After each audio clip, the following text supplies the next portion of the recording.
Do as I say. Give me a disgusting helmet. That's not it. Try again. Oh shit!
It's fine. What's the worst that can be?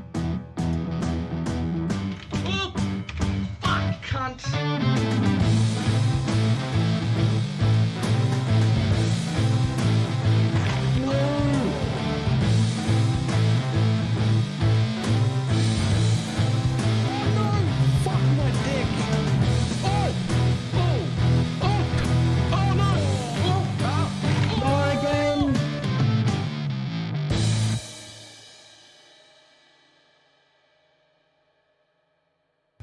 It did not work at all.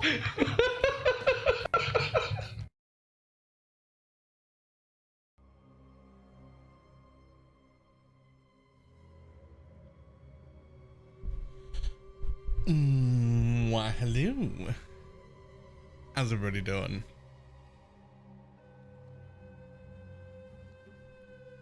We've got a little bit of time. Well done, you didn't wake up 5 minutes before the people hand calling you. I've literally never been late. I don't know what you're on about. I've never been late to a league start. I've never been late to an announcement.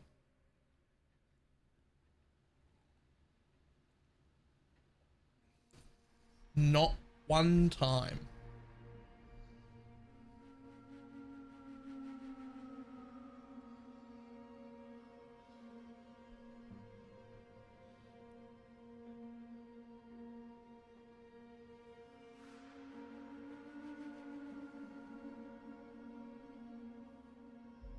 Maybe Governor the Templar also gets announced and then we get brands. I don't think we get brands, but I've also been hoping and huffing copium about Templar. I've cut it very close a few times. Twice. Twice I've cut it incredibly close, like within 5 minutes. What, the last time, Shads saved me. He was calling my phone number like 5 minutes before the thing and I was like, yo! But regardless, I've been doing this for 7 years now and I've still not missed one. We got redundancy systems upon redundancy systems upon redundancy systems. Of which Shad's having my phone number is one of them. That counts.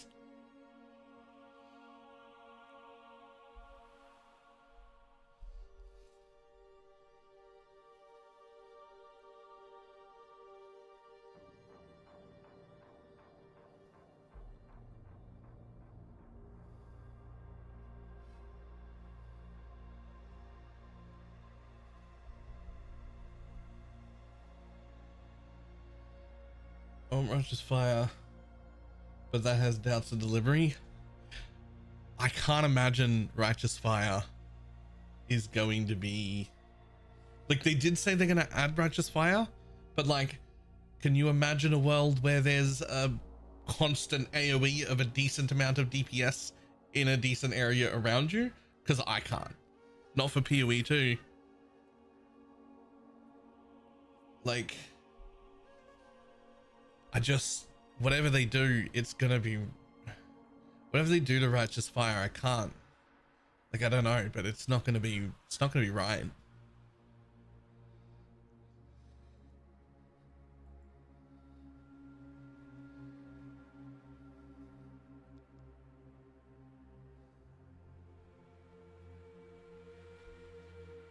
Right?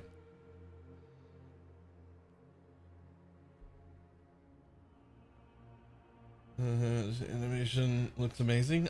Don't look at leaks until after. Never look at leaks until after the announcement. Right? Also, quick note for anybody who's watching on YouTube. I know some people much prefer YouTube. There are apparently drops. I don't know what they are. They don't start until the announcement happens, but you have to be on Twitch for that. I don't know what they are though.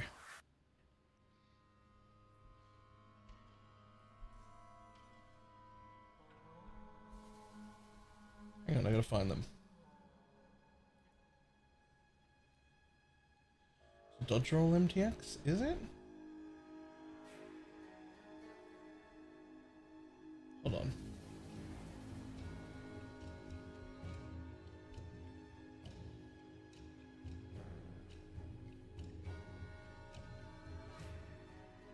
Here they are.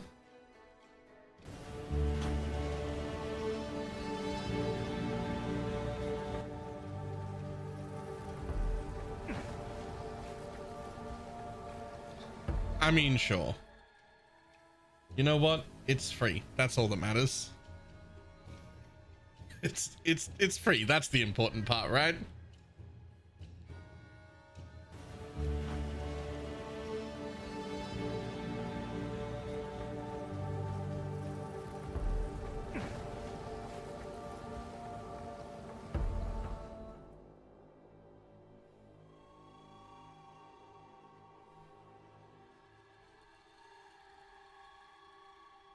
Well, it's a dodge roll MTX, but they're all the dodge roll MTXs also affect sprint.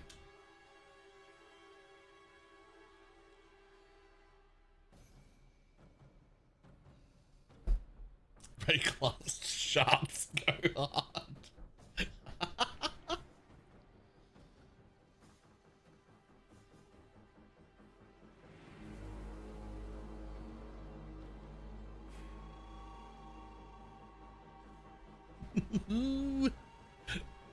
I'm ready.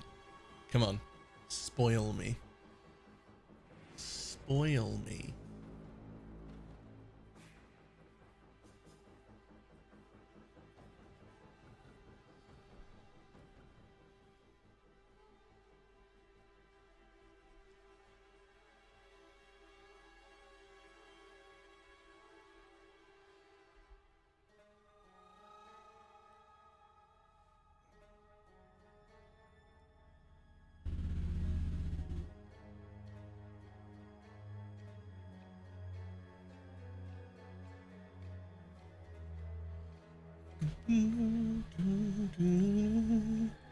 The Chinese trailer got leaked. Yeah, I don't want to see that. I don't mind looking at leaks, but not until after the announcement. You wanna go into this with virgin eyes.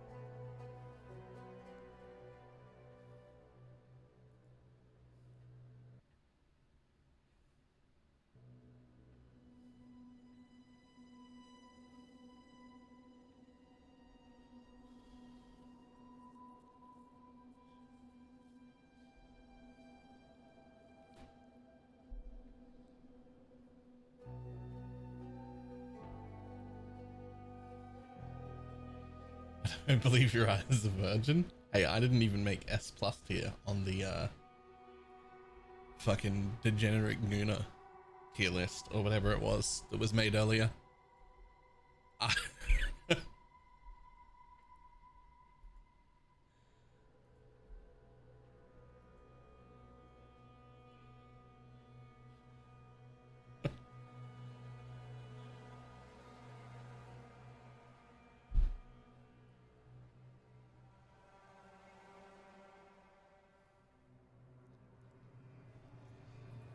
30 minutes. 30 minutes.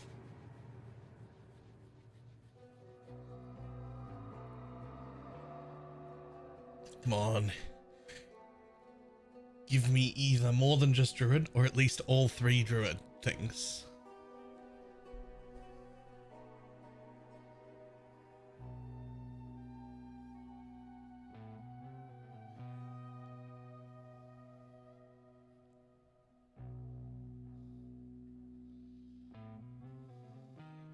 What if druid minions are good? They won't be. You should just not do druids. But what if they are? What if minions are good?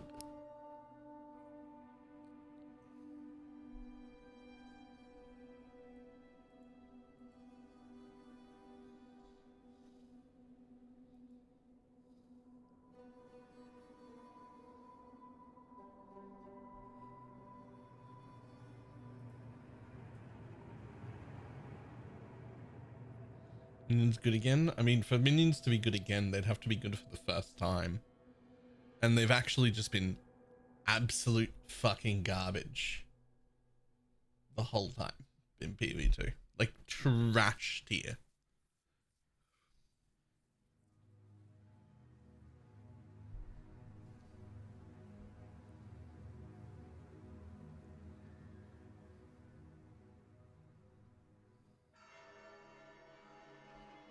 We good so very bad. I want to fucking know about leaks.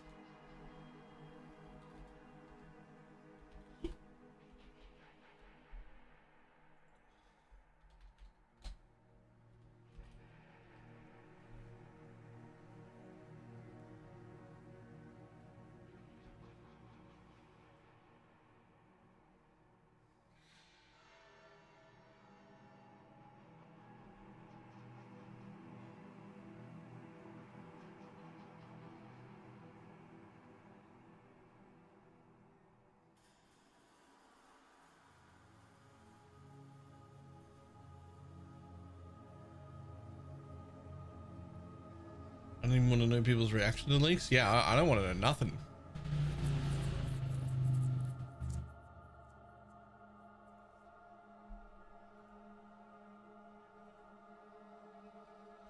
I don't want to know nothing.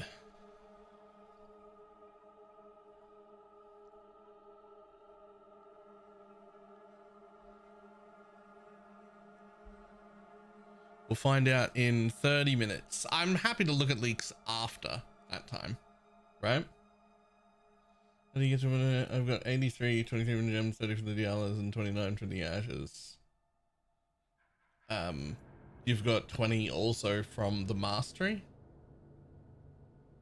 And then a level 3 enhance in a red socket.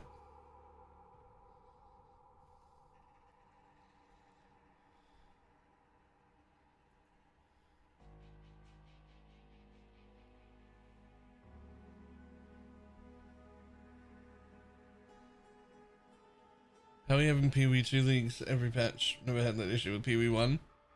We have the leaks all come from China. They've been happening for a little while because of that.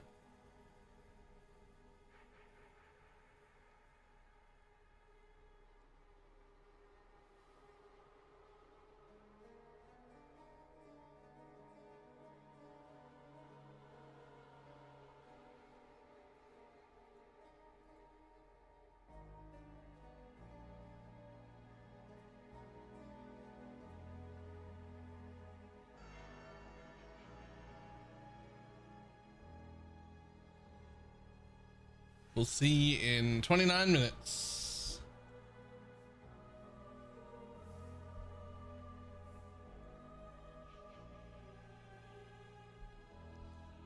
people still peek at the presentation instead of waiting.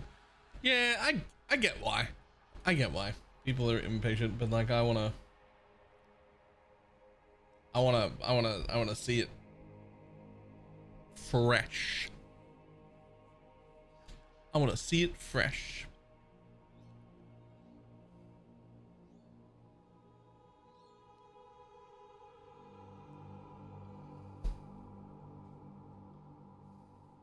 Rather not have leaks so I can get diamond hard during the announcement, right? Like Otak 30 for you? Not quite. It's 4:30 a.m. I started around 4 a.m. ish.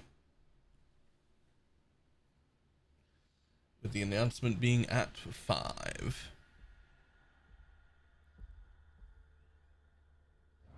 No, it's still dark out, although the sun's like starting to show up now.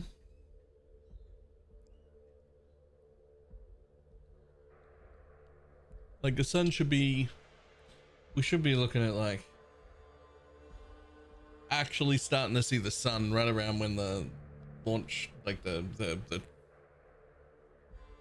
this stream starts.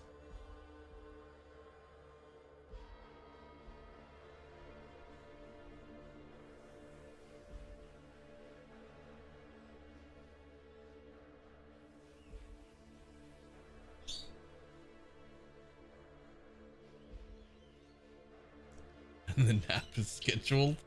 No.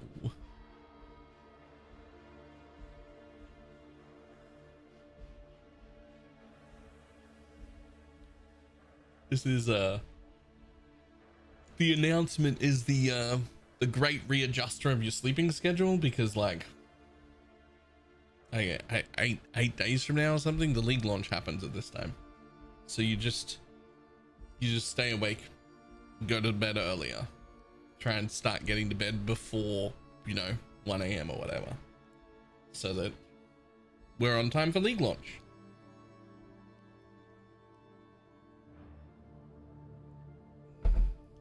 I used to start an hour before league launch, but it turns out that's not good enough. You need to be on about 3 hours before league launch to gather as many people as you can, because like day one of the league is how you make all the money, and whatever channel people are in, that's where they do their gifted subs for whatever gifted sub thing they have. And so you got to be there like 3 hours early as a streamer to like be on as people start looking.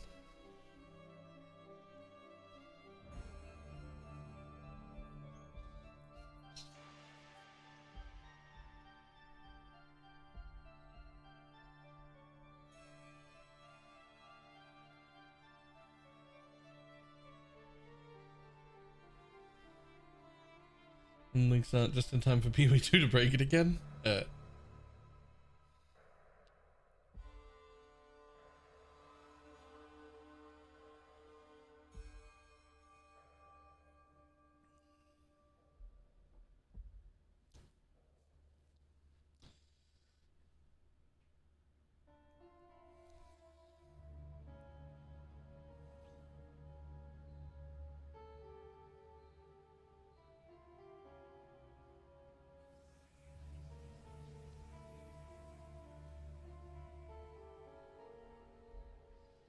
Releasing Holy Relic a Conviction 4.0 because that's what I want to keep playing.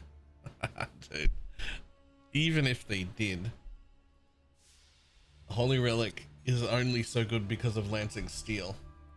Some kind of, that's what I just noticed. That's what I was just like looking at. I'm like, does that say 666? It absolutely does.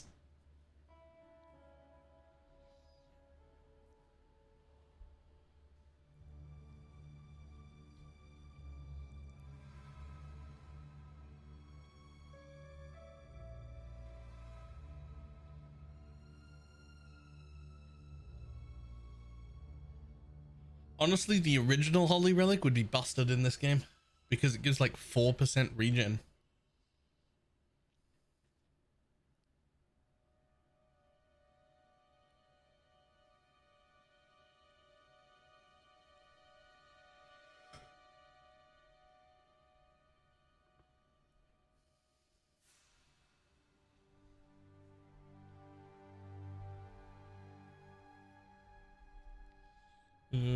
look at my that's the building. Granted hard this league.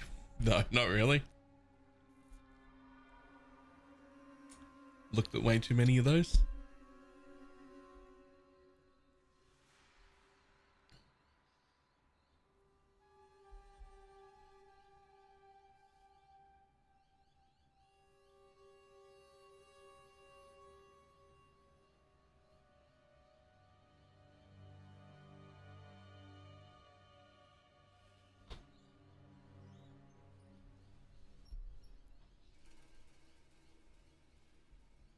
$23 minutes.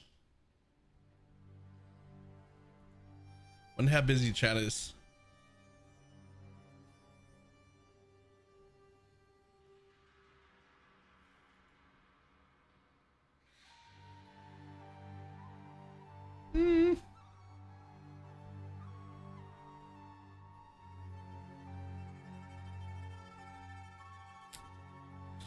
Imagine giving your Twitch Prime to Path of Exile 2's Twitch channel.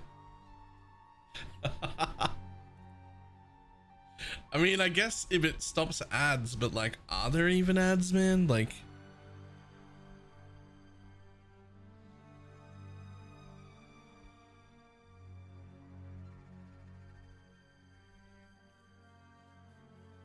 does the PoE channel even have ads?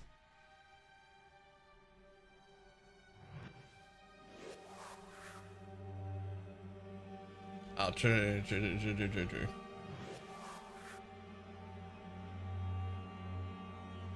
It looks like I'm only at 126 when I add the level 4 enhance. It's a level 3 enhance is all you need, and you need it to be in a red socket so it goes to level 5, and then you're not counting the 20% from the mastery. You also don't need a 23% quality gem, and you only need a 26% ashes or higher. Obviously you want a 30% ashes eventually anyway, because it's good for all of your other utility stuff. But evil stop, thank you for the prime.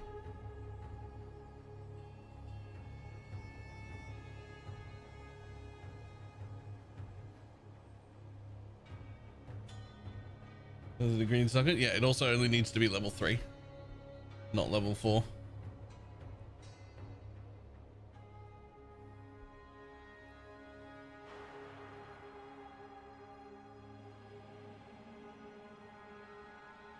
This is 4 greens and 2 reds, and I have empower and enhance in greens. Empower and enhance are the only things that are supposed to go in reds. Everything else in greens. That is the correct colors. You've just got the sockets in the wrong spots.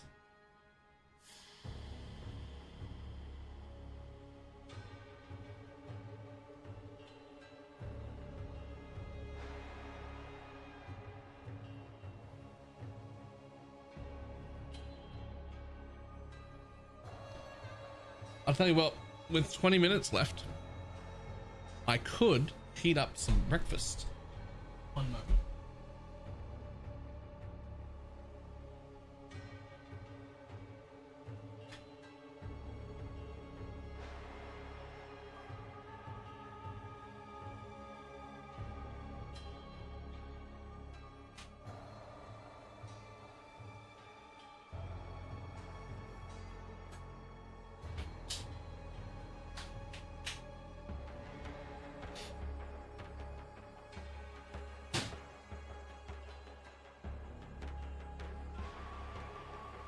Food's heating up right now.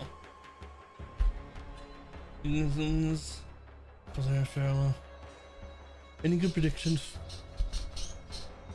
for the R feel? For the what? Sorry?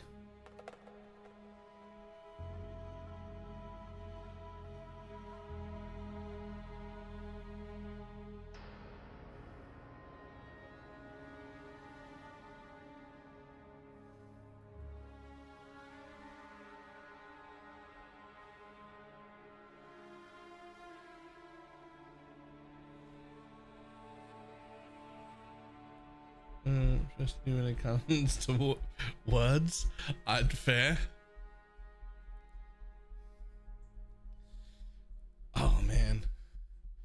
hope that I just please be good. Please be good. I don't even actually care if Druid's good. I want the end game rework to be something. Like if Druid's bad, I don't care.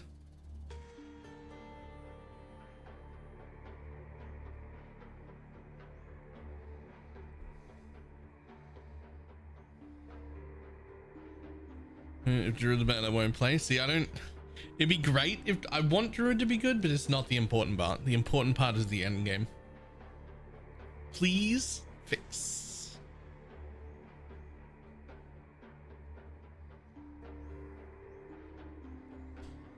Please fix.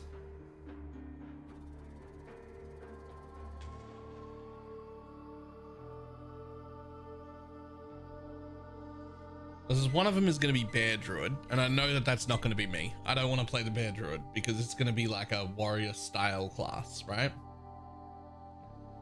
So it leaves me with two options. If there's a spellcaster, I might play it, and if there's a minion version, I might play it. Both of those great, right? Like that'd be fantastic. Ooh, food.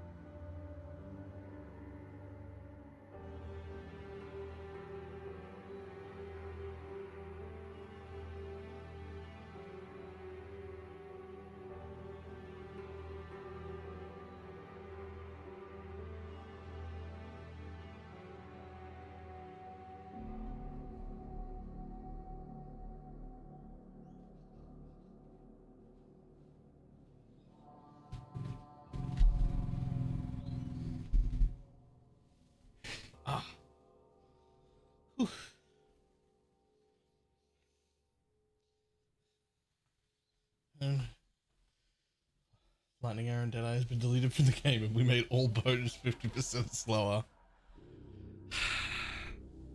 I think it's more likely we removed the movement speed runes because they were too strong in the boots. As compensation, the Deadeye got extra movement speed, and we put an extra 12% movement speed on the bottom right hand side of the tree. So Deadeyes end up back where they were, but no one else gets the movement speed rune anymore.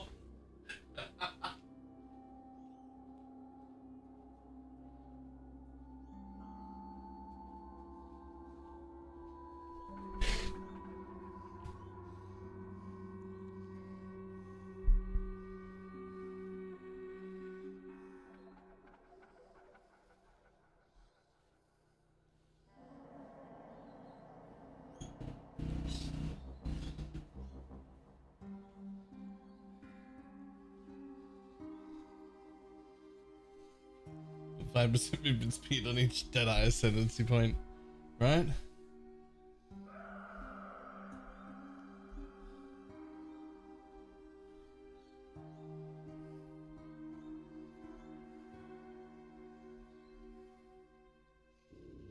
Just gonna mix up my food.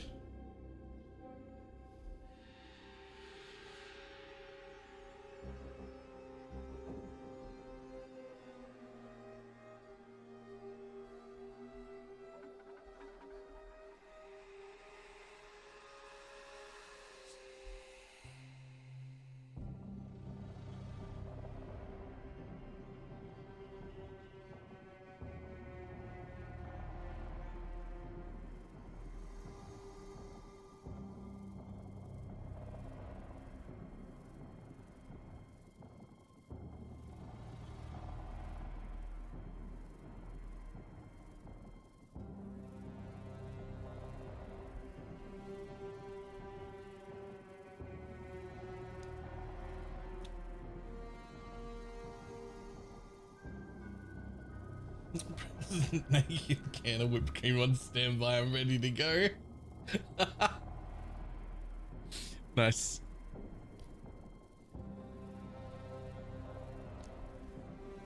Good. Snuck in an extra ad break. I should be able to sneak in one more ad break before it starts and then hopefully have an hour without ads.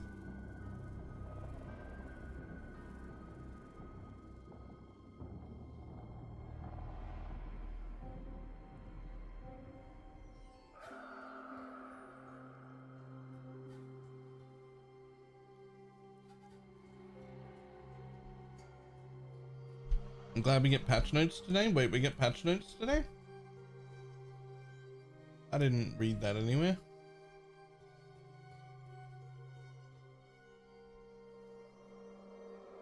Let's go.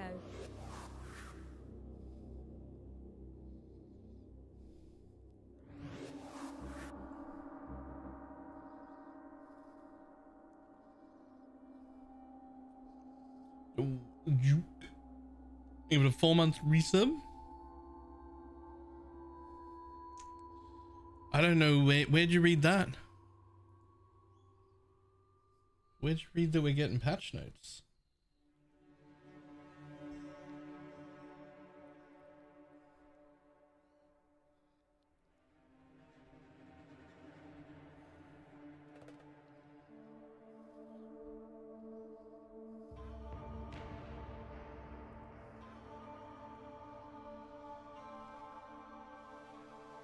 Oops, how to participate. It's not there.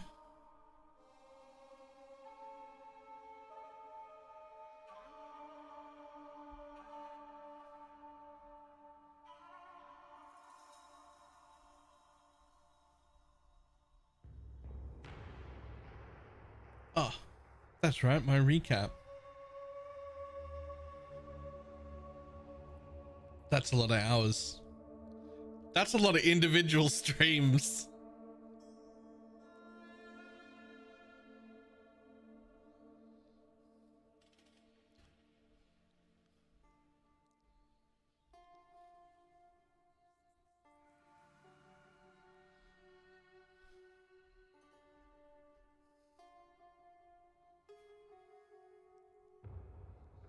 You missed 9 days. Unacceptable. That's not a lot of days. Oh, that's not a lot of days. You missed 2 days of work a week on average. Full details after the live stream. We'll answer questions followed by patch notes. Huh. Who are your top viewers? Oh, we don't scroll down to that on stream. That could call out lurkers.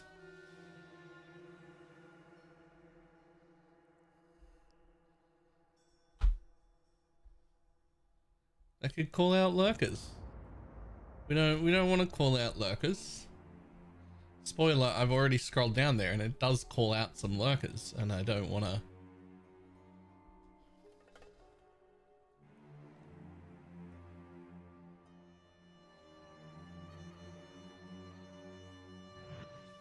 to. Am I on there? Yes. You are 8th. Out of, there's only 9 shown. Berries and cream, berries and cream. I'm a little lad who loves berries and cream. Easy peasy. Gullia, thank you for the prime.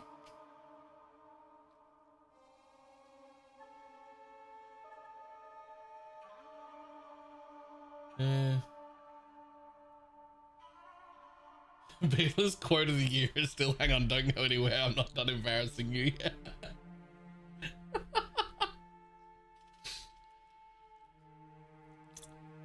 Yeah. Also, I can't tell you number 1 because that is calling out. There's 3 mostly lurkers in this top 9, and one of them is number 1, which is why I'm not pulling that up. I don't.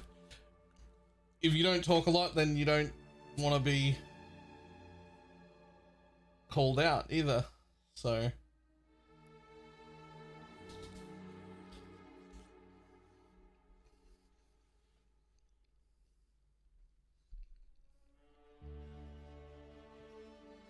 No.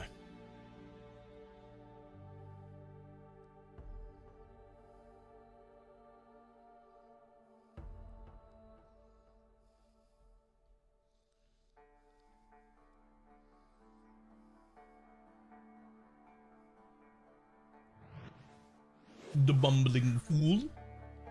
You with 5 gifted subs.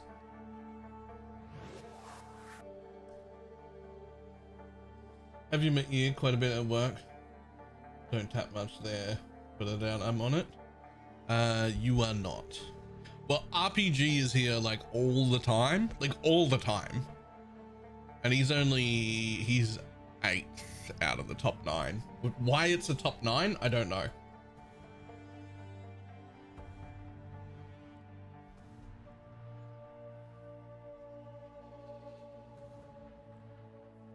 So like, if you don't think you're here more than RPG, you're probably not on the list.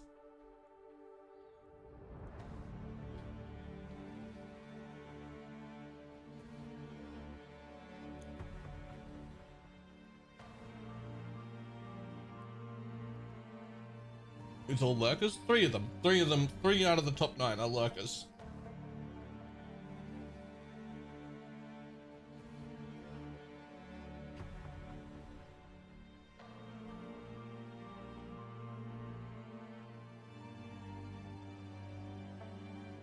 Atziri.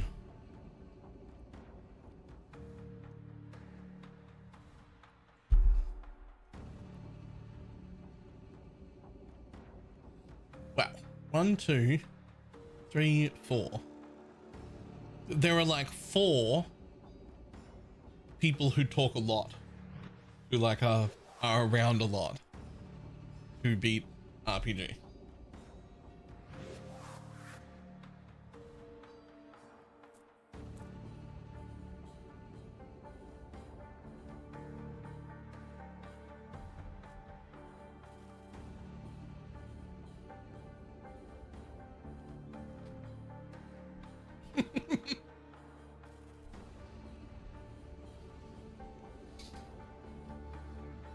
Shad's is 7th, in front of RPG by 1 point.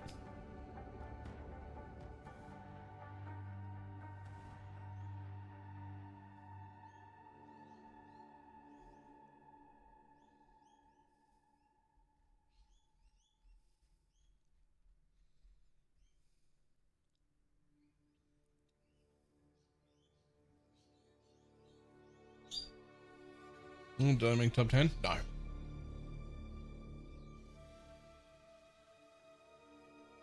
Digs? No.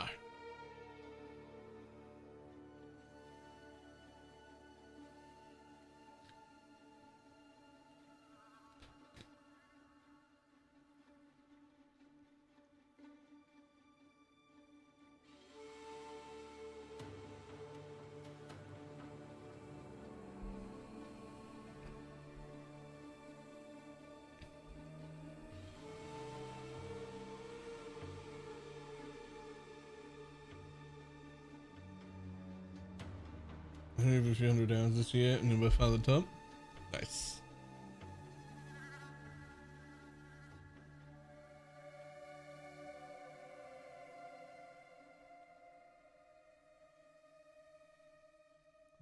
Only had 1985 hours. I wonder if this is not done by just purely watch time.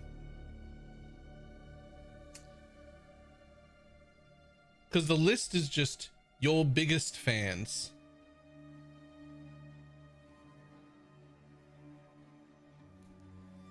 Like that's what it says.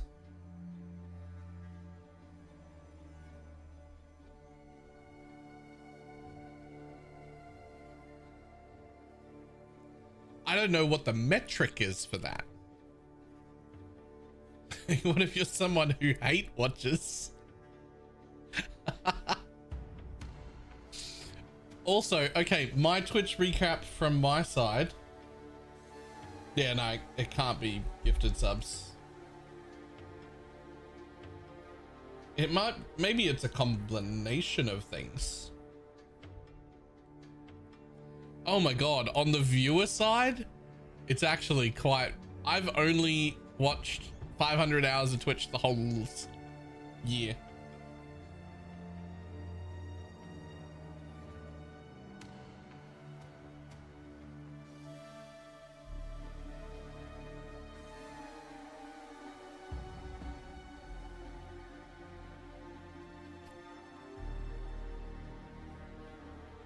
What the hell? Yo, my favorite streamer isn't on my top 5 streams watched list. Yo, what am I doing? Wait, hold on. Okay, Baylor, you just stop gooning so hard and open Zizzer and stream more.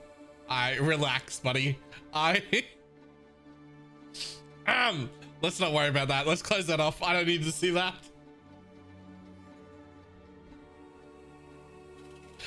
Never mind.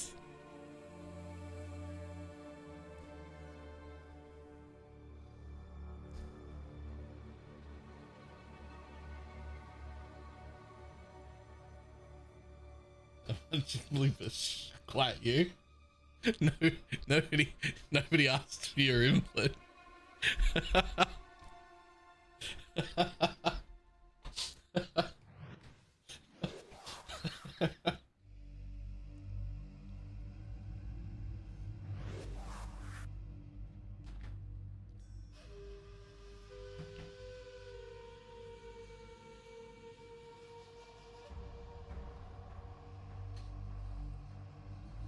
Next John, thank you for the prime.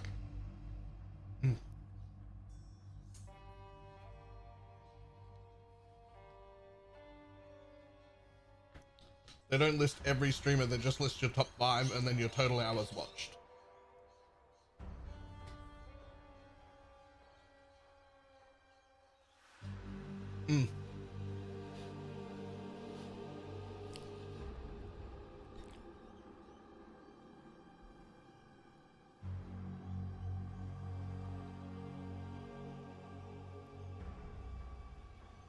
Make myself a little bit smaller.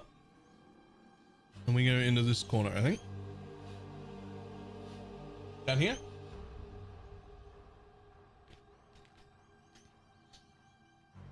Need a spicy Baylor close? You mean like every time I insult chat for no good reason?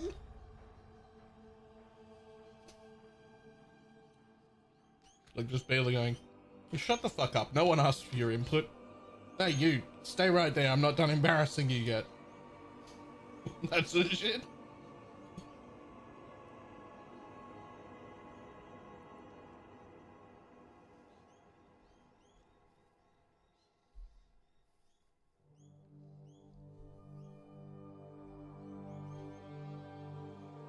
What do you mean the timer's off by a minute?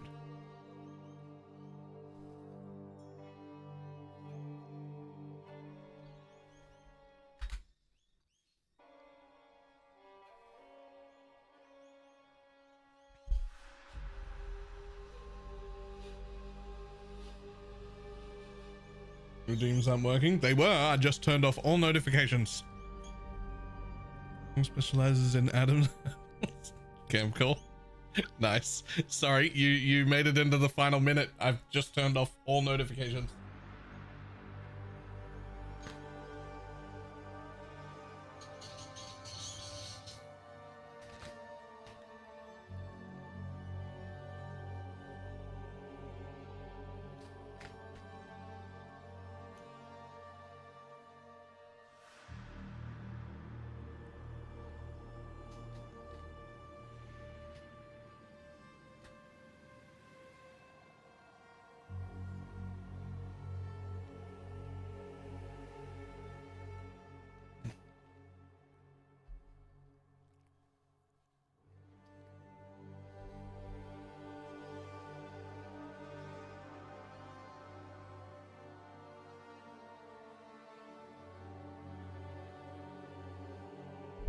I only watched Wheeler for 967 hours. I'm a pleb. Nice. I'm Jonathan Rogers, Game Director on Path of Exile 2, and welcome to GGG Live.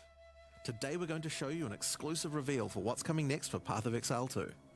Twitch drops are enabled on today's live stream, so you'll be able to claim your Verdant Wilds dodge roll effect by following the instructions below.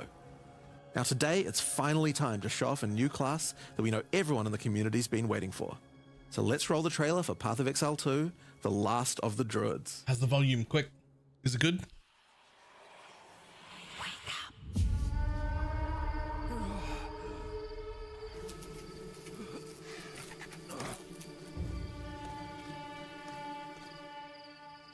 Well, well. What have we got here then? You lost, fella? Aye. We're talking to you. I asked you a question.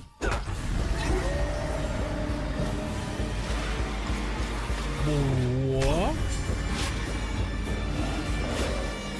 Yep, okay. What's wrong with him? Ah, he's lost his bloody mind.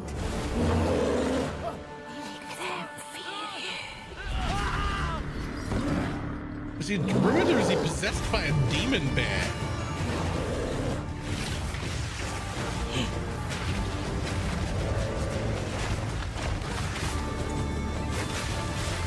Oh, yes, please. That one.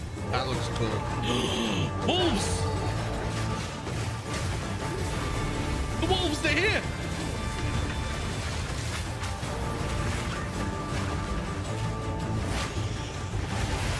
Never mind. I want to play whatever the fuck this is. Excuse me? Is it a wyvern?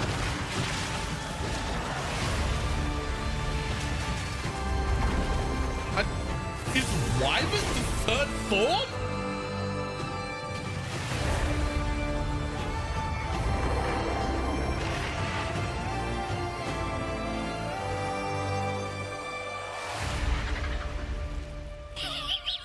I will find you, Eva. Okay. Wyvern it is. Now, as you can see, the druid is a shape-shifting elemental spellcaster. Lizard. After his fellow druids were destroyed by the King in the Mists, the druid lost his humanity in the forests of Ogham, where he wandered for years as a beast. Now, finally reawakened, he's determined to find his lost wife and regain his humanity. The druid has been one of the hardest classes for us to design. As well as having human spells, he has 3 animal forms, and we wanted to make sure that there were interesting combos between all of them. The druid is our first hybrid strength and intelligence class. That means he needs to have the ability to use spells and attacks. As a human, the druid typically uses magical staves to harness the powers of the earth and the natural world. Okay, sure. One of the first skills you will learn is the ability to create small volcanoes from the earth. This skill spits out balls of magma at your enemies, and will continue to do so for some time. Cool. While the volcano is active, turn into an animal and wade into melee range. Many of the skills you use as a human last for a significant period of time, giving you a good chance to turn into an animal and rage out. But how do you turn into an animal, you may ask? Well, the answer is a new weapon type that druids use, animal talismans. When you equip an animal talisman, you can choose which animal form you would like the talisman to represent. Depending on what you choose, you'll be given that animal's basic attack as a new skill to equip. Okay. For a bear, that's Maul. Sure. To turn into a bear, simply use the skill. Your character will instantly transform into a bear and attack. I can If you hardly want to bear change it. back to a human, just cast a spell. You will instantly swap back and cast it. We wanted to make sure that swapping between forms was seamless and immediate. Changing forms should be something that you do without even thinking about it all the time in battle. In order to allow for hybrid melee and caster gameplay, most of the skills you use in your human form last for some time and aid your animal skills in some way. The volcano we used earlier will emit more molten balls whenever you hit it with a slam, making it perfect for use with your bear form's Furious Slam. Okay. While in bear form, many of your abilities use rage. There are a lot of ways to generate rage, but the easiest one is simply smash your enemies with Maul. Once you see the runes on your back glowing, it means you have enough rage to do a much more devastating version of your Furious Slam. Okay. Your bear form can also go on a rampage, stomping the ground as you demolish your foes. The more rage you have, the longer the rampage lasts, and doing it over a volcano makes it even better.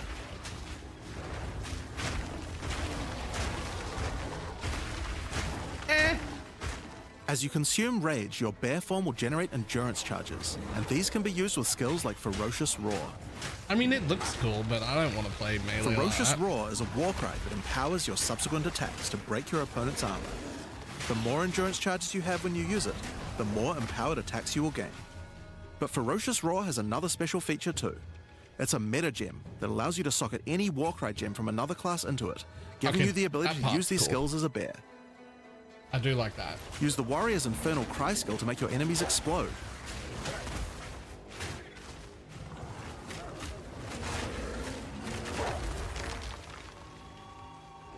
Or use Seismic Cry to stun your enemies and double up the number of slams you do.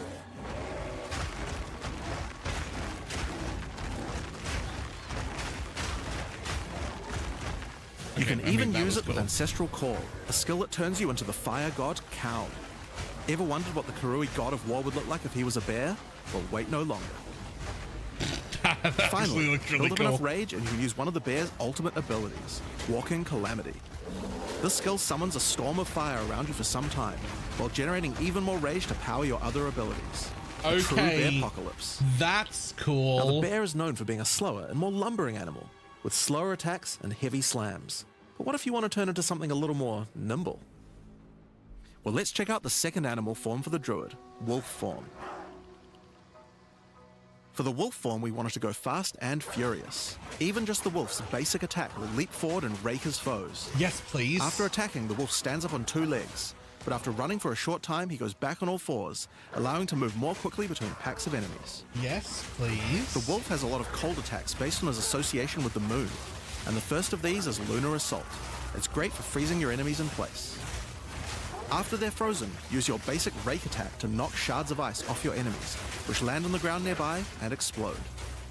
If you want to get into battle quickly, you can use your pounce attack. Right? This skill leaps at a target and applies a mark to them. Killing the marked enemy will summon a wolfman into your side, allowing them to fight with you. Mark and kill as many enemies as you can to build up a sizable pack. While an enemy is marked, your wolves will prioritize that target and do more damage the more wolves you have. So make sure you keep your pack strong. Now, one problem you might run into is your wolf pack dying in boss fights. You often don't have any enemies that you can mark and kill in order to regenerate your pack. Sure. To deal with this problem, you can use Cross Slash. Cross Slash jumps backwards and does a vicious double slash. Any marks on your target explode and triggers their abilities. This allows you to pounce to mark an enemy and then summon a wolf even without killing them. Okay. Cross Slash also has another feature though. Remember those ice fragments from before? Well, Cross Slash will propel any ice shards on the ground towards its central target. First, freeze your enemies with Lunar Assault. Then rake them to create as many ice fragments as you can. Then follow up with Cross Slash to generate a field of icy explosions to obliterate your enemies. Man, that's 4 things. If they're still alive after that, your pack of wolves can finish them off. That's a big list of combos for stuff, man. Like, it looks cool, Just but like that's with the 4 bear's things. raw skill earlier that allows you to use skills from other classes, Pounce is also a meta gem that you can socket mark skills from other classes into. So for example, you might want to try adding Freezing Mark from the Monk to Pounce. After pouncing at an enemy, Cross Slash to explode the mark and gain extra cold damage for a time. The wolf has many other ways to go all in on cold though. Using the Arctic Howl Warcry will allow you to add cold damage and chilled ground to any slam, while buffing your pack of wolves as well. You can also use it to freeze enemies that are close to being frozen, making it much faster to use your other combos. Finally, the wolf also has the ability to call down the power of the moon to transform into an Arctic werewolf with Lunar Blessing. In this form, you move and attack more quickly and deal extra cold damage. Consuming Rage will extend the duration of your Arctic wolf form, so you could try a hybrid bear and wolf build if you want to utilize the skill to its full effect.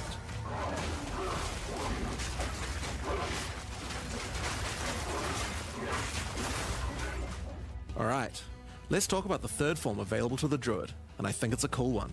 The Wyvern. The Wyvern has a number of long-range breath abilities, but that doesn't mean you can't get into melee range when you want to. The basic attack of the Wyvern is Rend. Jump forward into combat and slash your enemies with your lethal talons.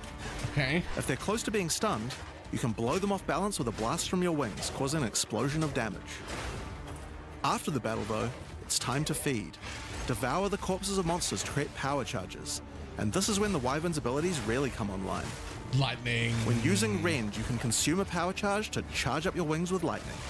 Not only does this do a bunch of damage, but it allows you to turn this melee skill into a much larger AoE attack. Okay. Once your wings are charged, your Wing Blast will also do lightning explosions for even more damage. If your enemies are close to death, no need to wait for them to actually die.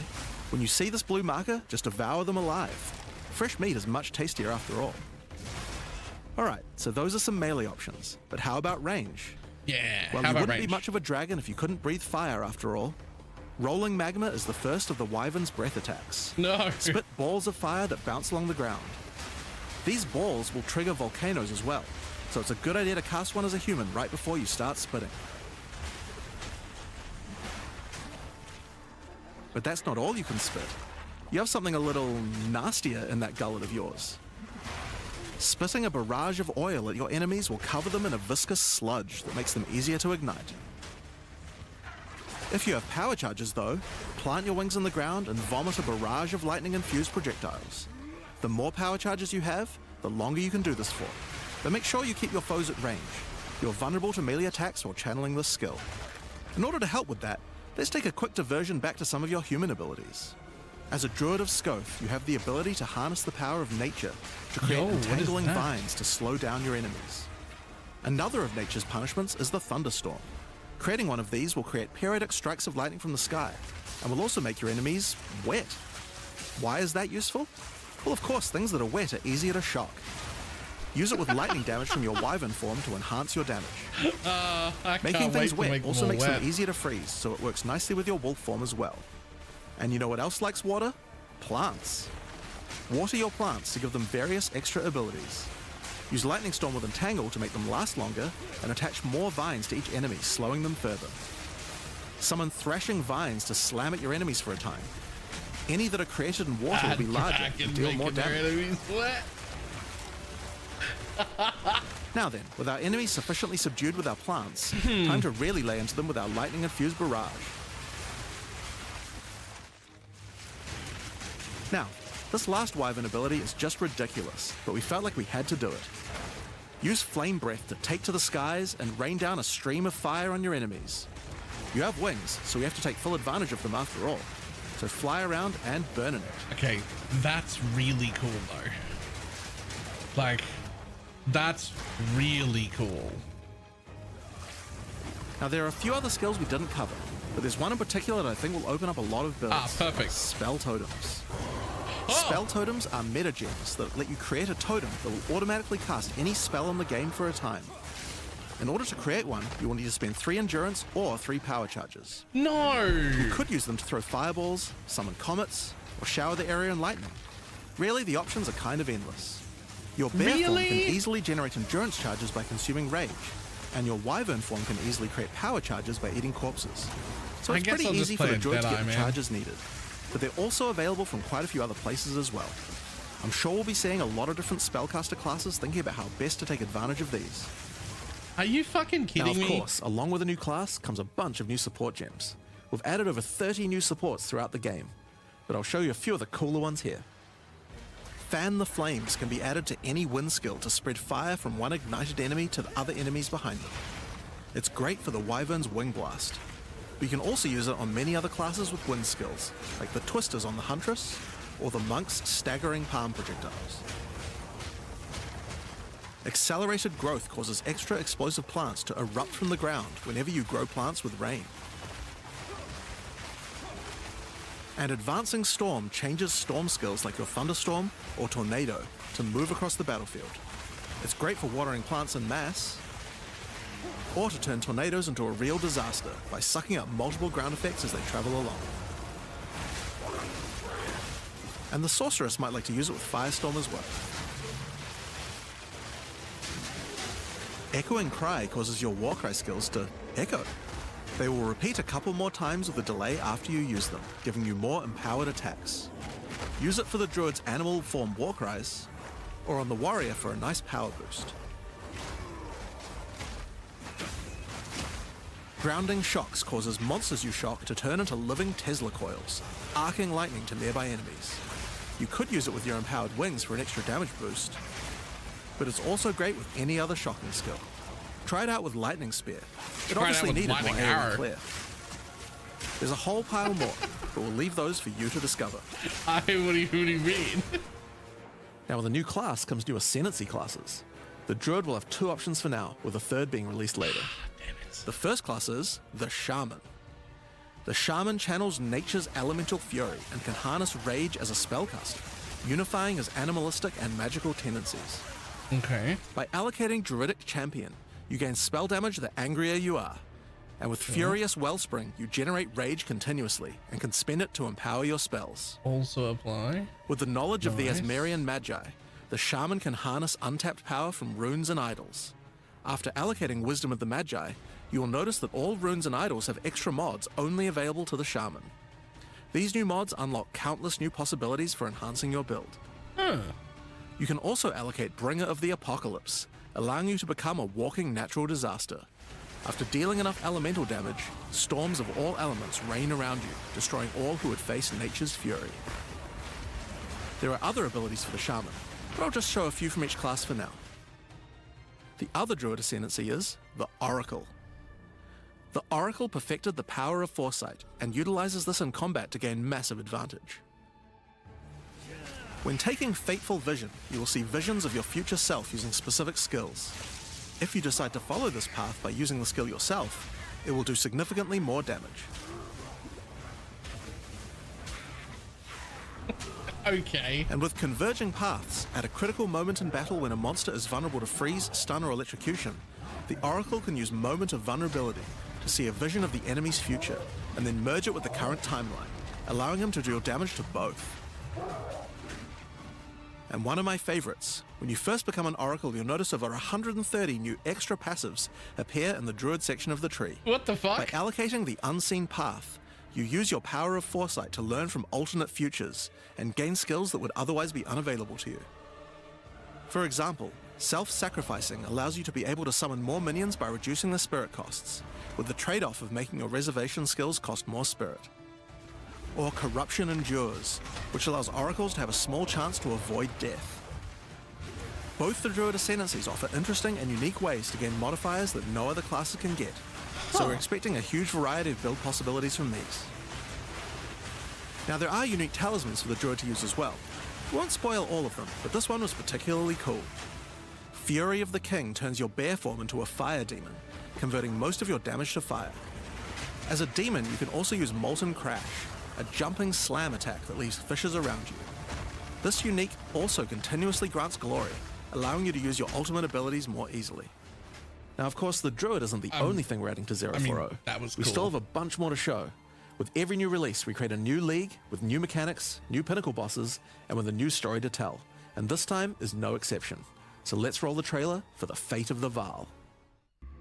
Okay. The palace of Queen Atziri. Hello. It is a ruin, but in the dark, machines still churn.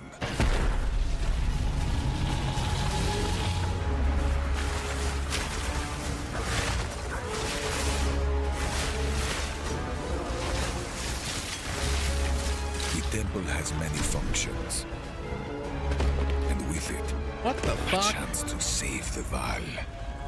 A gateway through time.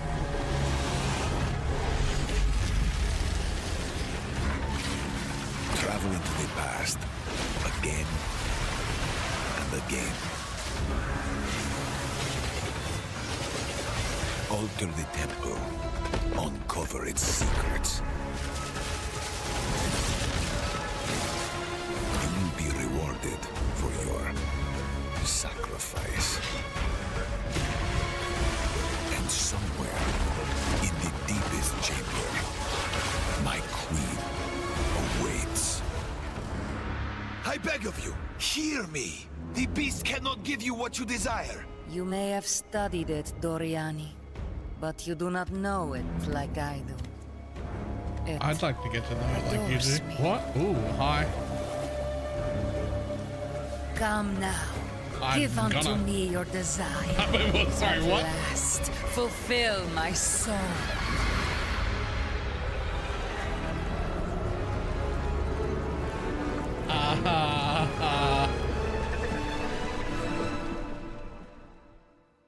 Hi, I'm Mark Roberts, Game Director on Path of Exile. In the Fate of the Vaal League, you will find remnants of the ancient Vaal civilization scattered throughout Rayclast. They seem to attract nearby creatures and affect them strangely. After killing them, the remnant appears to gain some amount of power, but not enough to fully activate it. It seems you will need to find 5 more of these arcane devices. and sacrifice the monsters you find there to fully activate one. But things don't always go to plan. These devices are old, and sometimes infected by corruption. Twisted versions of ancient Val may emerge, and sometimes even stronger foes. On fully activating one of the devices, you finally discover its true purpose.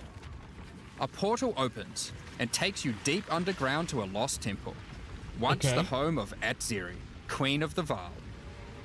What treasures could still be inside? I think you're gonna want to find out. In front of the entrance is a console of some kind, and on activating it, you can see a map of the temple. Atziri's personal chambers are on the far side, but how could anyone get there? There are disconnected rooms, and the layout doesn't seem to make sense. And that's when you realize the purpose of the ancient devices scattered through Rayclast. The temple is powered by sacrifice, and this energy can be used to modify the very structure of the temple itself. Each time you run the temple, you will be given 6 rooms that you can place, allowing you to craft your own dungeon to explore. Place paths to link up the dungeon, and place rooms beside them full of precious loot. After you are happy with your choices, open the temple and discover the results of your efforts. Each room contains different challenges along with its rewards. On entering a room, the doors will slam shut behind you, and you will need to face the encounter within. I think I like this. But choose wisely. It's important where you place the rooms to get maximum returns. For example, when placing a commander, you could just place it anywhere along an existing path, but a much better strategy is to place it next to a garrison of troops for him to command. Okay. With better leadership, the garrison will level up, making the monsters harder, but also more rewarding. Different rooms have different requirements for leveling up. For example, if you want to fully level up a smithy, you will need to supply it with golems from an adjacent golem works, and hook up a generator to the power network to supply it with power. After doing so, the golems will be powered up, making them much more dangerous. You don't need to memorize what interacts with what. When selecting a room, you will be shown the locations that will make other rooms level up, and exactly what effect it will have on the temple.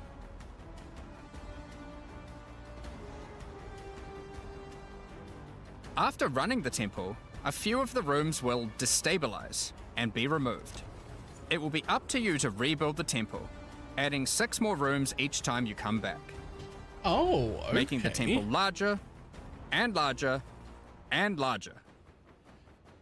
Okay. So that's the basic functionality of the temple, but there is a lot more. Once Doriani finds out about your travels to Leraval, he will attempt to persuade you to take on a new mission. The temple entrance contains a prototype of the time portal device. It will be able to take you back in time, but only to one specific point, right before Atziri triggered the cataclysm that destroyed the Val. He requests that you go back and attempt to stop Atziri to prevent the Val from ever being destroyed.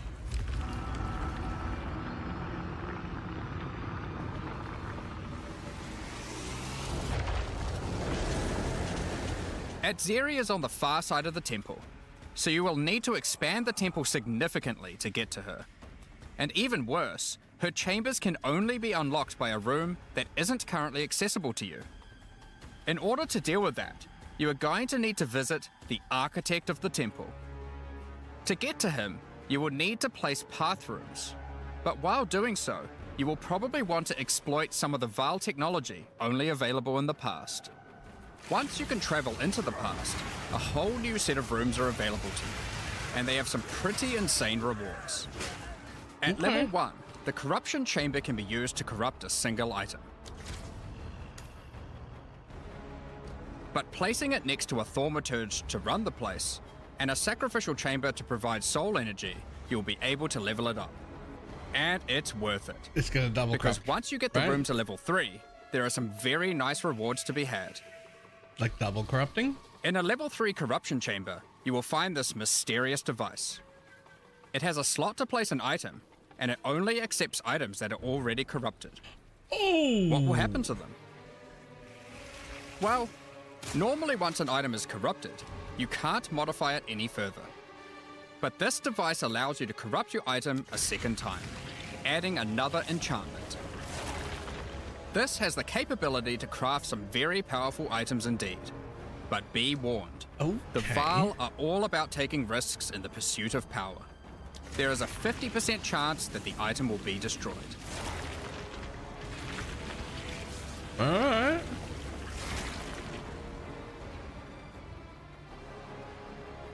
Each room has its own interesting mechanics and rewards when it levels up. Many of them contain bosses to fight, special drops, and in many cases, new crafting opportunities. For example, a level 3 alchemy lab has a nasty Vaal construct to fight, but if you can defeat it, you can find new corrupted soul cores. Like Guatalitzi's Thesis, which on boots allows you to sacrifice your life to run faster. Or Sitaqualottl's Thesis, which on gloves will revive one of your minions whenever an offering expires. Okay. Get a sacrificial chamber to level 3, and you will need to face a highborn priest of sacrifice. Defeat him to be able to further corrupt a Vaal unique, modifying it in unpredictable ways. One of the mods of this unique will be removed and replaced with another random mod. I'm sorry, what? For example, this Soul Mantle. It gives you an additional totem, but lowers your totem's life and curses you when they die. By using the machine, this could result in a terrible item if you remove the good mod, but also some amazing items if you replace the downside. Now, one extra thing to mention about these Vaal crafting machines. You don't have to take the items you want to craft into the temple. If you don't have the item you want to craft with you at the time, then clicking this button will allow you to create a currency item instead, allowing you to do the craft later or trade it if you want. Now, there are all sorts of interesting rooms you can find in the temple. Okay. But the last one I want to show you today is the Flesh Surgeon. A Vaal Flesh Surgeon can be leveled up by placing him next to a high-level synth flesh lab.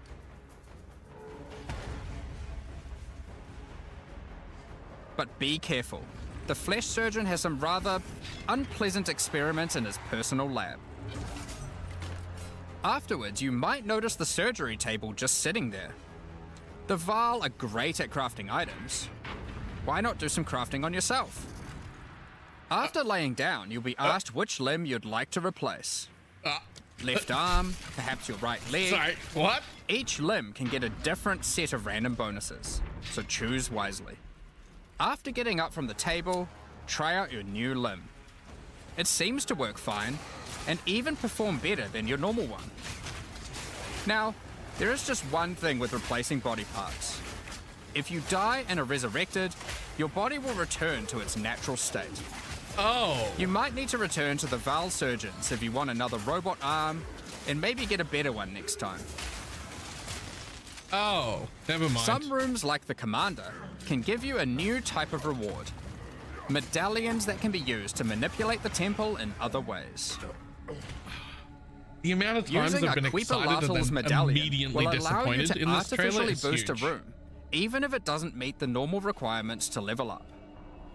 And a Huatalotl's medallion will stop rooms from destabilizing when you complete a temple, allowing you to guarantee getting a reward a second time. Great if you want to stock up on double corrupts. Now, with all that aside, time to face the Architect, and you will be in for a fight. Once defeated, you will find another console that can be used to modify the temple. But this one is special. It allows you to place new types of rooms with specific rewards. There are rooms with specific uniques, special runes, and currency. But also a few other, more niche crafting experiments. Like this one, that can extract the socket balls back out of an item, at the cost of destroying it. Okay, sure. Now, something really important is every league we release a significant amount of content for the in-game. In order to make sure that the Fate of the Veil works well for late game players, we've added many mechanics to make sure that you can scale the difficulty and rewards to match. Getting some rooms to level 3 adds extra mods to the entire dungeon, and these stack with each other. So in endgame, when you can get some really big temples, you can generate a challenge that can even match the strongest of characters. We also start to introduce ways to store up energy for the temple, allowing you to save up many runs so you can do them later at your leisure, and not interrupt your mapping too often. Now in each league, it's important that we have a new pinnacle boss to test your character's might. Xeris, In the Fate of the Veil, you will get to face Adzeri while she was at the peak of her power. One of the rewards you will gain by defeating the Architect is the ability to place the Royal Access Chamber. Once connected to your temple, you can visit it to finally reach the Queen of the Veil herself. This fight takes place at a critical moment in history, right as Adzeri communes with the beast's power and takes her true corrupted form. Hello, all 4 of you. Now, Sorry, we're what? not going to show you the whole fight, but we will tempt you with one of the rewards. This is Adzeri's rule. This staff gives additional levels to all of your corrupted gems and lets you trade life for extra damage. But in addition to that, while using the staff, mirrors of refraction will constantly appear on the battlefield. Any projectile you fire at these will split into a nova, and they can chain from one to the other. Puff Spark. So, that's the Fate of the Veil League. But we are also bringing the previous league, Rise of the Abyssal, into the core game, along with a few changes.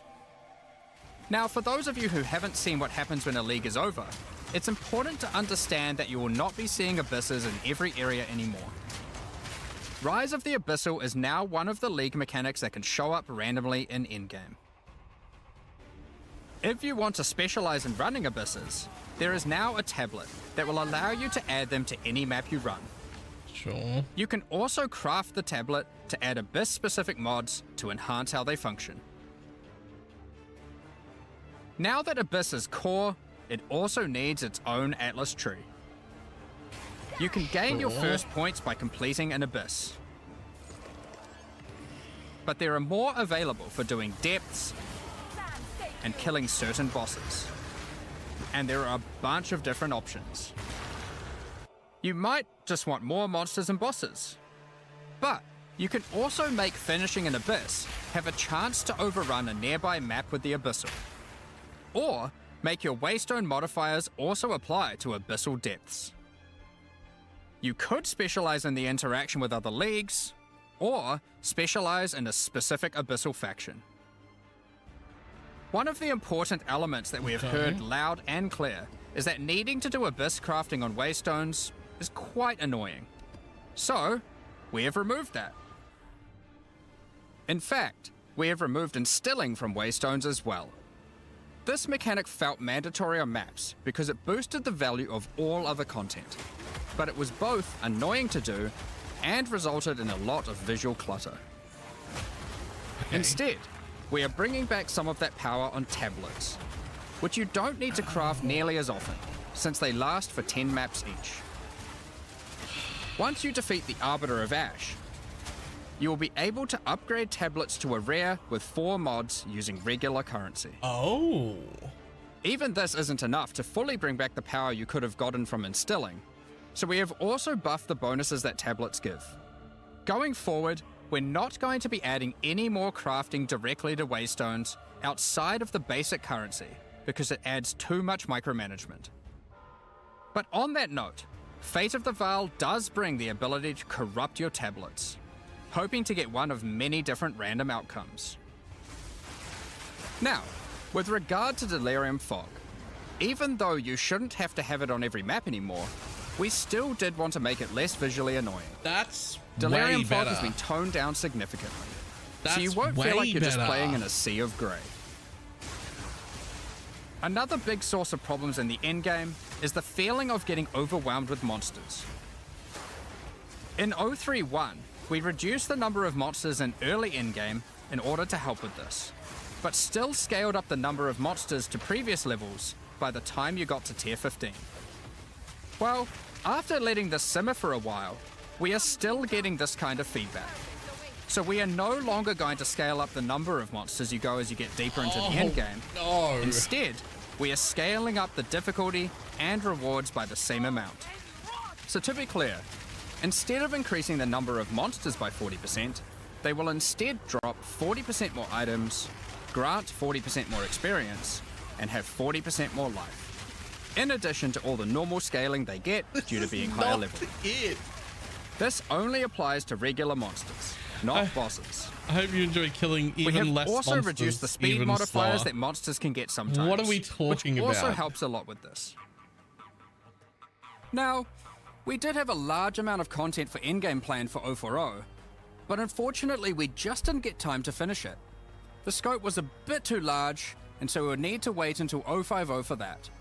But rest assured, there will be a ton of upgrades for the existing leagues, as well as new pinnacle bosses, and a significant overhaul to the Atlas passive tree coming soon.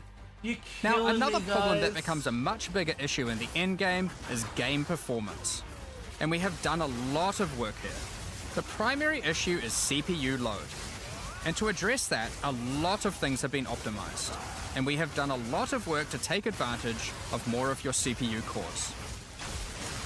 You should see frame rates of at least 25% higher, and a lot less bad frame spikes during gameplay. Okay, I like that. It does make quite a big difference, especially on consoles. A lot more work in this area is ongoing, and you will continue to see performance improvements over the next few months. Of course, another important area is game balance, and we have made a lot of changes. Now, most of these we will save for the patch notes, but I'll do a quick summary of some of the numbers. As well as adding 11 new unique items, we have rebalanced dozens of others that are not currently used very often. Okay, good. We've also done a pass over lineage supports. 21 of them have been rebalanced, as well as adding 9 more. Alongside the 2 new druid ascendancies, we have made balance changes to almost all the others, with some of them getting a grander rebalance, such as the Smith of Katava. Alongside the 20 plus new druid skills, we've also rebalanced 90 other active skills across all the different classes. And to top it all off, there are also over 250 new passive skills added to the passive tree. These changes should go a long way to increase the viability of many more skills, uniques, and overall build variety that can tackle our most challenging content. Next up, we're going to be talking about our new supporter packs. Today, we're launching 2 new series of supporter packs, the Precursor and Kalgurin packs. Each tier contains the pack's full face value in points, alongside several exclusive microtransactions. As always, the microtransactions in these packs are purely cosmetic and do not affect your character's power or Why have we progression not mentioned in any Coda way. yet? That was last league. The Precursor series of supporter packs contains 6 exclusive microtransactions.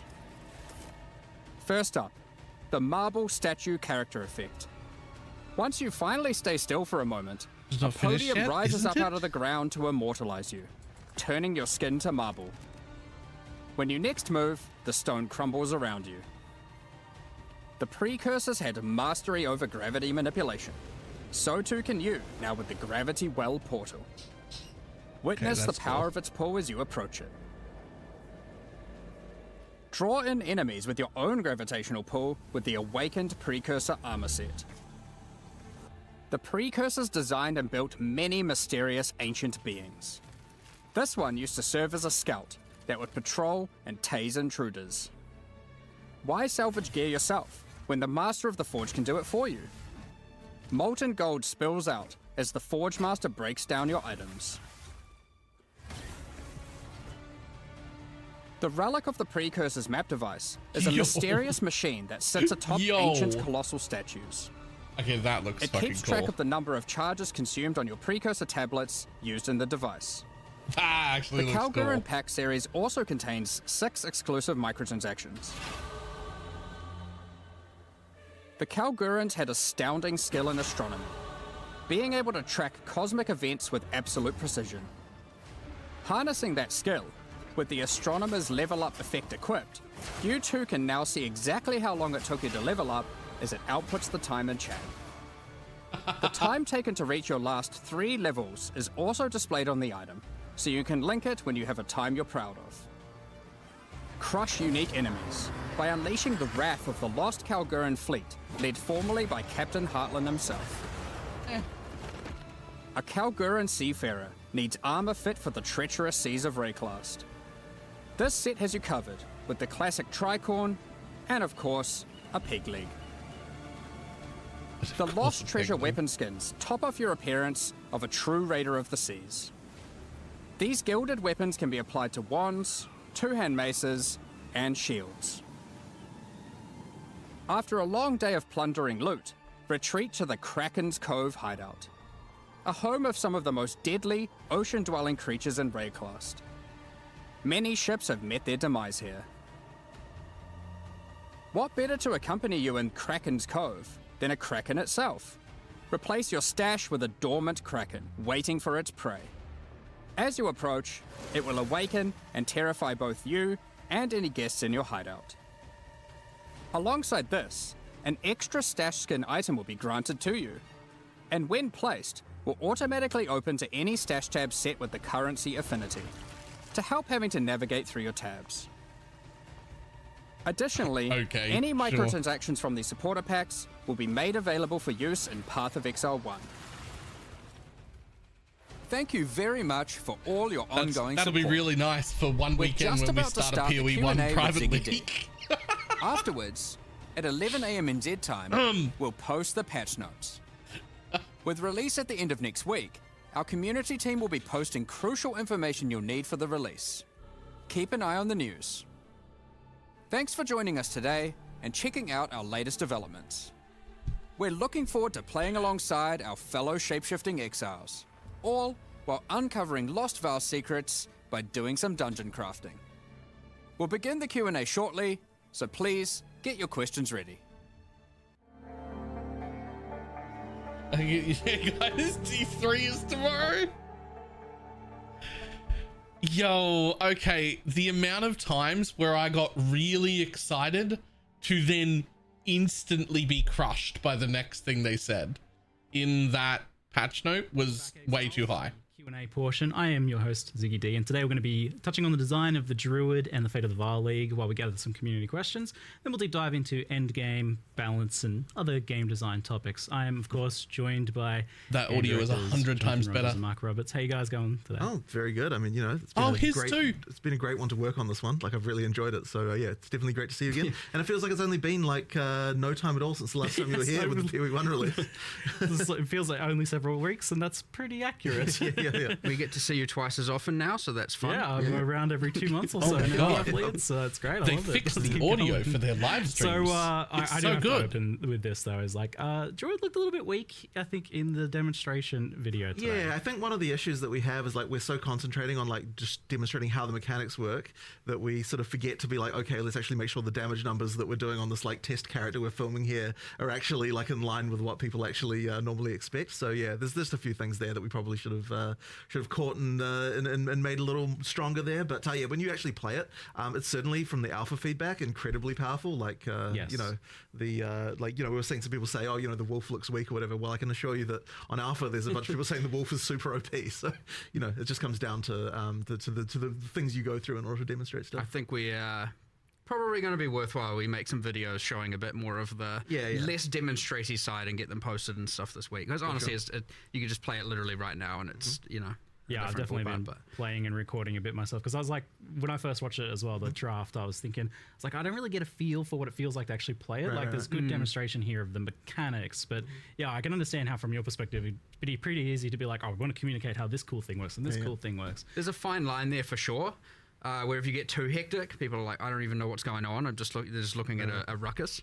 And then, yeah, in this case, I'd say we went on a little too far on the other side of the line, was just a bit too slow. And as a result, yes, it can look a bit weak. But yeah, I think we'll try and get some like raw druid gameplay out to people to understand it. I think particularly for this class, because of the shape-shifting stuff, it's so hard for us to... Normally we can look at something and be like, oh, that's just a demonstration. We kind of know what it would look like at endgame. But I think with the Druid, it's just so unusual. It's so different that it's actually hard to judge what it would feel like to even play it. And I'm happy for my hands-on to say that like it's almost immediately like very smooth, the shape shifting of it, the movement of it, especially because like in your demonstrations, you're not really using dodge, roll, sprint, that sort of thing as well, which makes a big difference. I suppose one of the things we didn't really dwell on in the video as well is that we do actually have dodge roll. I mean, they're not actually rolls for the animals, but yeah, all the animals can like hop around and that kind of stuff. And that was honestly one of those things that was like kind of funny, because initially we actually had it so when you dodge rolled, you would transform back into a human.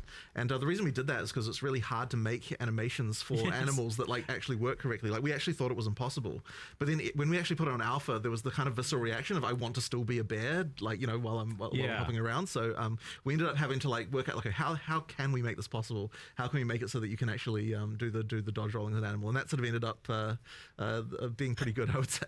And this was like clearly the hardest class to design so far, and it took a bit longer. Like I think you were originally hoping to bring it out in a previous expansion. Yeah, quite a while ago. But the thing is with it is that it's kind of like designing 4 classes in one, because not only do you have the situation where like obviously we want to have synergy between skills and stuff like that, and we can like look at that in a normal class and work out what those might be. But with this class, people want to be able to play just as a bear or just as a wolf, as well as people who want to play like dual with a human and a wolf, or people who just want to be a wolf and a bear, and like all the different combinations. So we had to kind of come up with a way for like each line needs to be self-sufficient and that it's got all the tools that you need. But at the same time, you have to not have it so it feels like there's just duplication between them. We're like, oh, like this is just the same thing as what a bear Total has, was supposed to be in PoE2 lastly. So we kind of have to like, it's like you need all the tools, and yet you also need to have them feel different. And that just made it really, really tricky to get all the things right with it.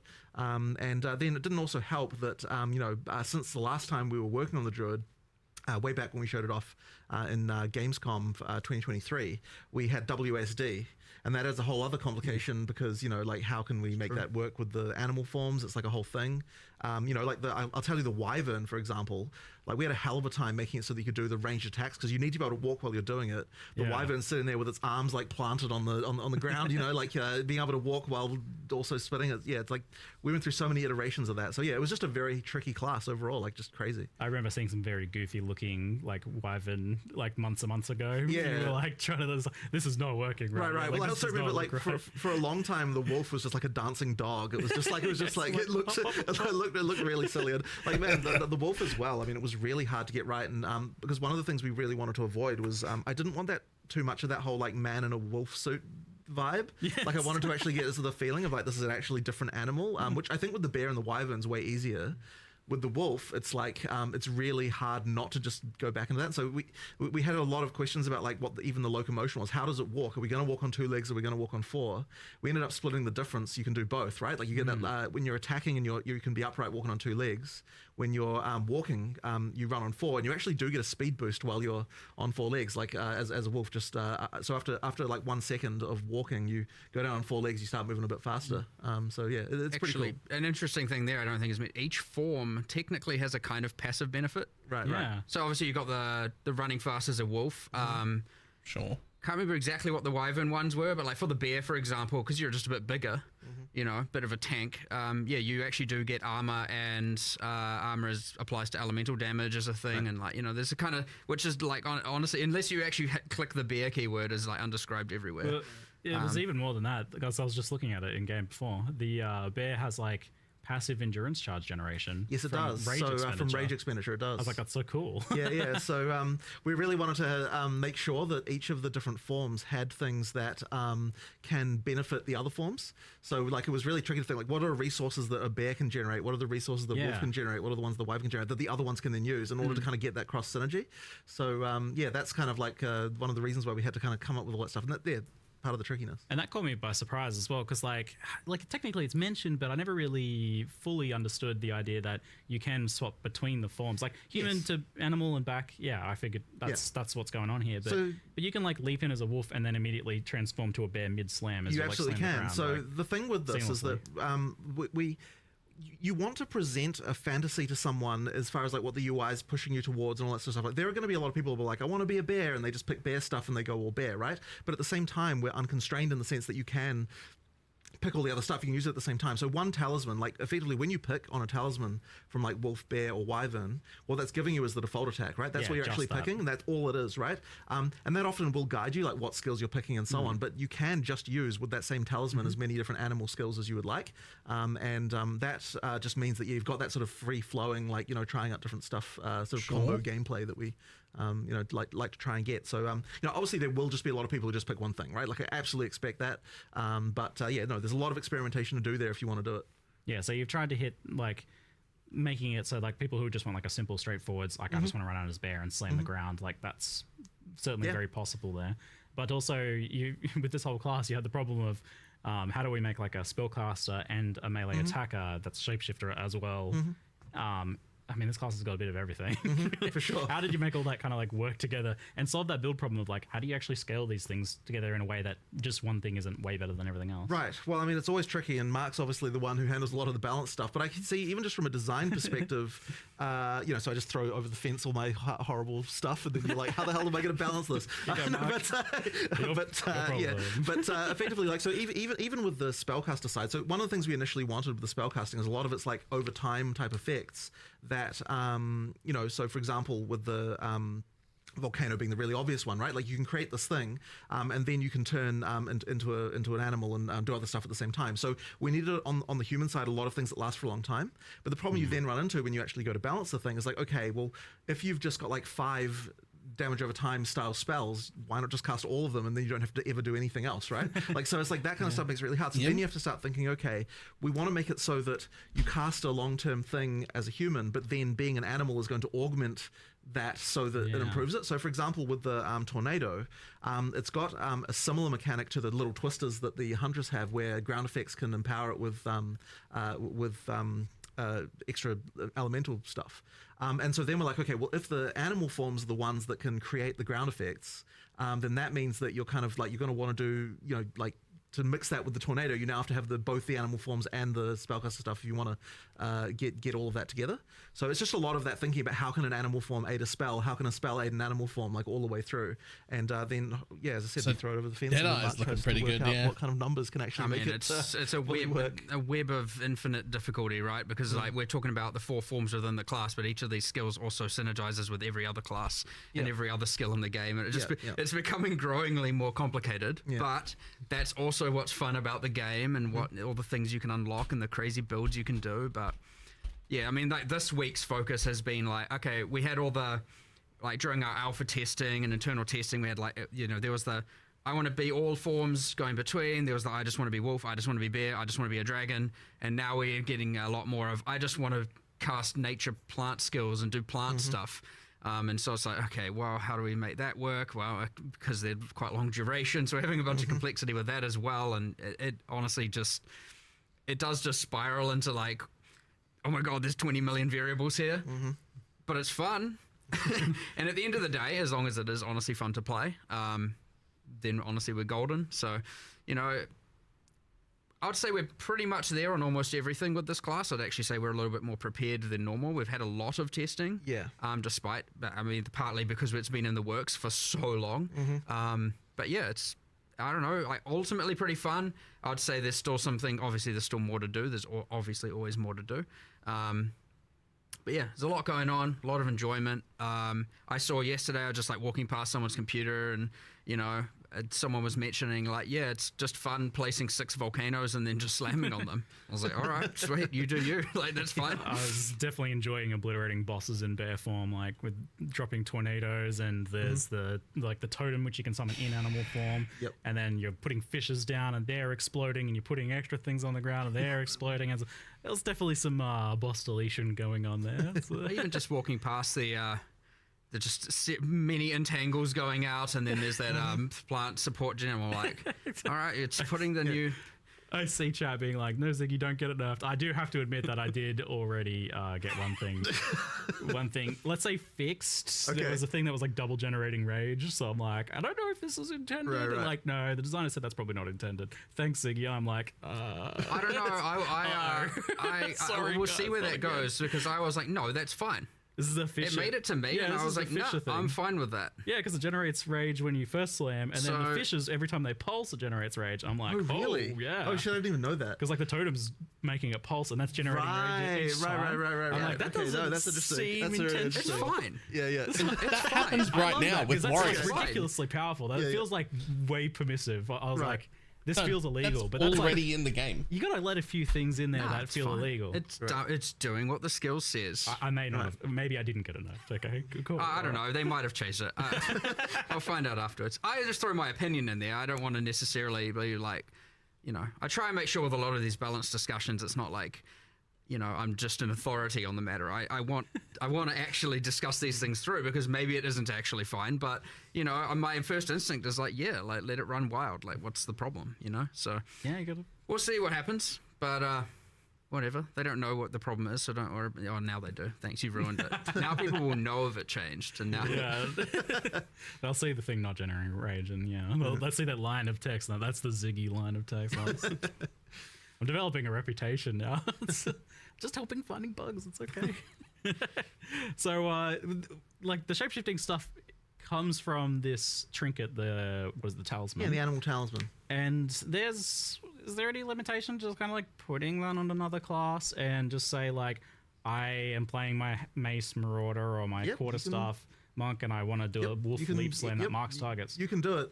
In fact, it was one of the things initially that it's funny with the audio team because initially like, oh, we want to record like bear lines for the druid the whole time, and I'm like, hey guys, remember anyone can turn into this animal. Are you actually going to commit to every single class is going to have like a three different extra versions of every single line the character can deliver? It's like that's okay, there. I'm concerned about you look in the face. I'm concerned about the direction of the video game. One of those. It's like their thoughts. I think it shifts to. It almost sounds like, to me, that's what it sounds like. They're like, they're thinking it or something like that. I don't know. But would it be completely impople to record every single line an additional 3 times for every character class? Voice actors, everybody come back and we need to roar like a bear. Exactly. Effectively, every class can be an animal. It's exactly the same as the weapon restriction. Ultimately, being a bear is the same as having a mace, which may sound a little bit odd, but that is actually how it works and what allows having. Whoa. I didn't even think about that. Wait, so you can use mace skills actually while more like bear? plus no, one. What I meant was that it's the same. I mean, it's the same in the sense that it's just a weapon type, right? Like, okay. Everything that happened in the entire announcement was waves of, yo, this looks really exciting. And then they add the qualifier of like what's required to make that happen at the end. And you're like, rip, never mind, dead. I want to kind of do that as much as possible initially. And it just kept happening over and over again. Like, yo, that looks cool. And it'll work only in these specific circumstances.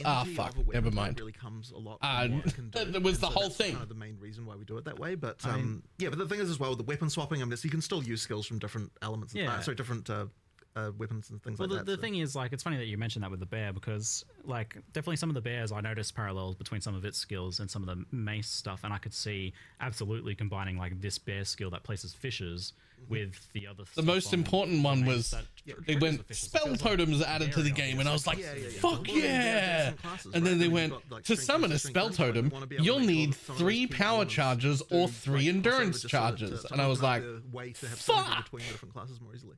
Yeah. Well, as you get more classes and more skills, you obviously get an overlap of the kind of mechanics and keywords and stuff, iterating, and thus they will always cross-synergize. And where there still will be new things a class offers, yes, there's always going to be a bunch of stuff that they use that will then interact with all the other skills. So. Yeah, and now you added plants and plants that grow from rain, and there's a plant keyword that has overgrown as a keyword.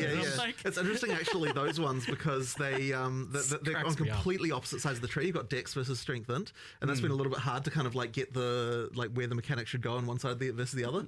So where we ended up going is that the nature side of things for plants on the Strength Int is like you've got the poison on the Dex side versus the kind of like just pure nature like physical damage spells does on the on the strength inside. But that's been fun though, because now it's actually been really fun designing the supports, because you know, the more classes we have, the more we can start to think, okay, like here's a support that's for something obscure. How can we make it so this can apply to some other kind of thing on the opposite side of the tree, where like now you've got some interesting interaction. So there could be some kind of like thing where growing plants as a ranger could be sort of something. I mean, like I can't say I've tested the potential there myself, but like we made all of that work. All the plants can, you know, like plant stuff all has mechanics around like watering the rangers' plants is like a thing. They all have ways that works. Yeah, I mean, the that fucking definitely opens up interesting body modification as stuff well. was Like, so disappointing. I do like the They're idea like, of being like here's a some druid body druid modifications. warrior. They're really cool. By the way, if you hard to die do as once, well. you lose them all. It's kind of just like, thanks, Druid, you buff What? poison rangers. Like, that's kind of just what happened. Alright, good, yes. And the rain buffing lightning skills What? as well, by like increasing shock chance and stuff. It's pretty wild how much stuff you've just jammed into one class here. How did you like kind of settle on a identity for the wyvern in particular? I feel like people know what a bear is, people know what the wolf is.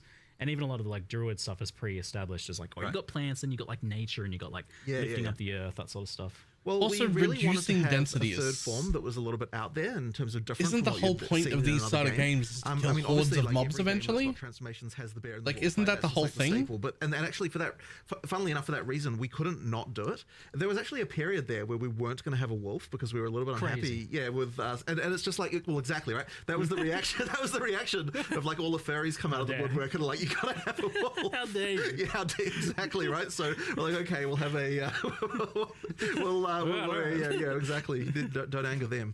You know, so that was a real concern. So we decided to go. We needed the two familiar, and then we needed one that was a little bit more out there. And really, when we were looking at the bear and the wolf, it was kind of like we want the slower, harder hitting. We want the faster and like speedy kind of version, obviously being the wolf. We also wanted something that had some range elements, and then a sort of more spellcastery vibe a little bit more. And so we sort of thought about it a little bit like, what animal is ranged? Like, it's not really, it's kind of not a lot out there that can really sort of do that. And so, eventually we settled on the wyvern. I mean, someone, of course, at one point was like, how about a dragon? And we're like, what the heck? What are you talking about? But then eventually I thought about it, and it's like, actually, you know what? There's some potential here. If you suggested to me, I told you not to do it because like, there's no way you could make it look good and not look stupid. But listen, real quick. It was hard, though. We did get I know there. it's not that important, and I'm probably the only one that is bothered by it. But wyverns and dragons are not the same thing. Can we just like, wyverns and dragons are not the same thing, okay? Yeah, I mean, as it should be for strengthened. Yeah, and you were asking what the passive buffs were. I was looking at it before. It's like, it's got buffs to freeze, shock, and energy regeneration, actually, as well. Like energy recharge, I think. It's a shame you knew. The reason I was actually being vague is I knew what they were. I just wanted to change them. Okay, I mean, that's fine. Do something Sorry cool. for my slight disingenuousness. Do something cool. I kind of feel like they shouldn't. I didn't want them to be offensive benefits. Yeah, they're supposed to be defensive. It forces you into certain build types. Whereas, like, if they're utility or defensive, that way they will work. Also, wyverns are not a subtype of dragons. I feel like I want to have a go at trying to design the energy shield thing. I don't mind. I wanted to have a go at designing stuff that's more utility or defensive only, and that way you don't feel like, oh, I should have to play lightning or fire because it gets the passive benefits. Okay. That way, if you wanted to do a kind of weird out there thing, it doesn't feel so bad, but we'll see what I come up with. Do you have an idea, or are you still figuring it out? Nah, I got no clue.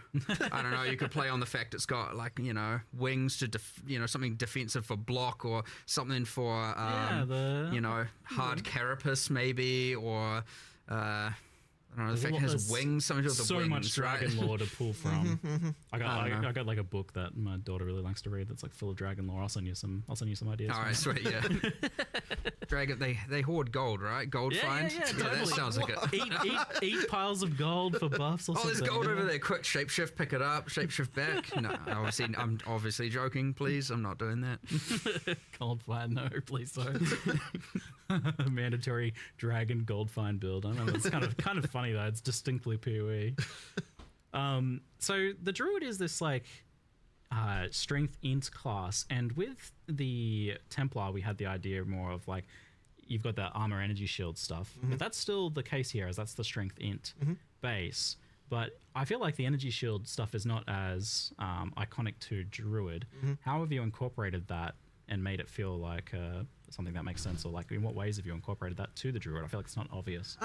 Yeah, look, it is a little bit off in terms of the feel there, but at the end of the day, we kind of don't really have many options as far as what we can do. I mean, like that, it is important for it to be that it has that, you know, like armor and energy shield approach.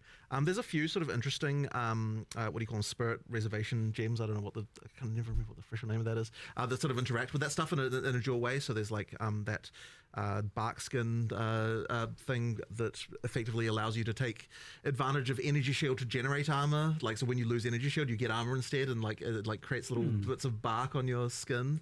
As you there's like things like that we've added.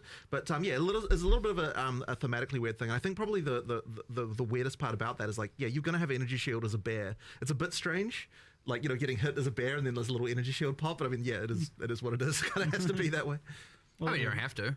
Well, I suppose, sure, you can go full armor if you want, but well, like, yeah. I feel like because there's like such a range of identities within that one class as well, that you've got the bear maybe that doesn't really align as much with that. There's definitely more armor stuff. Yeah, going so you on could build more strength when you, depending on what animal form you're playing, of course. Yeah, whereas like the wyvern potentially has more of that kind of magical aspect to it, where it's like that's I mean, and that's why the wyvern itself does get the benefits to energy shield, and the bear does get the benefits to armor, in order to kind of make it so you are, like, depending on what animal form you're going, there's a bit of alignment in the defenses there. I mean, really, it's the tree that inspires and motivates this, right? Like, a sorceress could be on the bottom side of the tree and still have the same skill set, and, you know, obviously the damage nodes are a bit weird, but it could work. There's nothing saying, I mean, that's part of the beauty of the game as well. Yeah, I mean, I had that experience where I was like, because it wasn't as clear, I was almost inventing my own lore there a little bit, where I was specking the regen from the Druid, and then the Zealot's Oath right there. I'm like, oh, this actually, like, you're converting your natural kind of like life regen into energy shield. Like, oh, this is kind of the Druid's thing. Like, yeah, I mean, that is a way for sure. Like, Keystones certainly are pretty powerful, and we have a bunch of, I think there's an extra, I can't remember what it's doing. There's one that says do not translate on it, so it's in progress. But yeah, we were playing around with trying to have some armor, energy shield, more hybrid stuff going on with the Keystones there. It was based on, what's it called? PoE1's, is it Divine Shield? Is that the name of the Keystone? I can't remember. Too many names. But, you know, it's based on that, but not exactly the same, like a derivative of that we're trying to get going. But, yeah, it's just because I was like, we need more Keystones that I feel more druidy, and I know there's a rage one there that is embracing the animal ferocity, where it like, what does it do? It's like doubles your maximum rage, but makes you don't get inherent bonuses from rage. So it's like, if you really want to do the skills that are rage consumers, like rampage, and you just want to rampage for as much time as possible, you obviously go for that keystone. You lose the benefits of rage, but you get to rampage around for twice as long. You know, so a few things like that we're trying to add that are thematic as well, and I think that's another one of the really cool parts about adding a class. Let's just see the patch notes. Is 1/6 of our tree was just filled with just placeholder garbage. Like, actually, like, there's a giant link thing there. There's no links in the game, really. You know, it's like, what are we doing with that? You know, it's like, and so I was like, well, that looked like a vine. Just make that a plant thing. And, so now it's a plant thing that talks about overgrown plants. And but we filled in that whole bit of the tree, and guess what? Now witches and sorceresses have more energy shield stuff on that kind of direction around towards the druid, and warrior has more. And you know, and I don't just mean energy shield, I mean everything, all the mechanics, right? All the int mechanics are kind of there, the strength mechanics, everything. So it is nice we finally have a class in every different part of the tree, so like we don't have any just like weird open stuff anymore. Yeah, that area of the tree was a little strange. I mean, it's such a massive tree already, and you're adding more to it. And then, like, I have to wonder, like, you added this Oracle class. Like, I saw the Shaman one, I was like, yes, this is exactly what I expected. Then I saw the 75-month reset. You guys had like 100, what is it? Notifications 130 extra passes. So far. Like, why do you do this to yourself? I wish I did. It's ridiculous. It's fun. Because it's cool. Sorry, what? Because it's cool. That's really the best reason you could ask for, right? Yeah. I was like, I really went through, I mean, I know we showed 2 examples, but I was like, I really want to make sure there's like cool off-spec stuff here. I want to make sure that if you want to be able to get more of a certain thing, this is a way to do it. I mean, at the end of the day, it still costs passive points to allocate, right? So it's more about, you know, maybe you want some stuff that normally you'd have to go to the deck section for and get, you know, maybe some projectile related stuff, and now you can get it up there because it allows for some kind of weird off class, and it was all themed around, you know, if you got to live your life again, what would you change? Like, what different paths would you take? And so it's this interesting, like... It's an existential crisis as a node. That fits PoE. Initially, I always write my little blurbs about them to get them in the live stream, and I was like, it's got all the passives not yet added to the game. I thought it was an interesting way of looking at it. Not that that's actually how it is, but I thought it was like a kind of, it's like lessons you learn, you get to now use in advance kind of. I thought it was just a cool thematic thing that linked to the class, and it's easy, by the way, as designers to see that kind of thing and go, we have a million things to do. Like, is that really, like, that's too much time, too much work, right? And I'm just like, sad, isn't it? if we say that about everything, you get nothing cool. Yeah. And so it's that, and I mean, even the shamans, like runes revealing hidden powers, like we're setting ourselves up for a large amount of cumulative time over a while, right? Any rune we add, anything, like we have to add and consider the shaman stats, and that's another whole axis of things. We have to meta balance every league, and same with the oracle passives, and every time we change the tree, and like when we eventually add the Templar, we're going to have to relocate all those nodes because that tree's going to get a giant. Now we've got 2.5 classes in one section, but it's worth it. It is actually worth it. You add so many builds, so many cool things, and if you don't want to deal with it, just pick another class. It's fine, you know? You don't have to. Or pick other nodes on the same class, you know? You don't have to take that node, so... I think this like very clearly communicates that you're also okay with this idea of there being just like hidden cool stuff to discover that you're not going to know ahead of time, because you can't like look at the class options on the character selection screen and know what the passives are going to be that are hidden behind the Oracle Ascendancy, right? I mean, hopefully you can in Path building. Yeah, I mean, you just look. There's always going to be community tools, and they're going to come up with a way to make that, you know, to the build guides and all that kind of stuff. So you know, like, I love the secret stuff. I actually got my secret Abyssal Lich. Yeah, wild. It was an actual final secret, and maybe there's more. Well, you want to do more of that, don't you? I can tell. Look at him. He wants to do more. Of course, I love it. I love people having cool secret things they can find, and it isn't just like 1000% pre-planned. Yes, they literally said less monsters. I understand the need to plan. I understand the need to you know how they made tier 1 maps have less monsters to be less overwhelming, but it's scaled back up to normal at tier 16s, I definitely want or to 15s or whatever. Where you have that, Well, they said instead of that, they're not going to scale it up, so it's all going to have 40% less monsters, but they're going to make the monsters drop more, give more XP, and like be more rewarding, so that you would get the same amount of rewards per map, but with 40% less monsters to kill. Like the talismans and the forms and how that stuff works. So the talismans are effectively just like another weapon. Yeah, exactly. And things like attack speed, movement speed on gear, and everything will affect you in your movement. Absolutely. Animal forms. It's not like, I think because a lot of other games do it where when you change form, like all of a sudden, oh, your weapon's not affecting you, or this thing's not affecting you. Well, I mean, effectively, so we're doing the changing form by utilizing weapon swaps. So you've got 2 weapon sets. Yo, stop it. It's inherently, and the talisman effectively serves as your weapon. Yeah, like if you're playing a druid, you are going to have to learn how to use weapon specialization passives and stuff like that if you want to have the spellcaster and melee thing. Now, a lot of the passive tree nodes, like in the druid section of the tree, all have like attack and spell damage and that kind of stuff. So like certainly for most of the start of the class, you won't have to worry about it. Remove collision and it won't be a problem. And if you want to do hybrid Give spell me attacks, phasing you are going back. to have to think about like, okay, what are my attack passives, what are my spell passives, and do that. I was actually surprised at how simple and straightforward it was to do. So like the weapon specialization tree thing, you still do need to think about and understand how that works. But the basics of it, like using the actual skills, just happens automatically. Like I never have to actually go in and no. You don't have to worry about that part. Just because of the fact that because this has always been the rule, but it's really apparent here. Like if it'll swap to the weapon set that can use the ability. So therefore, you don't have to actually tweak a bit. You just put it in and it kind of works. Like if I tried to use my spell, it would shift to human automatically and use the staff.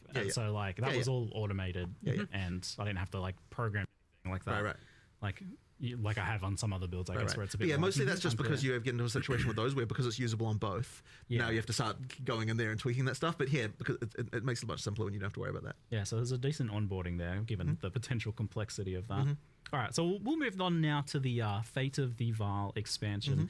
And there's definitely more of a like clear divide between the two things, and you even actually made 2 separate trailers this time around. Well, it would have been super weird to have these like 2 completely clashing themes in the trailer. So yeah, in the end we were like, normally of course we'd make one trailer with everything, but we're kind of like, man, it's really hard to unify these 2 things in a kind of reasonable way. So yeah, in the end we decided to go with 2 trailers. All you do is go play D4 they're not connected. on the 11th and do us all a favor. I mean, aside from both of them, I feel like we're allowed to be pretty upset when they do stuff that is like directly against what we would like. That was total accident, by the way. When they shoot themselves in the foot 7 times in a row in like a 10-minute video, you're allowed to be upset about it. Yes, sure. I was praising the equality of it. Like, right. Yeah, I was great. There's buttocks for everyone here in this trailer. Excellent. Thank you. So this expansion is, and we saw this a little bit where you tried to work in the previous League mechanics into like story quest stuff, which I was super keen on. This expansion definitely feels much more deeply linked into the campaign and story, to the point where like Doriani's saying, go back in time and try and change these things that happened in the campaign. I was like, this feels like a major campaign story beat. Yeah, so I mean, there's a few things going on there. So like initially, this League, unlike I think what we've done too much of in the past, the storyline develops quite a lot more kind of like through the campaign with different events that happen and sort of link in a lot. And part of the reason originally for that is that one of the things we sort of don't like necessarily about what leagues do is like you've got this situation where you like walk out of town in like, you know, literally the first area, and it's like some eldritch entity is immediately recruiting your services. You know what I mean? Like it's actually very like unfortunate. Put this rusty thing in your body. Exactly right. So we kind of wanted to try and make sure that there's a little bit more like it doesn't feel like the world is on your shoulders like right from the get go. Like there's actually like a little bit a growth of epicness. Patch notes will be interesting because they did say they've rebalanced like 90 different skills. Like the moment you walk out the gate. It's like, okay, they did literally say they rebalanced 90 skills, and there's a huge changes to the passive tree, and that might make a huge difference. It might be a case of buried the lead here, and we need patch notes. Once you pass the sort of key point in the storyline, then it like really opens up. You go into the past, you've got a little more story stuff going on. It did add quite a lot more work to kind of have to make 2 versions of a bunch of things and that kind of stuff, but I think it is worth it because it means that it feels like the League has a lot more going on, it just doesn't kind of you don't break immediately the feeling of the world, which has been a problem in the past. I have very strong opinions on this one. It's like dark horror, gothic, secondary. I'm 3 dimensions deep of like I'm in the past or in some sort of demon realm now. I don't know what's going on here. And I mean, it's fine as you go, but this is actually one of the challenges I think we're going to have just designing leagues generally, is that they're going to require a bit more work to make them feel right. I mean, even just something as simple as like the Vaal sacrifice circles that you get throughout the world. Normally what we would have done is like make one thing and call it a day. Here what we've done is we've got like 10 or more. There's a ton of variations of those where for like each act we're like, in like for each area we're thinking like, okay, which like we need more of these so that we can use them so they feel natural in the place where they are, like do a bit of material reskin and stuff like that. Like that's kind of the stuff that we now need to do to sort of make it feel like you're not breaking like the world stuff. The PoE1 style, betrayal basement. You just okay, so there's just a basement everywhere, like in the mud flats. Like, okay, that just doesn't fly anymore at all. So like we want to make sure that these things are way more believable. Basement in the mud like you're flats. actually convinced. This makes sense. I'm not just in a basement in the mud flat in a swamp. You know what I mean? Yeah, the Vaal is a very distinct thing, and it's very like tied to Act 3 as well. So I was a bit worried about like the tone of Act 1 with the Vaal stuff, but then like what's tied to Act 4 reasonably well. Like you've definitely taken good care to make sure that it doesn't. Well, I mean, it's a matter of making it feel like there's some ancient ruin that then later someone came along, like some Nesmites went there and they built some stones around it because they're like, well, what is this thing? And like, we just thought a little bit about like how would the culture here have reacted to the fact that there was this ancient ruin from long ago in this location? And that ask about Toda. Yeah, okay, interesting. And you mentioned to me that this is the bar for what you want to be doing. This is the quality level for what you want to be doing. So I'd say that it does sort of. I would say here, like the level of polish and the stuff that we're doing, like the amount of content that a league needs to actually be good. Like, obviously, when we did 020, the league was a little bit like, it was just the Asmerian spirits, and like, I mean, it was a league, but it wasn't really. Didn't have like the depth of content and stuff that you needed. And then with 030, I think we did a lot better. Like it came a lot better, but I still don't think we quite got there in terms That of was like the, PoE1 level kind of. Yeah, like, yeah, and then this one here, I think like you get up to the level of quality that we really want to be delivering in PoE2, like post release and everything, and like the kind of the amount of content you need for a league. Like it needs to be quite sizable and good, and it did take a lot of effort, but I think it's worth it because you sort of shows you what we can do when we. Yeah, I was gonna say that's like a high bar that you've effectively kind of like locked in committing to Right. for expansions. There. Well, hopefully I don't come to regret it, but it's not. And honestly, the scope did explode a little bit because when we, I think that one of the things. So when I initially designed the league, I was kind of like, okay, we're going to have like some limited number of rooms. We kind of spec'd it out, and like we, and each one will have a few levels, and it kind of didn't seem like it was that large. But really, in the context of PoE2, it's like, well, if you're going to spend effort to upgrade a room, it needs to feel meaningfully different and have meaningfully better rewards and all that stuff, and it pretty soon expands into like a really huge list of like different combat encounter mechanics and different like crafting mechanics and different rewards and everything. Like there are so many new rewards and things in just in the temple. It's crazy. Like there's a lot there. Like certainly the number of expanded crafting options and all that sort of stuff. Yeah. I mean, we could take some inspiration from what PoE1 did with Incursion, in terms of double crops and stuff, but we had to make it work in a PoE2 context. There's just a lot there. Yeah, I've followed your progress with designing this one from the very beginning. Yeah, the funny thing is about that is that it actually came from a game that you recommended that I play. I wasn't going to even say it. No. So you recommended that I play this game called Loop Hero, and I really enjoyed it. Yes, then everyone's going to think that the game we're inspired by is Blueprints, but it actually wasn't. It was Loop Hero. It was so good because I told you about that game, and then it was like a week later or something, you sent me a message like, "Hey, I've made this little program." Yeah. So I prototyped up like a thing that for what would become the UI for Incursion. We actually ended up. It's funny because this is like the first league I've actually personally done code on in like quite a long time. You really got into it. Yeah. Because it was a real fun, just like evening thing to like go and just like work on this design. One of the great things about doing that is that I got to make so many design changes just in the course of like of writing it, like, which I don't think necessarily would have gone exactly the same way if I was getting other people to do it. So yeah, that was really fun. And just make and then effectively the back of it is like the code that I wrote, but obviously the UI of it is like a whole thing that a bunch of other people worked on and made really look really awesome. But that was a lot of fun. Yeah, what is it like about this one that grabbed you so much? Because you got so involved and so personally, like working on it at home. Yeah, in the evening, I just really enjoy this kind of like little game within a game, like little metagame things. And just that dungeon design thing is just a really fun thing for me. Tile placing. Yeah, it's really fun. Love a good tile place. And I just like coming up with all the little ways that they can interact and that kind of thing, and try to make each feel a bit different and that kind of stuff. It's just a good time. So we'll say the way this league looks is interesting. I am interested to play it. You run it like it's a really small one at the first, and then it like I'm disappointed by Druid. I'm disappointed by. Yeah, it's like a weird kind of like roguelike-y fucking thing without being a roguelike itself. Just about everything. Exactly. I'm severely disappointed by totems, with that design, then I'm curious, etc. But like the actual league mechanic, that looks interesting. It never fully resets, but when you kill Zeri or defeat an architect, quite a lot of the temple gets destroyed. So there's this kind of destabilization thing. It goes back to not the start, but kind of I think it removes like 2/3 of the rooms. There's some number like that it gets rid of at that point, and then you kind of have to build up again. That's just that effectively means that it looks like quite when nice. you do those options, you're getting like new reward rooms and things to play. So it's giving you new goals, and then you have to work towards those goals again. And then ideally, those reward rooms can be rewarding enough that the benefit of going back to smaller is or I'd say the negative of going back to smaller is completely outweighed by the benefits you're getting from the extra rooms that you're able to place. So you can juice it a fair bit too. You can, yeah. There's a lot of like modifiers that are getting added on by each room, and you can place quite a lot of them. Yeah, you can. Yeah. Do you foresee people building out like a huge temple and then kind of not having it decay as much as possible? Yeah. Like I mean, Zeri? it's absolutely intended that you'll do that. I mean, once you've defeated at Zeri enough times, you've got the uniques from there, and you've done like other things like that. Then you absolutely will.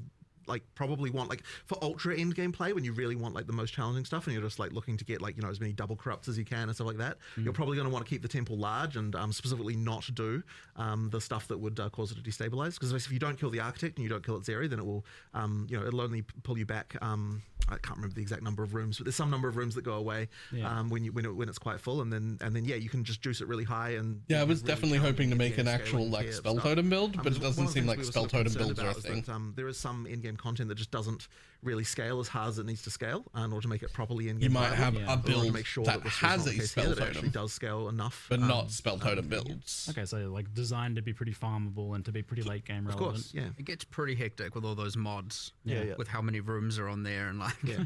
But also just other things that you want to do, like so for example at the start of the game, you can only you can't like store up temple runs, as it were. As you get into the game, then now we start to have it so that you can store up more runs, so that you can like map for a while, then like do a bunch of incursions. I think we have it that eventually you can do 60 maps and then temples, and then 60 maps, then temples. If you want. So you can, if you want, or you can do 6, then a temple, then 6, then a temple. So you can effectively store anywhere runs, in between. 10 runs Nice. if you want.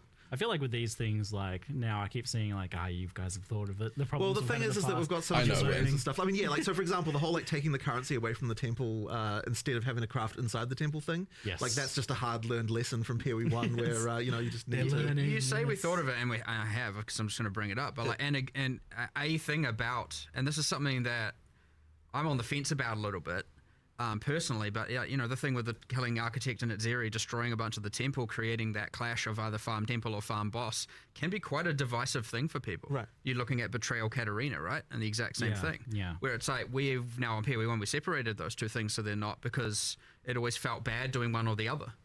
Or I could feel bad doing one or the other, depending on how the balance went. And so you might get a similar thing here. Now, of course, the amount of the temple that can get destroyed is variable, and there's a bunch of stuff we can obviously tweak. But yeah, like getting that right and feeling right will be important. It's honestly hard to say if it is right now. But it's a thing, we say we've thought about it, but it can be very easy to see that and be like, hey, they're doing the same mistake they've made last time. Which, you're not wrong. Except depending on honestly having the lever this time in place of how much gets destroyed instead of entire. I don't want to sound too negative, but we get that is the theme of all of we need PoE2 to, so far. that's You true. just We've described. thought about it, Hey, but they're making the I same can see, mistake 'cause they I was already thinking made. about it going, I reckon people are going to get mad at this. I was That's- looking at it going like, That's the whole the idea that it's like Path of Exile 2 so far. It's making the same mistakes we've already made. I either have to pick bosses or pick temple. It can be quite bad. Well, so yeah, that's clear then that you've kind of already got your hand hovering over the lever waiting to like adjust it as needed. yeah, and it's honestly kind of hard to know with, I mean, even if you, again, it's The thing with this sort of stuff specifically is you're talking about that's the type of gameplay that is hard to test internally. Yeah. Because how can you do just like you can't really test like what is weeks of grinding gonna feel like, it's yeah. So I expect us to maybe we hit the sweet spot. Who knows? Hopefully. But I could imagine that this is a thing that gets adjusted for sure. Yeah, so you've made the like the ability to sell like the corruptions, the double corruptions as an itemizable thing you can just take away and sell. Is there any reason to like itemize the temple like we did in PoE1? Nah, so that was really more of a band-aid solution in PoE1 because we didn't have an easy way to change that. Like I'd prefer that the temple is your temple and that you don't sell them, but just that all the rewards are the things that you can trade. Like that, like trading the rewards was the reason why we I did our temple itemization in the first place. Yeah, just if this time we're just making sure to design the stuff in a way that can be take back that you can take with you. No need for the band-aid in the first place. Yeah, exactly. There's some really basic crafts that like, your classic exalted orbs and stuff like that.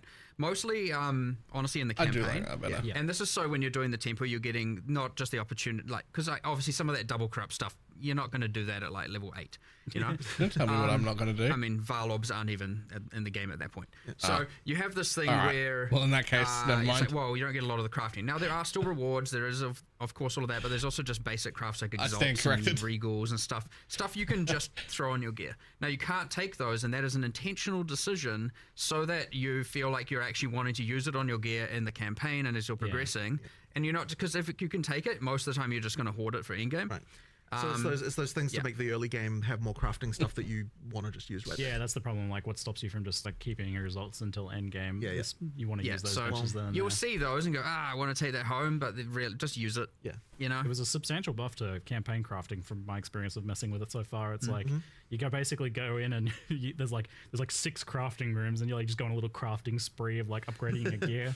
Like, I mean the temple we it's funny because there's always the question whenever we make a league of like, well, what if people always say, oh, there's no reason to do this during the campaign, and it's like we really have to incentivize that to make it so that no, there's actually worth doing. Like you're going to get a substantial power boost if you decide to engage with the league. Yeah, you could. It seems like you can kind of like hold off as well. Like you can be like, oh, my gear's kind of okay now. I'm going to do that a little bit later. Well, you always want it to be both feeling rewarding and give you obviously an advantage, and also not feel so mandatory that you're like, ugh, what? Yeah, it felt like kind of a bit optional in the sense that like, oh, I really need some gear upgrades now. Let's go into the temple and spice up all my gear. Perfect. Yeah, nice. Perfect. That's what we want. Yeah, cool.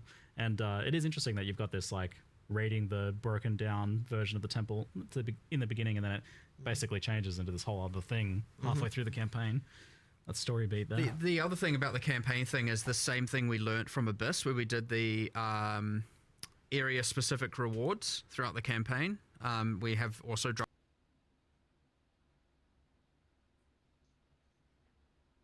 dropping here from the in-world encounters. So even if you're not doing the temples, doing the in-world encounters can give you that extra drop per area. It seems like on the back end, maybe you've kind of taken what Abyss was doing and almost shifted it over. There's some modifications, but it's the same kind of thing. Well, we've effectively got our, allocated amount of rewards and crafting and stuff for what a league is allowed to do and should do, and we're just trying to make sure that, it fulfills that, it fills that budget, so to speak. Of you're getting a lesser jewels or bin Keth or something like that, kind of similar to before, which is good. But yeah, I was definitely, that was a huge thing with Abyss. I thought that was like a really good improvement to campaign, so it's good to see continuing with that. Then it felt pretty successful as a design decision. Nice.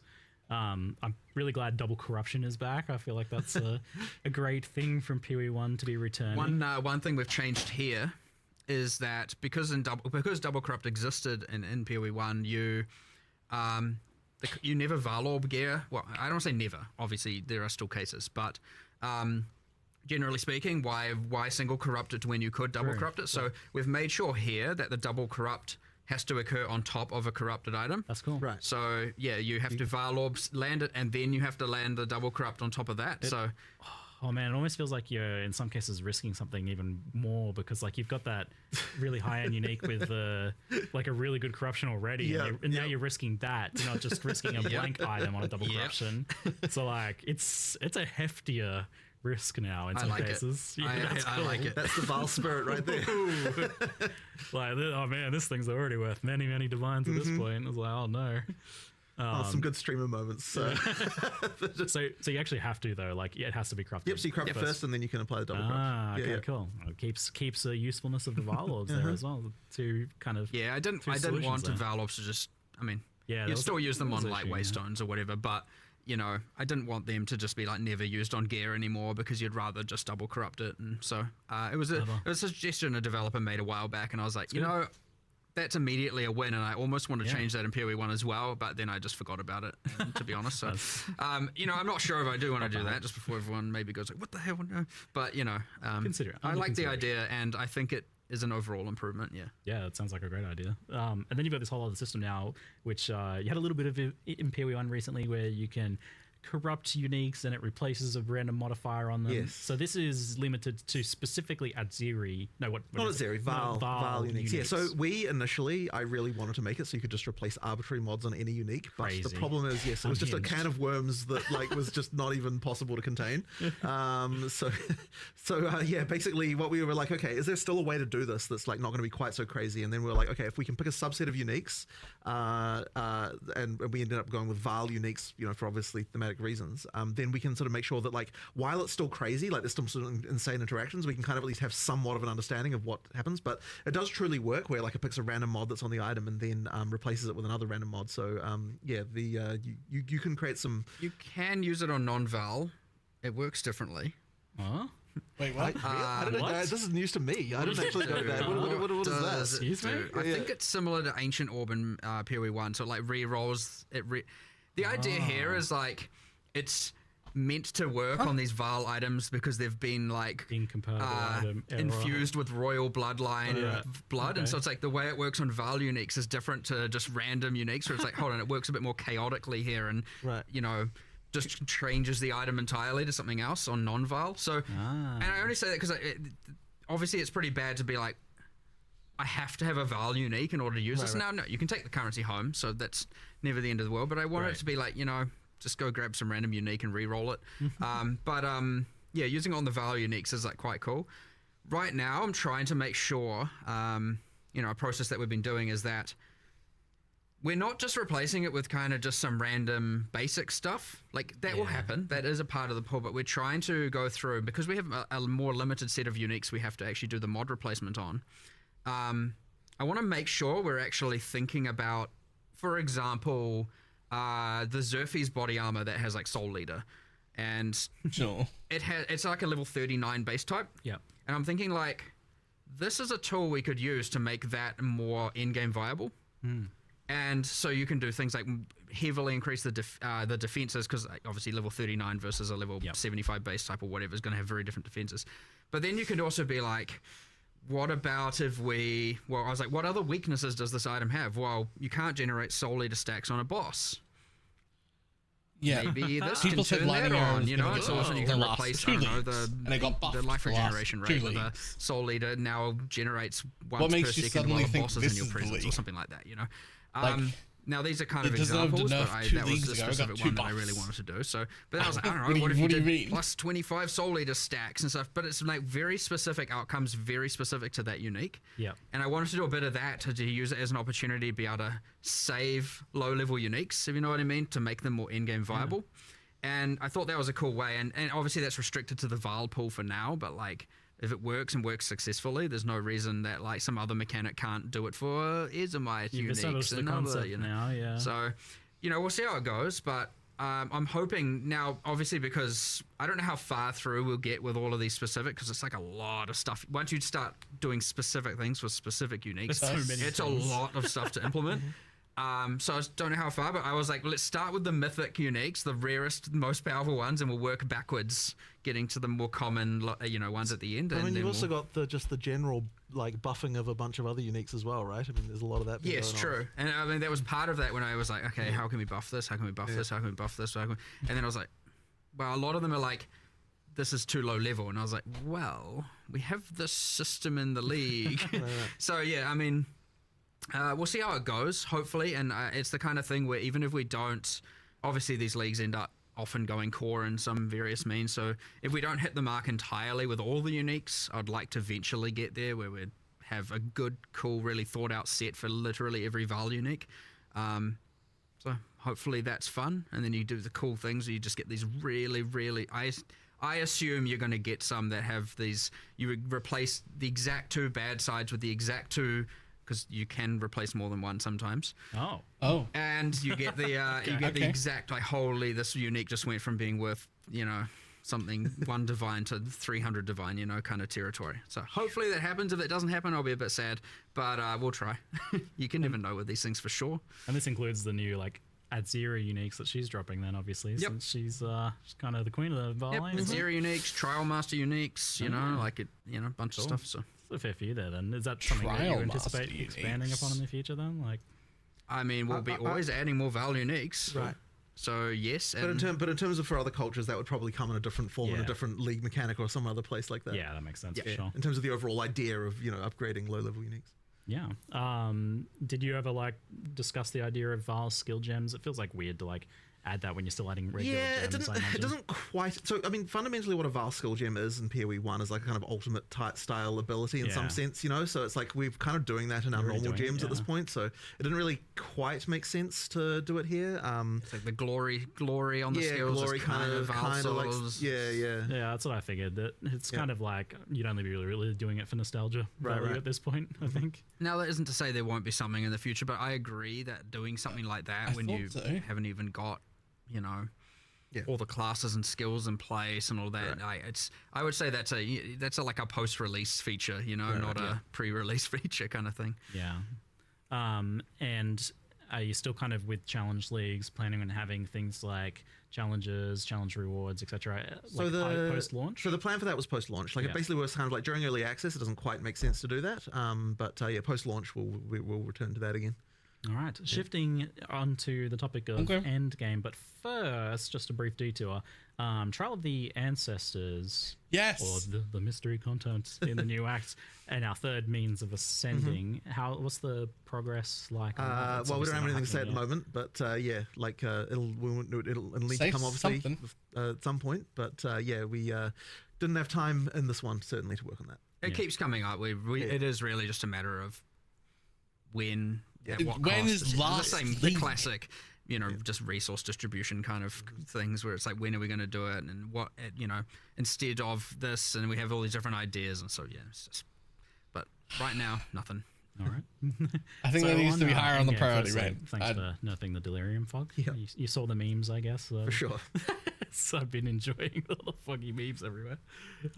That's good. Visibility improvement for the Quick in-game. ask about porting that back to PoE1. Just tone down the fog. You've done some pretty major things with the. So ask about turning the fog down on PoE1 the very also. First question, and before we even tone down the fog, the first question was, okay, well, why do you feel like you have to run every map this way in the first place, right? Yeah. Like the fact that something feels mandatory is already a problem, regardless of the fact that the effect is also annoying, so that was the first thing to solve. And it really then started coming into, okay, well, how people are finding waystone crafting more annoying, and we only made it more annoying in Abyss with the having to go somewhere else and get it, it just made it not not particularly great. The first question is, well, how can we fix this problem, right? And effectively we're kind of like, we can go two ways with this. We can either make it so that every league has something that feels mandatory that multiplies with the rewards, or we can say no leagues do, in which case it's more about which league do you want to run for different for various different content that they can provide. So we decided to go with no leagues do, because I think that it's probably just less busy work, less annoying. Like if every league gave you something that you needed to craft and do something with, it just would have been a pain. Which is why even in the live stream we're like, from this point on, just like waystones, they all get regular, they'll have the regular crafting of just regular base currency, but we're never going to add to them again and like a thing that requires you to do more crafting than that. Another layer of that, because I think that having to do that every map is too frequent. Which is also doing it on the tablets means that it's just way less frequent that you have to do these things. Which helps a lot. And then of course the question was, well, how can we make sure that we're not like doing a nerf to overall juicing potential here? So then we had to look into how can we get back the the power you had. So that's when we got into the extra mods on tablets and things like that, in order to sort that out. Now, Rare obviously tablets, you were hoping though. to do more in game for this expansion. So what's kind of happened with the? Well, I guess the sort of two things that we see as like the major problems in endgame. One of them is when you get there, it can feel like you don't really have a proper goal. Like you don't have an immediate okay, here's a quest to do this and a quest to do that and that kind of stuff. So there's like a little bit of that missing, and that really is a content thing that just requires us to expand upon what a league is. Now, something like something like Fate of the Vaal, it immediately has story stuff to do and so on. So when that goes to end game later, you'll have like storyline things sort of built in a way that can like make it so you've got that. But the other leagues don't have that as much, so we need to really make sure we're expanding on those. But the other thing as well is the Atlas tree just needs a lot more love and attention and like the way that it works and all that sort of stuff. So we just need to do a lot more there. I opened that tree yesterday and I was like, oh, this sucks. It's a little tragic. It sucks. Like, so, but the thing is that in order to make it good, you have to spend a lot of time and attention making new notables that are cool, that require like actually modify things in cool ways and like actually really meaningfully do something, and that's just a lot of time and work to do that. So do you have an idea for what you want to do with the ascendancy tree side of things? Like, is it kind of angling more towards what you've done in Public League, which has been pretty successful? Well, I don't think we should be talking about that yet, just because that'll be it's more for later. But I mean, with the things we want to do. Yeah, there's stuff we want. We're I think it's an hour 15. Trying not to spoil anything here. We obviously are spoiling the fact we are doing something. And I'll tell you, it's not even. It's not the same. It's not similar. It's like it's in a whole different universe. So it's kind of like, which makes it a little bit hard because obviously we're in this state where we want feedback about the end game.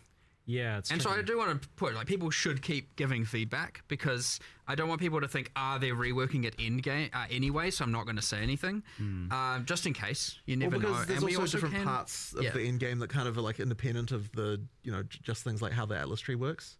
So but yes, that tree is effectively going to be completely reinvented. So that will get a full drastic change, and then something that like PoE1 with the whole complete your atlas being a very clear, very obvious goal. You just complete all the maps and you get your atlas is complete. And then there's heaps more beyond that, of course. There's all the boss farming and all the different progressions, and even that has like multiple quests throughout the main quest line with the different pinnacles and all that. We just don't have any of that really. It's just immediately into this infinite unguided adventure, and there's a little bit of things with the corrupted zones and bit of that, and like, you know, the burning monolith, but it's still mostly unguided. You don't really feel like you have like, I've completed the main thing, now I'm going to farm, you know, at the moment. It's pretty unsatisfying, I'd say. So really trying to drive that home.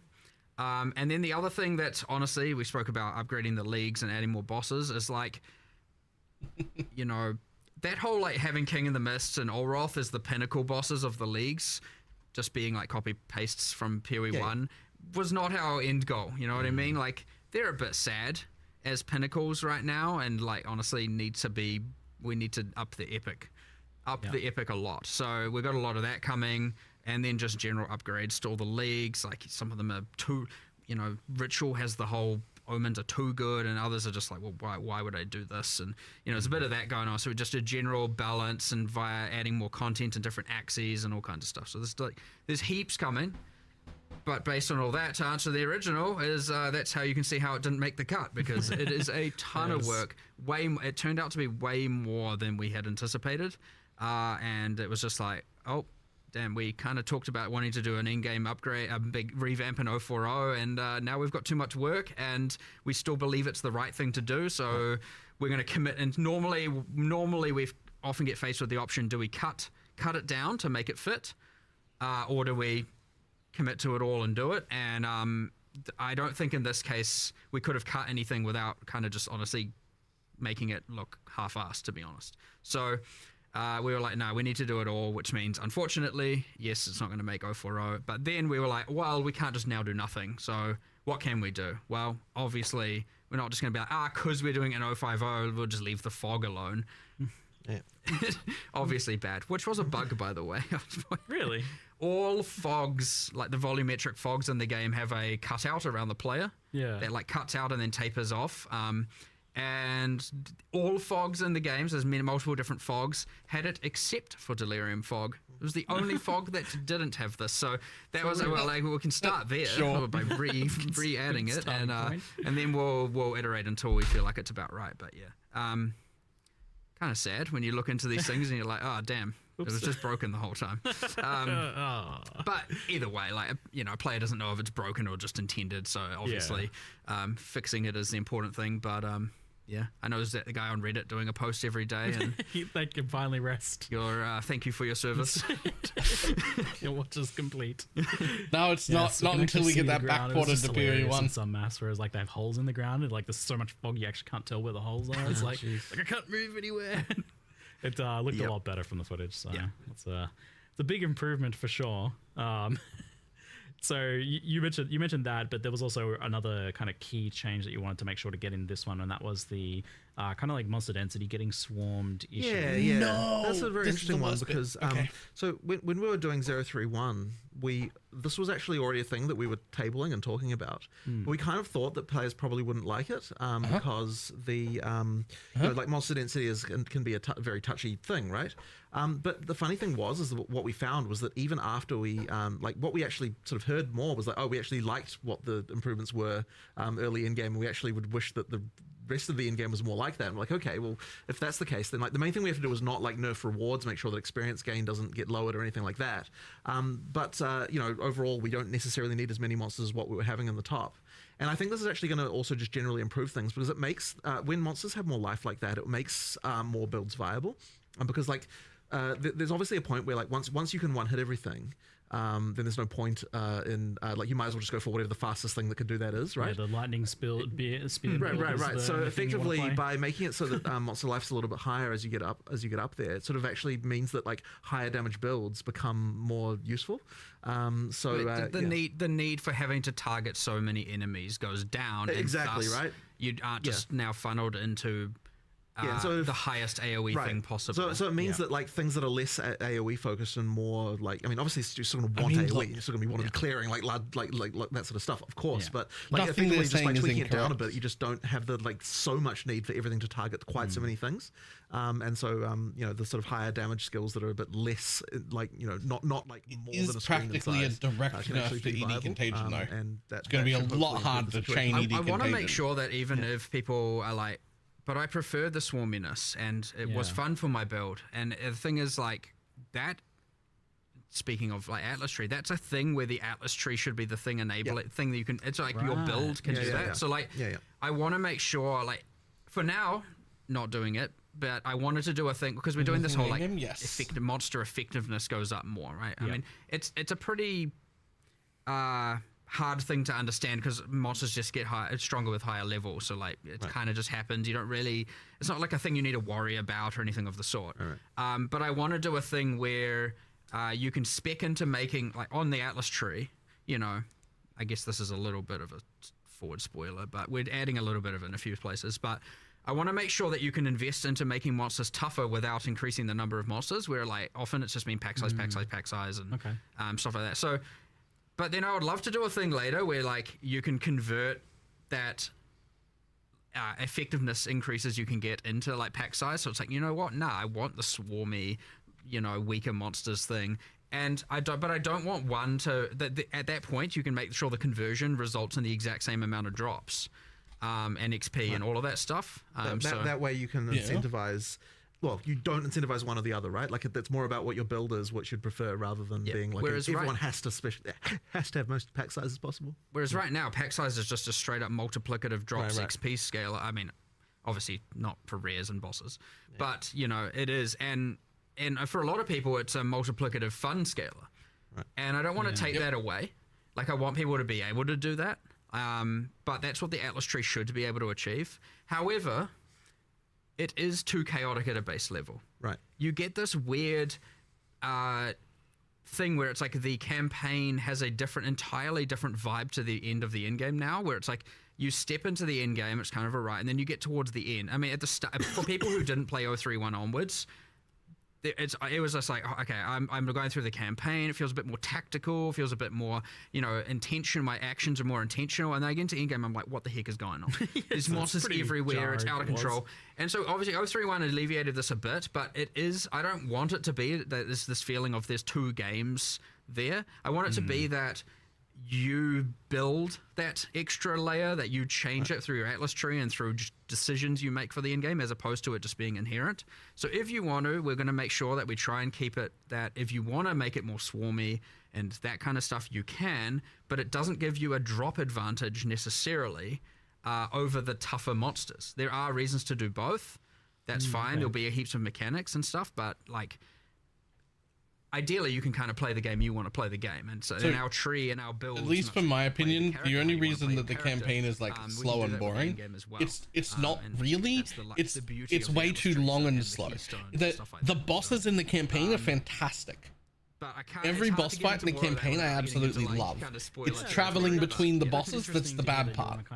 Make things a little bit less binary, where like in the past it often has been the case where it's just like, oh, you just stack as much of all of the things you can stack, or it's just stack as much pack size or stack as much rarity as you can, but maybe having angles for both of those things, like I'm juicing pack size, or I'm juicing difficulty and rarity with, I mean, that's exciting to me, because I like the ability of being able to spec content that rewards your character that has low AoE, that is like really good at like dueling really tough rare monsters. And like, you know, we did get to see a little bit at Imperial one where there was different strategies for juicing, where like the actual distance, or something that was making like really strong rogue exiles, and that took a specific legitimately sort of what we could do to the campaign is remove a third of all of the zones. And kind of tying into this topic then, and you touched on take all those bosses and put them into other zones, so that I'm encountering more mobs and more bosses in endgame maps in less overall zones. Normal and magic monsters, there's a bigger difference, I guess, than has been the case in the past. And where are you guys at with like noticing or feeling that, or what problems do you foresee with that? It gets talked about a lot. I don't think it's necessarily wrong that it's like that. One of the things we really want to try to make sure of in PoE2 when we're sort of doing a sort of from scratch pass on this is that the amount of rewardingness of something is equivalent to the amount of difficulty that it takes to kill it. And that's kind of where, like we're trying to normalize that, because by doing that, it means that we can try to get we don't want a situation where like some content just is randomly just way more rewarding than other content, and so we're trying to just make sure that we're keeping tabs on that really well. And what that's kind of ended up with regard to the magic versus rare is we've got the balance of that where it should in an ideal world be the case that killing a rare versus killing a white monster is does in fact drop the correct amount of rewards relative to each other. Now the issue can come with the fact is what if your build can one hit either of them in any case?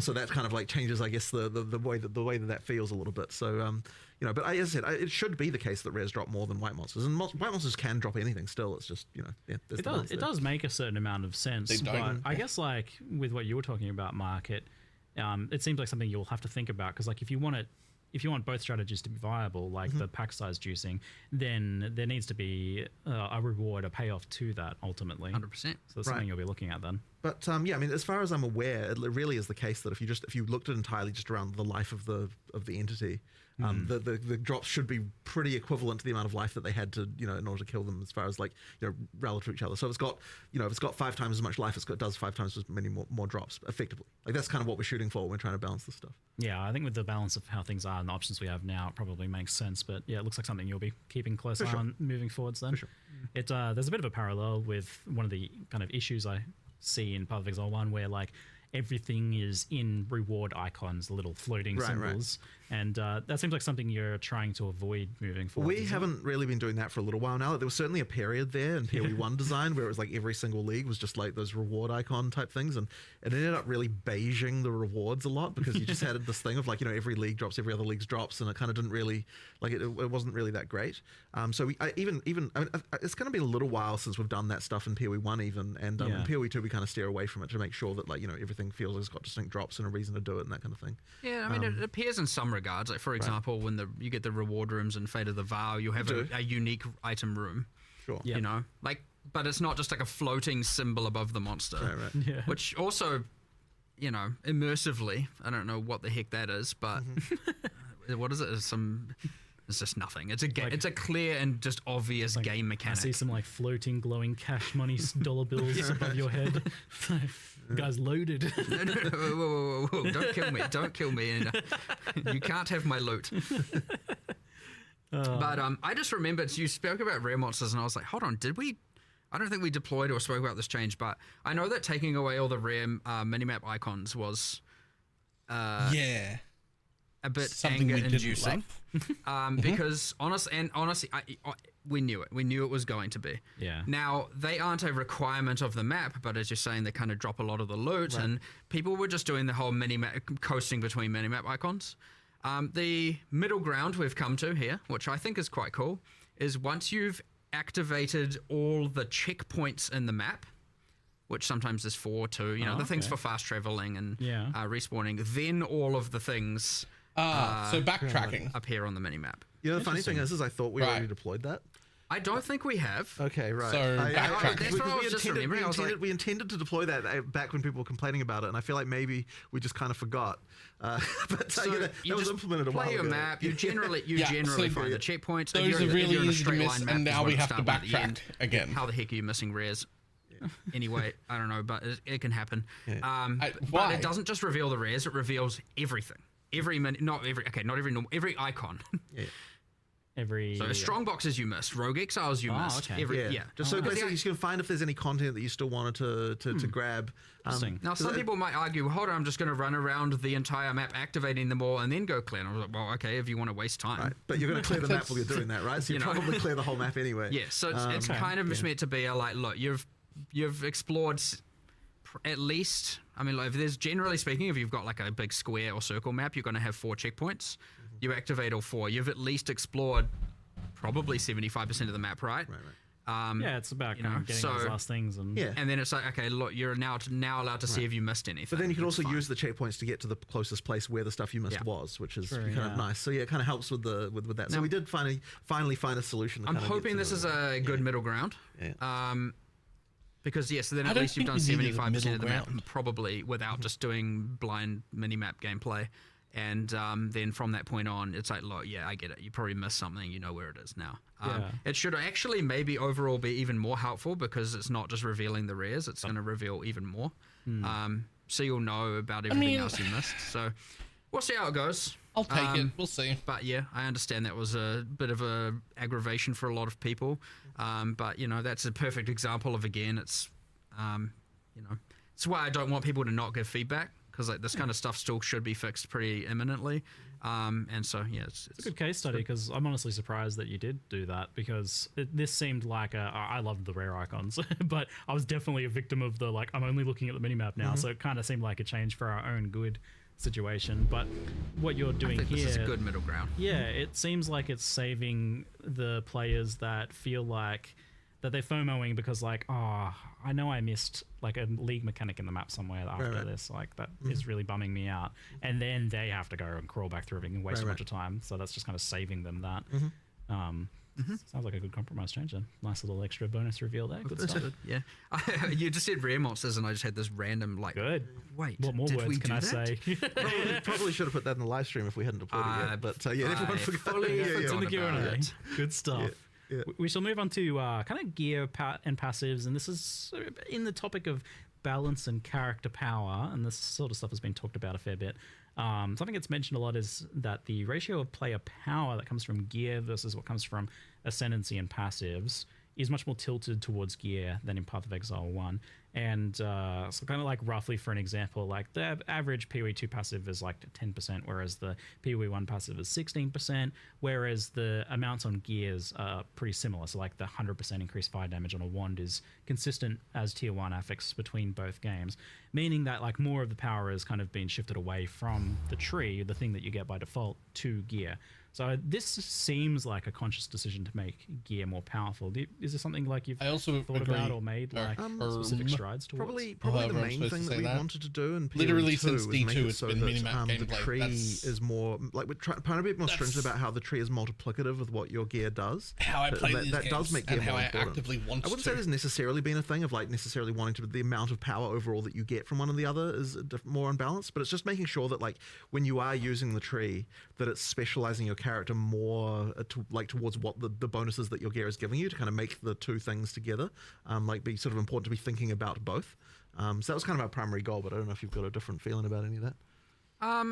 It certainly wasn't like the passive tree being weaker. Like I guess we didn't really even think about it in the point of comparison. We just kind of like went back then. We went really back to the basics and evaluating a lot of our base balance, and so it wasn't like let's nerf it compared to PoE1. It was more just like what do we want gear to do? What do we want the passive tree to do? What do we want? And all of that at the end of the day is just relative to then how do we want the monsters to scale and how which they're all different, right? The way that the monster scale per level isn't the same. The way that the tree and thus the tree benefits are different. The gear is different, and everything. So again, not really. It was conscious decisions, but not conscious decisions to like nerf from PoE1 or anything of that sort. That being said, yes, I mean couple other things. I mean, we made, for example, the decision that like we wanted the class stats on the tree to be weaker than the exterior. So generally the nodes are meant to go up a little bit in power as you get further away, so you don't just get the like class hopping kind of thing that historically occurred in PoE1 quite a bit. The class stats were stronger than you get the M on the top and stuff like that. And so that was a decision we made. But yeah, I mean, I guess we did kind of have like, we want gear to be more important, especially base gear. I think we maybe overcooked it a little bit right now, but and just a little bit with, more the ease of it, the ease of getting it, but that's a whole crafting discussion, I guess. Talk about that too. More of an in-game problem. But yeah, I would say, I mean, I'm personally pretty happy, honestly, with how it is.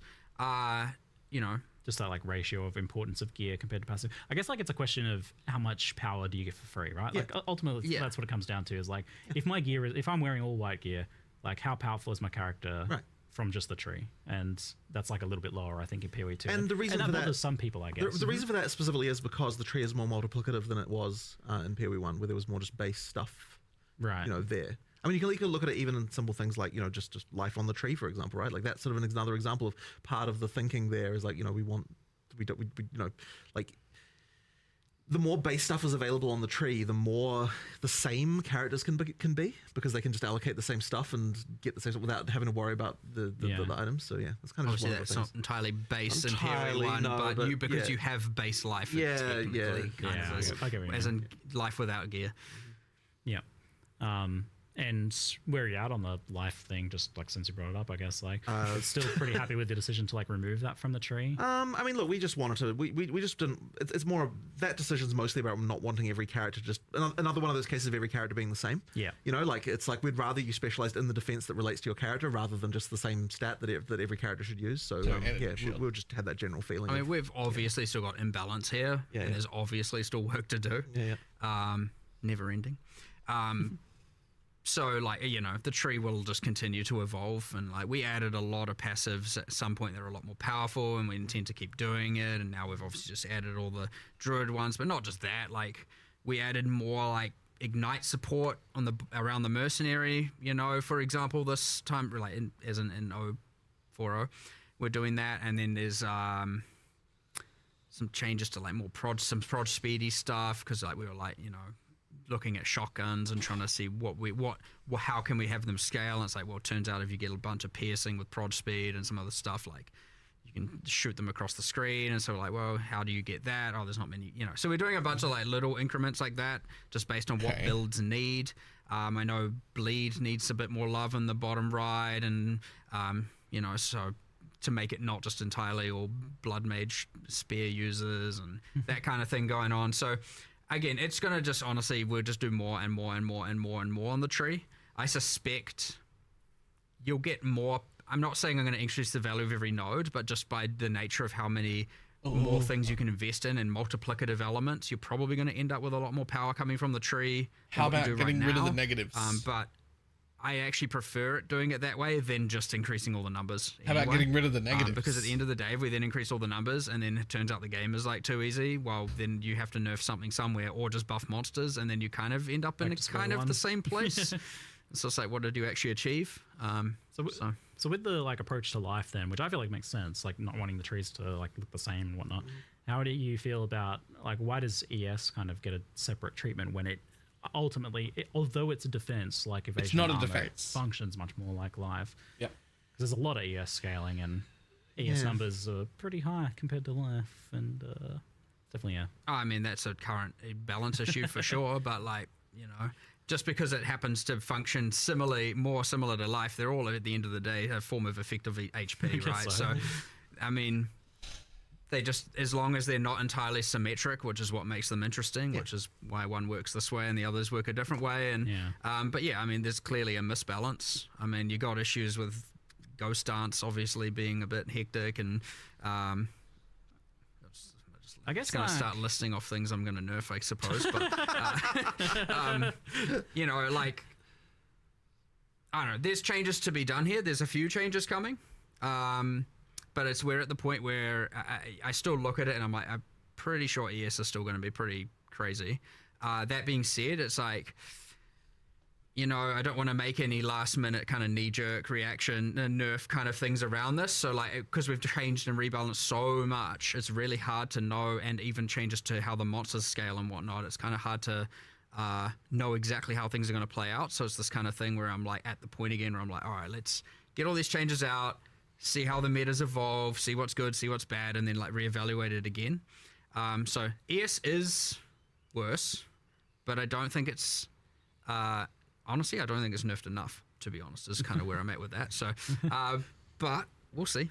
We'll see. A little nudge in the right direction, perhaps. But I know in the past when we talked about this, we discussed around the idea of like letting energy shield values be high, but really focusing on the recovery side of things and making that the, like you just said, like making things not homogenous, making things different. Like life's really easy to recover, but energy shield's much harder to recover. Like you still kind of that is still the intention. Yes, that is still the intention. I like that. It's just really easy for all of a sudden some cool design to come out, and then all of a sudden it's just a completely trampled recharge.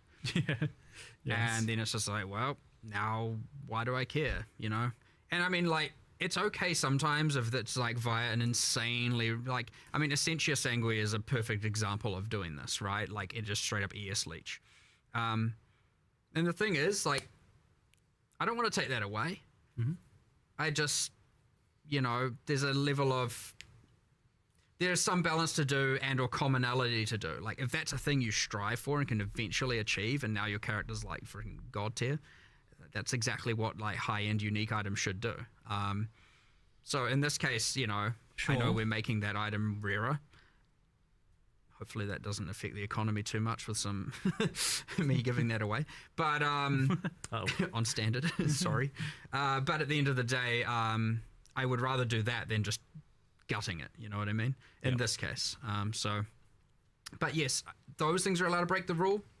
But I very much want to push ES to be recharge based. And as I said, yeah, historically, it's again, you just come up with a bunch of uniques and want to do all this cool stuff. And all of a sudden, we've added in another way to completely not care about recharge, and you're getting ES back some other way. So, and that happened, and more and more and more of that came about, and all of a sudden now, you pretty much just got this insane life pool TLDR of this whole thing permanently just here for the last like 15 minutes is, we nerfed ES, but almost certainly didn't nerf it enough. I imagine there's a lot of incomplete picture going on here as well, where you're still missing classes and archetypes and skills and parts of the passive tree and thing as well. It probably makes it hard to like commit too hard to certain areas of balance when it's such an incomplete picture.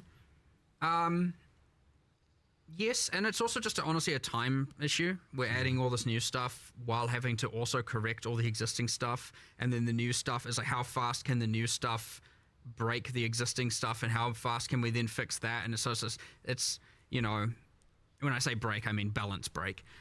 You know, it's to the point where it's like all these new variables are being added as we're trying to fix all the existing variables and balance them, and these new variables are like, you know, it can be hard, like real difficult. When you're at the point where you're not adding so much new stuff, you can just catch up, get to a point of stability, and for sure it's there. But like, we have expanded. Like, I've got 3 new people. I don't know if new. I've kind of taken a few people that were more balance oriented out of our QA. I mean, some of our QA people are kind of elite, you know.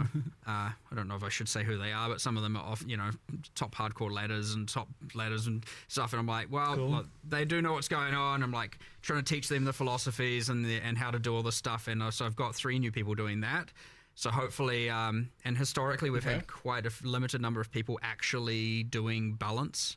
It's quite hard. It's actually one of the harder things to have a good feel for. And if you put the wrong person in that position, who knows where you'll end up. So it's really important to make sure that obviously these people understand the philosophies and are trained well, and you know, you're being cautious with it. But yeah, I got 3 new people with that, so much larger team in the future. So I'm hoping we can tackle a lot more, and we're not just going to be up to like 1 or 2 of us. I mean, historically it's been pretty much me and Andrew, and that's it. So you've got your elite squad. You're building your elite squad of balanced ninjas now. To pretty much, yeah. And shield. I mean, if we end up with like 5 of us, there's a very considering I also have to do the leagues and the end game and the monsters and the bosses and oversee all of that. It's pretty hard to also be able to find a lot of time to sit there with the spreadsheets and with the game and going, what does this build do? What can it do? So getting more people there is going to be a game changer for the future in terms of, you know, what we're able to actually balance, and we probably will be able to do a new class and keep the game up to date in a much better way and keep iterating on this, because we've got a lot more work to do. Like, I don't want people to ever think that we're just like going to stop with this stuff. I mean, PoE1 hasn't stopped after forever, and often you want to keep metas fresh, you want to update, you want to make new, there's always you make bad things good things bad. Well, you know, bring them in. Not, you know, whatever. You want to make good things bad quotable time. Yeah, I was like, maybe not that. But the, you know, it's been a pretty tight resource the whole time, and yeah, having more of that is going to honestly be a game changer. So I'm very keen to see how that's going to play out, you know, especially over the next few expansions, and see where that goes and what it allows us to do, and have less of that picking our battles, and let's fight more battles, you know. That's fine, which yeah, should be cool. Cool. On the gear power level side of things, plus to all skills has been talked about a lot, And even you guys have mentioned in the past, like it exacerbated things like mana issues that people were having. It's obviously very powerful and available in very high quantities. And I think it exacerbates other issues like uniques being less viable because they don't have them, for example. And it does seem to be of a power level that's like overriding other aspects of gearing. Like it becomes kind of a make or break stat in many cases. Where are you guys at with feeling on the plus skills issue? Well, the original theory behind it was that we wanted to make sure, like for fizz weapons, you always had this like IPD, increased physical damage that was always kind of effectively mandatory stat on those weapons, and it was something where like you would you sort of had this baseline of some kind of multiplicative way to make the weapon better, and effectively plus skills on staves and wands was supposed to kind of fill that sort of same multiplicative approach where like that was a thing that you to make the difference between a bad spellcast weapon and a good one. That was the idea to kind of try and get that to so the items mattered more for spellcast weapons. But I think maybe like there's just kind of like we probably need to have to look at it. But I'm sure Mark, you've got more theories about it. I mean, we need to change something. Right. 100%. I mean, I know this like, we obviously have the illegal mod, the old Essence of Sorcery, giving that extra +1 to focus, the +3 to focus foci, and the old homogenizing for getting the +3s on amulets. By the way, they're gone. Goodbye homogenizing. I was ready for that one. I was expecting they were that. illegal for other reasons. Don't know how people are going to feel about that. I'm not sure if I should look at the chat over there and see if it's a W or an L, but whatever, they're gone. It was adding an insane amount of complexity to crafting. But anyway, I particularly was I particularly was like I actually don't like crafting mechanics that cause you to have to think about mods in the exact way that they needed you to think about them. So how do you mean? Well, it's a bit tricky. I mean, it's like a whole other conversation probably. But like they I don't think that that they were quite right for PoE2. But anyway, that's kind of off the point. I just randomly started talking about stuff. They got rid of homogenized. It's real easy to just pivot to start listing nerfs and things you're removing for some reason. Calm down. Sorry, but there is an issue. I understand it. I understand the whole. I have this perfect wand. But I've got triple T1 prefixes, but I don't have the gem level, so throw it on the floor, right? I mean, that's kind of generally it. It's like if it's missing that mod, it's trash, right? That's the bad feel. It's like I did everything right except for that, and it's terrible. And we were trying to create a thing where it was like similar to, how do you itemize as a attacker? Right. And it was like, how can we have it be not just identical on a caster, but kind of have the same level of complexity of how to get and in particular power. That still have the same level of an item actually matters, right? Because traditionally in PoE1 you had this thing where if you didn't want to have to worry about itemization very much, then like spellcaster was the thing you could do. And we kind of did want to still try to like have it so that items do matter on spellcasters as well. So why then does it seem like for a lot of people it doesn't work? Like because IPD doesn't seem to attract ire. I don't fully understand that. I think the mana cost thing might be part of it for sure. The increase in the mana cost. But I suspect at the end of the day it's because there are multiple ways to create an attack weapon that are good. Right. Even it's more than one way. A fizz weapon is not the only way. Right. Whereas a caster weapon doesn't really have that. Like that might be it. And that's it. It's just it's if you don't have that mod, bad. If you do have that mod, it's fine. And that's it. It doesn't matter what the rest is necessarily doing. There's not really much other choice. Right. And so that honestly can be enough where it's like you instead of reducing the plus gems, you could create many different options, and maybe it's still fine. Like plus gems is one way, or there's this way, or there's this way, and that way it's like, sure, there's more opportunities. But right now it's just either good or bad, very binary. And it is quite hard to think of multiplicative ways to improve spell damage, though. Like that was a real challenge when we were even looking into that. If I recall, it's weird to me that like added damage on a caster gear isn't doing that more. Like maybe it's because like so much of that's already available in the game through other means or something. I don't know, like because that is effectively added flat damage in the same way that plus gems is. Added flat damage on caster gear doesn't exist. Incredibly extra damages, I should say. Extra damages there.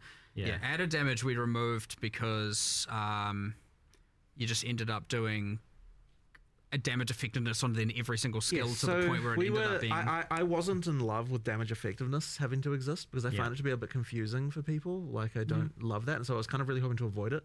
I did have this sort of feeling though back when we did that, there's of this inevitable like we're probably going to have to add it back again one day, and I'm not going to like that because like it is a very useful tool, but yeah, I think it's just I think it kind of sucks as a thing personally. I'm just not a fan. I agree. Damage if you is have 10 options and one is extra- 0.1% better, it's the only option. But right now we have 12 options, and one of them is 99% Well, we've done I was just better. thinking of another change we've done here. Actually, it's so more like obviously, 600% I'm pivoting better. a little bit, but it's still talking about caster weapons, so we'll say it's related. But in 040, we are doing a change where, even though we're not changing the plus spells so much, we are making it so that you can't essence +3 spells on the foci, which I said before, just to be clear, that is a change.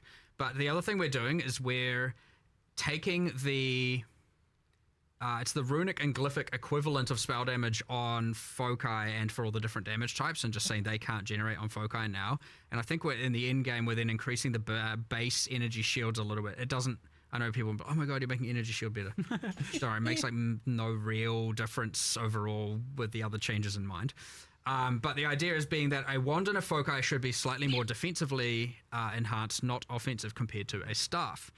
And so one thing we've done is we said all staff prefixes. So that's the damage is fire, the element damage is the types. It's the just increased specific damage, increased spell damage. What is it? Mana. I don't remember what else. The prefixes. Those are all now double wands as opposed to, I think it was 50 to 55% higher than wands, give or take. So, and then, so if you want, like, it just adds more reason to want to use a staff. So the staff prefixes are double wands, whereas a wand plus foci is not giving you, well, it was pretty much giving you more damage, I actually think it was, than a staff would have been able to. Definitely not. So at least now staffs are going to be better. But that isn't anything to do with the gem level problem. It's still obviously its own problem.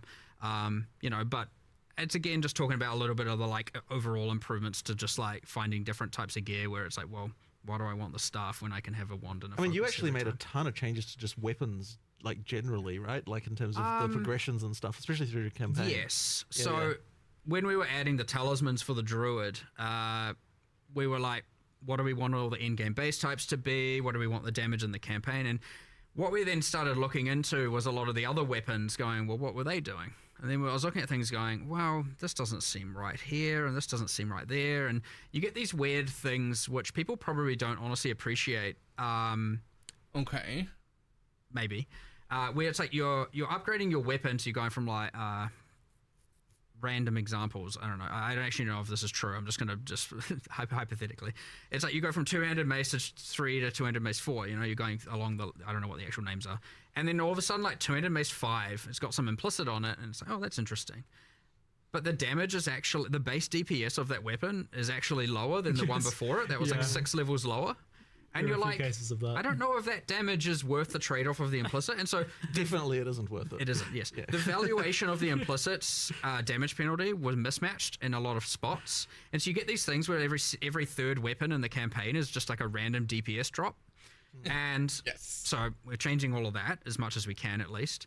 The thing is, you might not even necessarily recognize this as a player because generally speaking, you just like, you see a weapon that dropped and you're like, okay, what's the DPS of this compared to another one? You're not necessarily thinking about the fact that there's a new upgraded weapon type or that's like, or that should have been higher.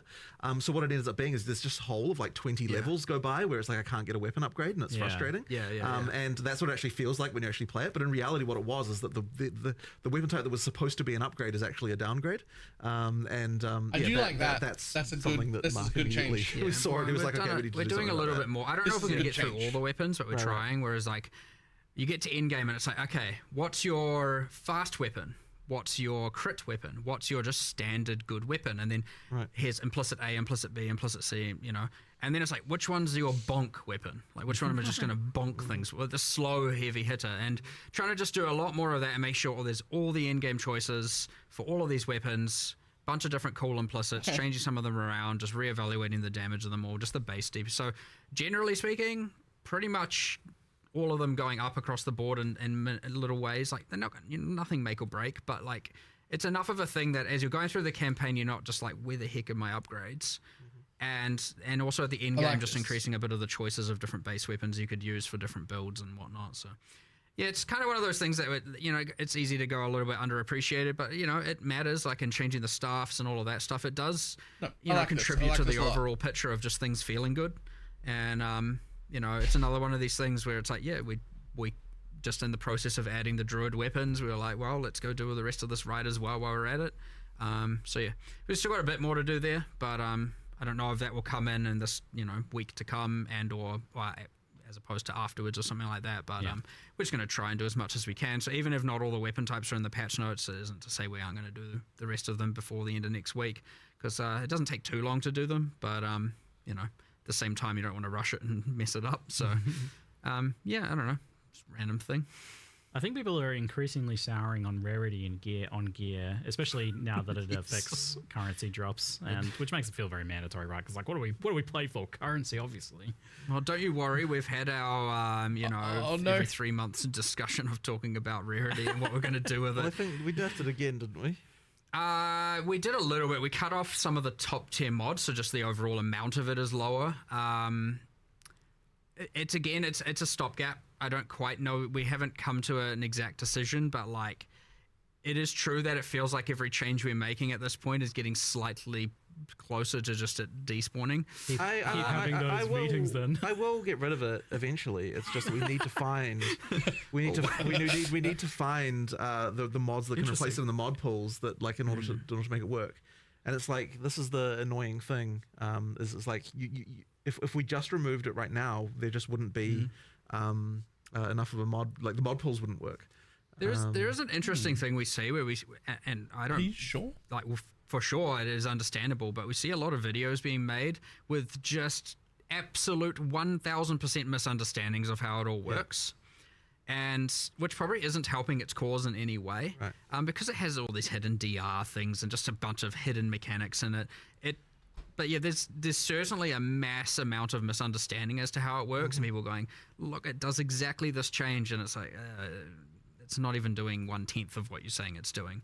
That being said, I'm not saying it's not a problem. It is 100% a problem, but there is certainly a mass misunderstanding with, again, because we don't even explain it anywhere. It's just this hidden, there's some formula somewhere, you know, that no one has access to, except for us. You've always been a bit secretive on drop-related stuff in particular, and like, you guys kind of happy to keep it that way for that one, or is it something you're like, misinformation? We wanted to make it clear. We wanted. We were like, why don't we just get rid of the DR and find a way to make it work and actually display the actual value? But that is at conflict of removing it. So, you know, there's a little bit of like, we just got to pick our direction here. And it's also, it's inherently unclear even to us. In some sense, like we can't say like the number of the like what okay, but that sounds a bit weird, but what I mean by that is like, it's not like that when you get that it just increases currency. Like it's through like 10 layers of like different ways things work that kind of result in an overall amount, like overall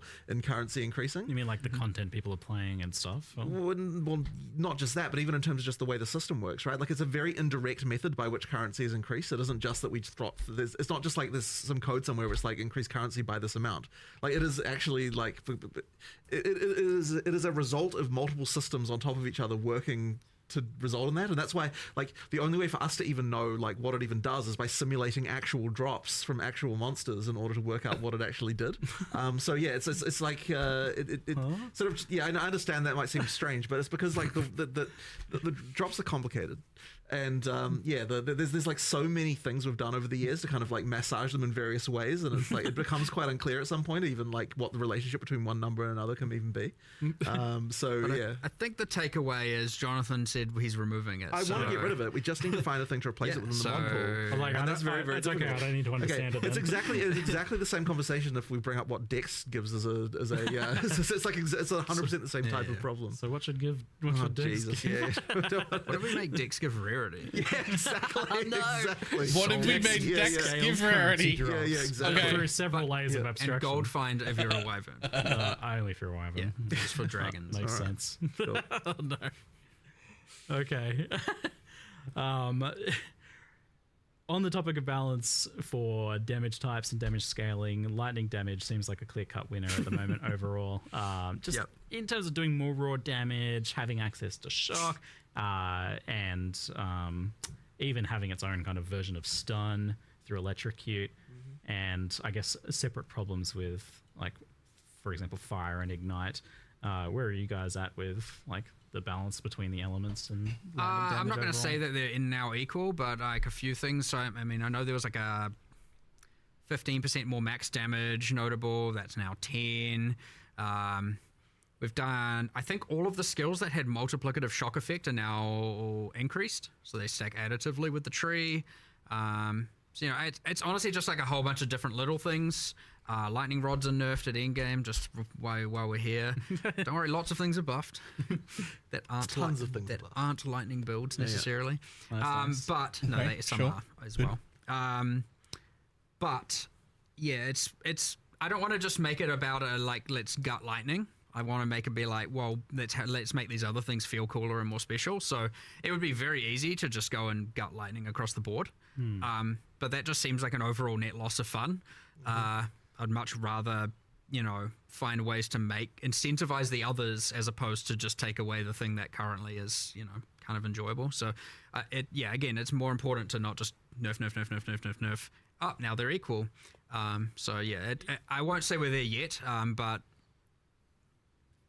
the problem is obvious, so at least it's not. And you don't really want things to be like the same power level ultimately. Like, it seems like, you know, one of them should be more damage, and one of them has like more utility, like cold with freeze and chill. Well, for sure, like cold was but ultimately people aren't going to accept if one element has more clear speed than another. So like, while it may not be damaged directly, it is in some indirect way it needs to translate to damage on some level. I mean, because, you know, you need to it needs to, or rather it needs to indirectly translate into clear speed in some manner, right? So, you know, that's unless you're making the monsters 40% stronger. Well, and but that's what I mean, right? Because and then you're freezing them. Yeah, but I mean, because we're doing that, it means that it ultimately means that, you know, the higher damage, smaller AOE, like not having to actually rely on arcing all the time to be able to get the massive AOE can kind of like make a difference. So even just that change alone can shift the meta like a little bit. Yeah. Okay. So it sounds like fair amount of changes to like the passive tree scaling for lightning and stuff like that. Yeah, shock. I mean, shock is pretty hectic. Like, kind of, you have this thing where it's like, okay, well, let's say even cold. Obviously, you can freeze more often, but then often the boss is sitting or the monsters are sitting in there. Then, you know, poise timer before they can be CC'd again. You don't have any real control over that.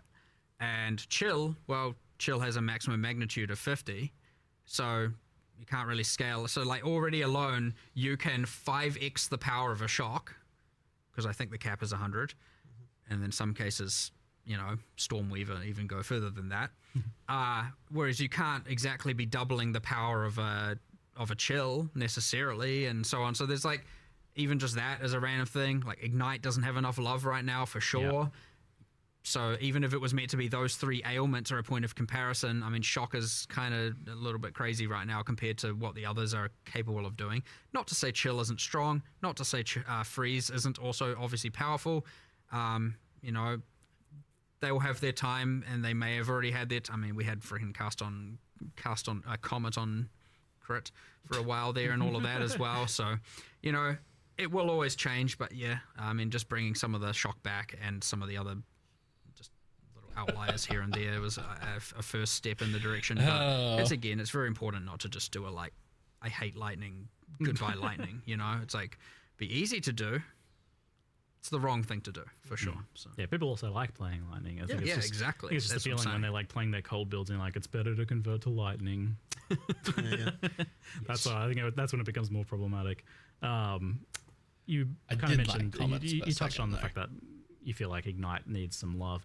I feel like with damaging elements, there's a fundamental thing maybe that's causing problems where it's scaling with like hit damage and crit, so directly, I guess, in this case, differently to how it's been done in the past, where it leads to maybe, in addition to it being a bit weaker, feeling like just kind of an add-on, like Ignite's not really a thing. I don't really have a pure Ignite build. Ignite's just like a bonus added kind of damage on top. Yeah, it's a bit flat, honestly. I agree. We've had heaps of discussions here about all kinds of different options. We had some boil down to whether or not we're going to do keystones. Okay. We want to do something. We just haven't landed on exactly what we want it to be and how, whether or not it's like we change the base versus change it through, again, a keystone or something you spec into. But yeah, it is a bit flat, and it doesn't have enough. Like, I mean, well, yeah, it is, as you said. It's just, well, here's a bit more DPS, we need patch I guess, at the end of the day. And then even there's limited ways of kind of scaling it, and I'm not going to say there's none. There are some, but it's not enough. It's the Wyvern does look overall, very I'd say cool. it just hasn't got enough love. So, but we want to. Backtracking a little bit on the gearing, we touched on crafting a little bit, and so I love 0-3 crafting. Like, it was such a huge change from like a game that some would joke didn't have crafting into some of the most powerful and interesting crafting we've had ever in Path of Exile. I think like it's right up there. 0-3 crafting was amazing. Like the combination of the core currency changes, the changes to essences was really good, and how these things interplay with some of the omens and the abyss crafting even. So like, in the corner is wearing definitely a feel like strap some things on. were a bit I illegal, fucking and just what? the overall like how good it was. Like, I don't know, like, oh no, I feel like this is illegal. So what of that was illegal or is illegal or is being? Well, you said essences, so we talked about essence of sorcery. It's not like we're gutting anything or anything like that, right? There's just a few illegal things. It's a few. Yeah. Are you pretty like you like overall like where it ended I mean, up I think it's then? way better than it was before. Yeah, like, 100%. Great. Yeah. It's what I found playing, and obviously and collating a little bit of data, but it's the kind of thing where I don't have enough data to go and I'm looking for this or plan. enough feedback to go and make some sweeping changes. That people find that getting the it's too easy now to get to the absolute upper echelons of gear. Is what I kind of honestly, and I assumed that there'd be a bit of a public civil war about me saying that, because I could see people going, no, that I love it that way, and a bunch of people going like, well, I'm completing my characters way too fast, right? I got nowhere to go. I got no, I want to play for longer, and I have nothing to spend my time doing. Like, it's done, my character's finished. And I could see people being very binary on that for sure. But then it's like, how much of that just comes down to homogenizing, for example, and a few different axes like that. I think a fair amount. And but yeah, I know there's other problems, like for example, because of the high tier currency, there's a little bit of like you don't even need to pick up tier 5 rares anymore, because what you actually want is a base type to craft from. And so in some ways it's wrong in that regard, for sure. Like, if people feel that way, that's probably not good. Yeah, and then there was some other things with the essences that went wrong. Like, for example, the essence of haste, being able to craft melee tiers of attack speed onto bows. It's not alright, right? That's better than what a bow can even yield. So, like, now a dropped bow can never be the best thing in the game because there's an essence that can grant high value. That's not intentional. Like, the essences should be good, but they shouldn't be giving illegal mods, as we keep saying. So, yeah, it's a bit of that, but I would hate to... I want to see how it goes, but I definitely... feel the thing that like definitely hit me the most that I want to get more feedback on is the people just going, it's not you. There's no point in picking up T5 rares eventually, because it, I would rather just craft from a white base and I can more guarantee that it's going to be good. And so what's the point? But yeah, there's a bit of that. And so, but again, it's very important with these kinds of things not to just like, that's obviously right, let's just change everything, and now item gearing is just ruined, because you could very easily undo with a lot of the good that 030's crafting added. So yeah, fine-tooth comb, being very careful with it, for sure. So it sounds like definitely getting rid of a few specific things. Like Omen of Homogenization was a pretty clear one. I think that was like seemed hyper illegal, as well as like some of the specific essences. Like the tiered currencies, you feel like you're pretty happy with that overall? I think overall I like them. Yeah. Okay, cool. And like the essence changes in general. Yeah, for sure. And what about abyss crafting? Now that that's going core, is that like changing a lot? Because that I think played a pretty important role in giving you some interesting decision making in crafting. It's not changing very much aside from the removal of waystone crafting from it. Yeah, I'm sure there'll be a few number of changes around. Yeah, just little bits here and there. Yeah. Well, I mean, inherently we have to, because we buffed staff prefixes, we have to go and look at everywhere that adds equivalent mods and make sure those are increased as well. And so, like, either way, there's some overflow effects that just kind of happen due to balance changes all over the place. But we'll have a look at that nothing properly like in no a second. significant change to that at this point for sure. But it's still there when you're playing through, even though it's core. When you're playing through the campaign, much like you get the world map icons, or it's like, oh, this thing's here. We've got a bunch of areas where there are abysses. A few. Yeah, I think it's 6. And each give throughout the entire campaign, each will give a crafting thing, so you have at least 6 guaranteed campaign crafts. Oh, great. Awesome. If you explore and do the areas, and you can see it on your world map if you've done it or not. And so you're giving you a bit of that throughout. So we don't lose that the league had. And then in-game, sure, use your tablets and then start running it. And awesome. You want to get the crafting, yeah. Well, I'm amped to hear that, like, overall it seems to be fairly intact then, because I was definitely a huge fan of, like, the direction crafting's taking there. So, and I'm excited to see it getting built upon with, like, the Sacrifice of the Vile stuff too. Well, the new Vile stuff. Excellent news. Alongside that, we had the addition of asynchronous trade, and both things obviously very powerful for gear acquisition, raising both like the kind of floor of like what's considered your like baseline gear. What's your 1 exalt gear basically goes up a lot, but also like getting it more accessible to get to, like to craft or to obtain the really high end gear. How much of an effect have you seen in terms of like players kind of making the game easier? Like, has the game gotten a lot easier overall for people? Are people like reaching their final product earlier? It's really hard to tell how much of it is the trade system and how much of it is the crafting changes. Like, it's actually really quite hard to disentangle. So what about as an overall picture? Yeah, I mean, look, but at the end of the day, it's like the crafting system the trading system as it is something people just need to have. So, like, we just have to, work within that. I'll tell you, like, if we have a end-game itemization problem, we're not going to go and say we need to nerf trading. Good. Right. We're past that. Finally, we can put that in our review mirror. Excellent. I mean, good, but I would have expected I guess that. now more just adapting over to that. I'm just curious, like, as to how extreme it has been, because it seems like it would be absolutely massive, like crazy. But it's honestly quite hard to tell, as I said, due to the other changes. I guess it's like a longer period thing to analyze. But then at the end of the day as well, you could say that if this is a feature we need to have, then it doesn't necessarily matter. Like, we just need to work with it and just deal with it. So, I know in the past there was a fear, and this kind of touches on crafting a lot, where if people could craft like really good gear super easily, that they would stop playing. Like, the player retention would go down. I feel like in some cases we've seen some of the opposite phenomena. Like, there is to an extent the opposite phenomena where like people gain access to the builds they want to play, they gain access to content they might not have otherwise in a more reasonable time frame for them. So their engagement and the amount of time they play ends up going up as a result, like in a surprising twist. That definitely can happen, but at the end of the day, like, retention isn't exactly the reason why we do it. It's because we sort of feel like, if we did want to make getting the hardest gear harder, then the reason we would be doing it is because we don't like the feeling that you can get of like, I don't have anything else to get. You know what I mean? Like, that would be the reason to do it, not necessarily because of retention reasons. You know what I mean? Like, it's more about the play experience, to be honest. Because, when it comes right down to it, like, our model has always been, we want to keep you coming back every league. Like, we don't necessarily care how long you play a given league for. We just want to make sure that each time you play a league, you're enjoying your experience, that you want to come back and play the next one. So, that's kind of our philosophy on that. So, retention isn't directly a thing that we're like optimizing for exactly in that way. Players hyper-fixate on that. Yeah, it's more about retention from league to league. Like, what are we doing? Like, how many players do we get back for the next league, as opposed to how many players do we get back the next day? That's interesting.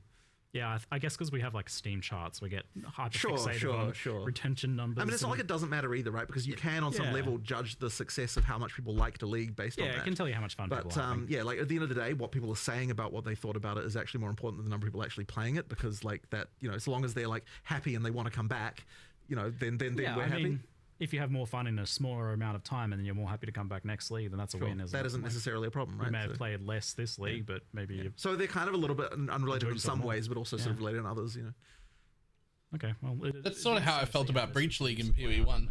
I had a lot of fun. I really enjoyed it. And then ran out of things to do. Had a big impact. Like, I enjoyed it, but for way less time than normal. Huge net positive for both crafting and trading. Agreed. So good. So good. Agreed. All right, well, we'll keep. I'll ask about that like everything. I think it's like where do you guys feel it's at now? What about now? Can we scroll to the end? Thanks. There we go. So we had just a couple of random questions. I do see one in chat, but it's not really a question. People just typing move speed, but I don't really actually know what the context for that is. You guys know? Oh, how do you not know the speed at which you move? Ah, very insightful. Thank you. Maybe you guys could type an actual question in chat. I'm just saying instead of just chanting, but well, I mean, adjacent to that, one change we have made, which is kind of interesting, and I think it's a kind of... How do you not fucking know? Because I don't know if the general desire is more or less of it. I suspect you'll find a bit of both. But more irrelevant of most that, like a change we classes. made is there's lots of in-game runes where you can now only use one of them, and it's quite interesting because obviously before it was like That's get a particular the thing. double socketable effect on boots, put all the movement speed runes in, and it's like, yeah. well, great, now you got, and you know it's kind of interesting, but it also meant that generally what was happening is every single slot was just stacked with the same rune type. So now you're getting this like kind of nice mixture of different runes being used and different things, and it's kind of enhancing that. But yes, it overall makes the amount of movement speed you're getting from boots lower at the end game. But those were like very, very, very expensive. So which is kind of cool. What else is not much else has really this is changed kind there. of like a rehashing of the old discussions of like the mandatory move speed on boots versus like implicits and things like that. I've always been a big fan of like a little bit of implicit movement speed on boots as you go up or something like that. But I know you guys are happy with like having move speed be an important stat on boots. Like, yeah, I guess, and maybe some people just want more move speed, but I mean, some people always will. That's a thing, yeah. There's probably some people that want to move. Okay. It's just less. I think there's some people who might want to have a less mandatoriness to have to move so fast as well to some degree. Okay. But my I've been more on that side. But of my things, 2 like, mirror making minion it build has a maximum movement speed of 40, and Deadeyes are running around at 180. It's the discrepancy. It was that topic. Okay, cool. Thanks. It's the discrepancy that's a problem. Just confirming that. Yeah, I feel like that's been discussed fairly. 40, fairly 180. Yeah. Oh, we're at the same stance on that, really. Which is it's interesting because technically, if we end up acknowledging that is wrong in the context of staffs and wands, then we might have to reevaluate why it's right in the context of movement speed. You know, it's an interesting thing where one discussion might yield the other because it's kind of a similar problem in both contexts, and we might end up who knows what side of the fence we're going to land on. You know what I mean? So I've seen Acolyte of Chayula get mentioned a lot. I have not played that class, so I can't speak to it too closely. But is that one that is getting we've done some number love, buffs I at the think? very least, yes. Yeah, okay. I think almost every ascendancy class has some level. Like honestly, some of it is like one node changed. Some of it, like for example, Pathfinder's got 2 whole new notables, and like we got rid. I mean, Pathfinder just did that. We got rid of the poison spreading notable because it's pretty much Herald of Plague. And we just put the 4-pointer to the 2-pointer, so you get the actual more powerful spike one for cheaper. We got rid of that like multi-choice ailment mitigation, and we were like, wow, it's the Pathfinder, so let's do some cool passive tree stuff. So pulling some inspiration from the PoE1 Scion, the Pathfinder can now also allocate passives from either the Witch or the Warrior start points, you know, for just like, you know, doing some crazy builds. And I think there's even a new notable on there where normally you have your highway nodes and it's like 5 dex and strength. There's also now 3 other options for the Pathfinder can take that node, and now there's 6 choices you can do on your travel nodes. So it's like, oh, I don't want as much attributes, I'll get instead damage. I think it's damage, defenses, and like cost efficiency or something. So you can kind of like better balance how much damage you want, defenses you want, or reduce. So it's like another kind of cool, interesting thing. So yeah, I mean, that's a class where it's gotten a bit more changes. Acolyte is numerical for now. But again, we want to do something grander with Chaos. It's on There's quite a lot of just monk list. generally improvements as well, just balance-wise, right? Yeah, I mean, at this point, every class has kind of got Been pretty changes everywhere. in the thick of it. I think the patch note currently lacks... we have a thing where we're doing a bunch of changes to specific monsters for being spected. Okay. Like, when we actually looked at it, we're like, look, if we just increase Spectre overall, it's going to increase the specific specters. Like, we want to increase the amount of the pool of viable monsters for different cases. So here's the thing, now it takes it from a skills balance team into the kind of monster balance team situation, and like, so it's a different resource. So we're going to start doing that process where we try and do like, you know, 5 to 10 from here and here and here and here per patch, and kind of just start trying to get them to be more viable. Okay. Specifically as specters, and honestly, you'll find most of the time it's just changing the cooldowns and changing the AI to be like not, because normally they're just like, I have to care about a player, and maybe some minions are there, but honestly, sometimes they just don't even care about the minions. They're just like, nah, there's a player, right? They assume there's a player, because generally speaking, there is. And so now, when they make a specter version, well, there's no player for them to target. There's, only monsters, and so they might be just making some silly decisions about how they're targeting and when they're using their skills and stuff like that. So want to do a bunch of that, but those won't be in the patch notes because the intention's that we're still doing them. I don't want to release a half-baked set of patch notes for that. The other thing is, I think we're still doing, I've held back from the patch notes, I've held back a bunch of the minion occult, specifically a bunch of changes around command skills and stuff like that, just because I want to just do a little bit more iteration before we release that. Couple of Ice Ranger changes.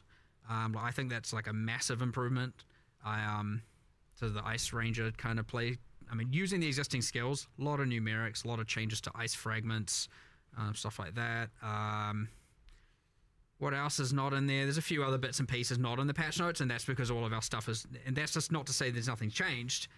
I've just taken them out for now because I want to make sure they're right. Otherwise, we have to give some false information and then change it, and it's not great. You've been updating the patch notes over the course of a week now, so people should still probably expect that. Yeah, for sure. Initial patch notes coming. I know they were like, I mean, I think we ended up changing something like 80 different unique items or something like that. Jesus. Again, mostly focusing on end-game ones, boss ones, mythic ones, working our way down the rarity. So, like, more of the ones that are meant to be higher value and meant to be higher effort. We've demoted some to be more common. We've promoted some to be rarer, stuff like that.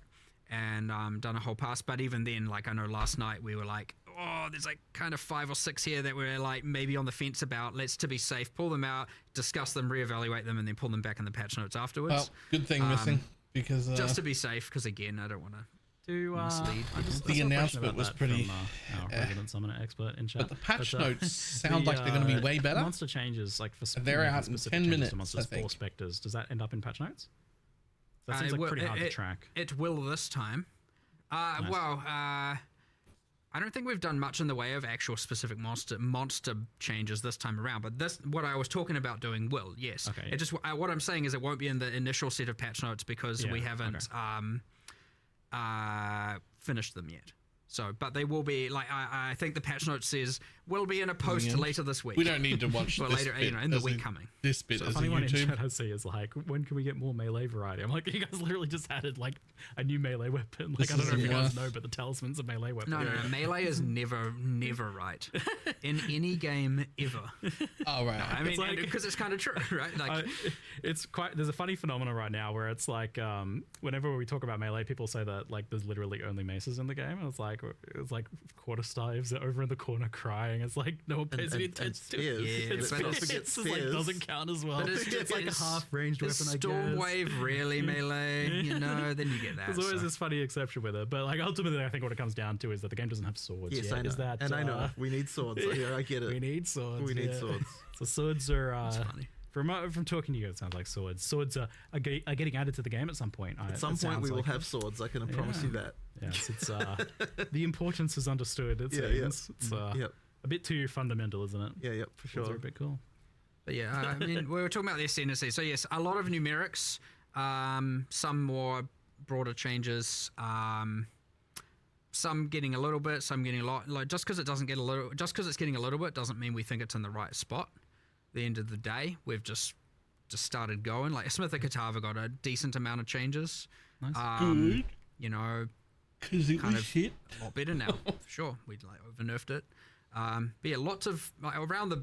I mean, honestly, like I want to say 90% of all the balance changes are probably in the direction of taking underplayed and underpowerful things and making them a bit better. Nice. That isn't to say that we've successfully made, like maybe at the end of the day, lightning archers are still somehow better than ice archers at the end game, but certainly the gap has narrowed and you'll feel less bad for playing one over the other, and less bad about decisions. And so that's ultimately the goal, and we'll get there eventually, but yeah, huge step in the right direction, I'd say.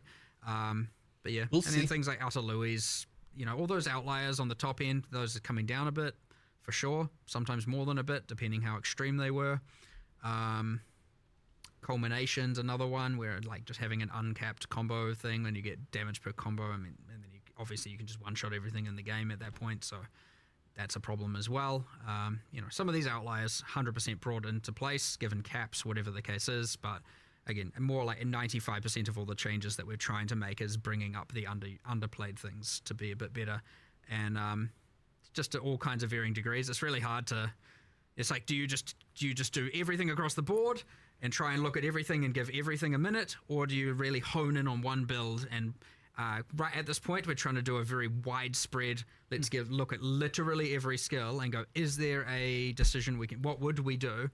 And it's like, it would require this huge Pathfinder rework. really sounds busted. Yeah, I want to see what Pathfinder is. Can we just do some numbers for now? Do the rework later to really give it what it truly should be?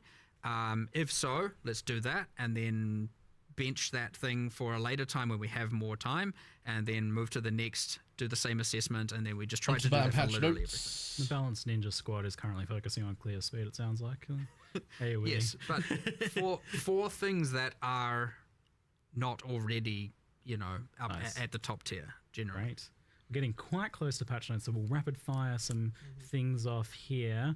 It seemed like at one point, like druids were going to have claws as their weapons, so that has obviously changed to talismans. Or that might have been a long time. That was actually for the huntress. Yeah. Oh, okay, weird. Yeah. So it sounds like claws are probably not going to be a thing then. Probably not anytime soon. Decided not less interesting than other options. Yeah. All right. Cool.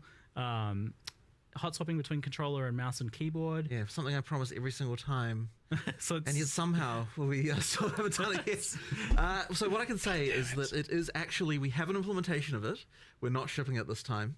But it's much more close than it was last time. Like, there's just some stuff that needs to happen. But, like, it is a thing that has been seen on a programmer's workstation as to work. But, yeah, there's still a bit more to do. But, yeah, like, next time, I know I've said this twice before, but next time, we will definitely have that. I know it's a weirdly huger feature than it seems because, like, the code was just originally not written with that in mind at all. And, it's just requiring a lot of re-engineering of a whole bunch of existing UI to be able to get it to work. Looking forward to it so I can I know. inventory management. I know. We will have it, but controller inventory. Oof, no. But come on. Okay, good news. It's being worked on daily. It sounds like. Do you have like a rough timeline for full release, or not ready to announce that yet? It's the end of this year, remember? I mean, look, I certainly don't want it to be 2027. Like, I really want it to be next year. Like, I really do. So, like, it'll be, I really want it to be next year. End of this year, right? We certainly underestimated the amount of work we wanted to do. It's certainly by having, to make all the leagues constantly and all of that. And I know some people might be like, just don't. But like, you need to do. We want people to play the game still and enjoy it and, do what we want to do. But so, yeah, you get this thing where we severely underestimate Maybe they meant the financial year. Extra time it would add. Your rule of cool of like, we want to do the 130 extra passives because it's cool. I mean, that has an expense. Yes, all of this does get in the way technically, but... I mean, look, at the end of the day, we're not going to release until everyone's happy. Yeah. So that's true. Yeah, that's true. That's what needs to happen first. So, that is a better answer. Yeah. That should have been the answer the whole time. Which looked like really impressive, even more than the 25% you're saying. Like looking at the side-by-side footage was like, it looks even better than that. Yeah, I mean, look, we did 25. I said 25% as a commitment because like that's kind of like I want to make sure. Like, look, people are really sensitive to the stuff, so like I wanted to make sure that we're not over-promising. Under-promise. And so under-promise and over-deliver was the plan. But effectively, like, I've been focusing a lot myself actually and trying to make sure that it's getting better. Effectively, what we've done is, I mean, obviously there's just sort of traditional optimization that happens, but a lot of it is just effectively making sure we're multi-threading things better, taking advantage of more CPU cores. If you're GPU bound and you don't have dynamic resolution turned on, then it obviously won't affect you because you're GPU bound. If you've got dynamic resolution on, so GPU is not so much of a concern, then CPU was definitely a problem for just about everyone. Like even really fast CPUs were having issues in in-game mapping. So the goal really was to make it so that, like when you've got a lot of shit going on, that your CPU is not overloaded. We did that by multi-threading things much better than we were before. Do you know yet that it's about the audio? Traditional optimization, just lots of improvements there. Like now... do you know it's the there's audio? so many things that are working better than they were before. Like in many cases, honestly, you see double frame rate, like just straight up. Awesome. But as I said, like not consistently in all cases. So and consoles obviously saw a huge improvement. They, consoles just have weaker CPUs than PCs do. So therefore therefore, when you're doing CPU optimization, consoles are what's going to benefit from that. And yeah, it's just a lot better. Now, one of the things I'm a bit worried about is that by multi-threading more things, you can run into multi-threading bugs. And so there might be, hopefully not, but there might be some more crashing going on when we first launch, just because, like, you know, like the thing with multi-threading is that, like, yeah, depending on the exact scenario, different things can happen at different times. It can cause some issues. I'm really hoping we don't run into that. We're trying to do as much testing as we can to fix all those kinds of issues. But yeah, effectively, that would be the worry. But yeah, I think that it was definitely worth taking the plunge and doing that stuff because it is way better. And you know, how can they not know? I probably should make like a video on exactly, like, you know, some of I don't know. Like, go into a deep dive into it at some point. A few years ago, I had an It argument feels with like one of the even audio still, guys from GGG on occasionally Twitter, you guys are still just finding telling them that it was ridiculous audio things causing all like, the "Oh, problems. we just made it a whole and nother them telling chunk me we faster." can't reproduce this here. It's not the audio. Audio is not a problem. Thing. It's just, It's yeah, we definitely still yes, find some fuck crazy stuff, and yeah, like it's going to be a lot better. I expect it's not even. It's just going to keep going as well. Yeah, no, exactly. So that's the other thing is, like, I want to spend even more time on getting this exactly right. How old is the we're sound not even video? at the point, like, when I'm looking at it now, I'm like, we could still theoretically make this quite a bit faster than it even still is. You've been personally like really on this every time. Yeah, I have. Just because it's been such a big issue, and 5 years ago, I wanted to actually get back in there and spend a bit of time on it. And yeah, as I said, like, already it's so much better now. But yeah, we'll be even better than that. Awesome, fantastic. It's great news. Patch notes are here. All so right. we will end there and let no people one's interested go and in listening to us read anymore. the They've patch got, notes. they've got All the stuff. right, everybody's gone. Yeah. No, thank you very much, guys. It was a pleasure to talk to you once again, and I thank you look very forward to much. checking Very it old. out and going and playing some more. Excellent. Thank you very much. Thank you. It's good to have you here. Alrighty, thanks for the questions, everyone. We'll Thanks, see you next everyone. time. Thanks for watching. I don't know which camera's on, so I'll just look at you. Look at all the cameras. Right.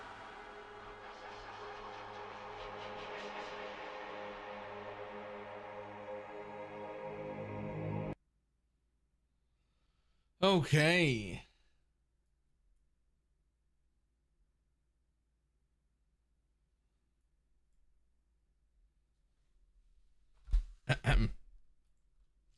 Right, before we start looking at this,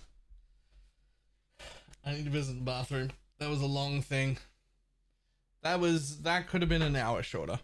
I feel like that was too long. The after interview thing was too long. I mean,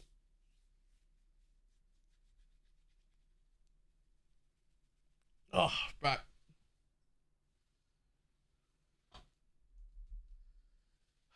Right, I'll be back in a moment.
Okay.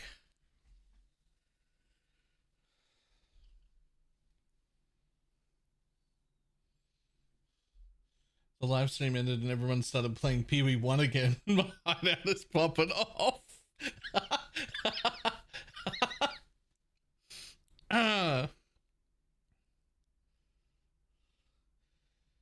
General thoughts on the patch, any good? Let's just wait a minute. Whew. Okay. Patch notes are here to save the day. Let's first of all just look at how big patch notes are. Sweet fucking Jesus.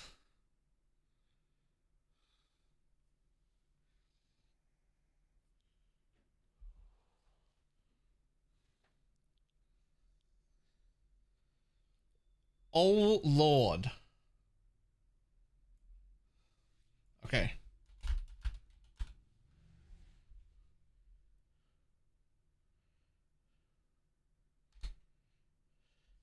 There's negative minions that die. Minions in this game 40%, previously 20. Sure. With Leech now gains Unholy Might for 15 seconds on commanding, previously 5 seconds. Ah. Cool. Cast on minion death now reserves 30 spirit, previously 60. Sure. Let's revive a little bit slower. Okay, better. Unlimited relocation is now limited to 1, but he gives 8%. Okay. Sure. Okay, that's all there is for that. Okay, we just gotta quickly look at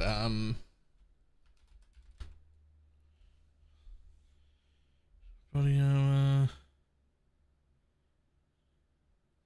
Okay, that doesn't really help us.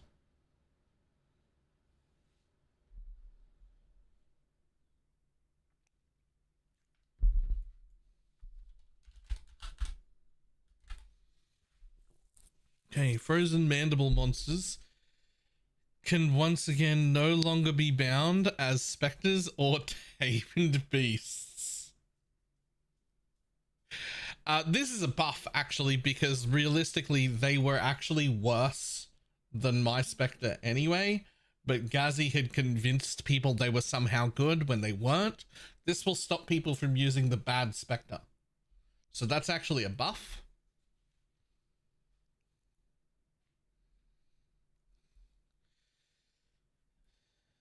Buffed summon Spectre variants of certain monsters in each act, their in-game variants. Okay, cool.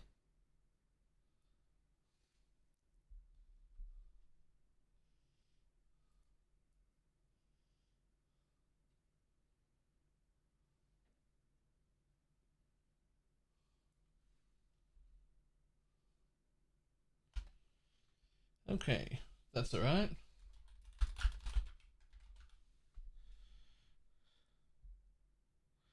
Lightning arrow no longer bypasses the charge up time of lightning rod.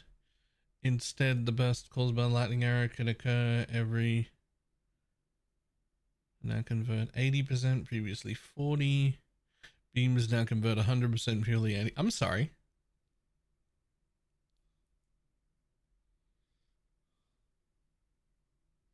So they nerfed rod. And lightning arrow's interaction with rod. But they buffed lightning arrow.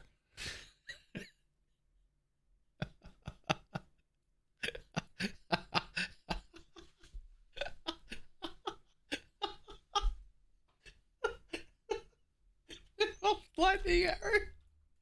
No way.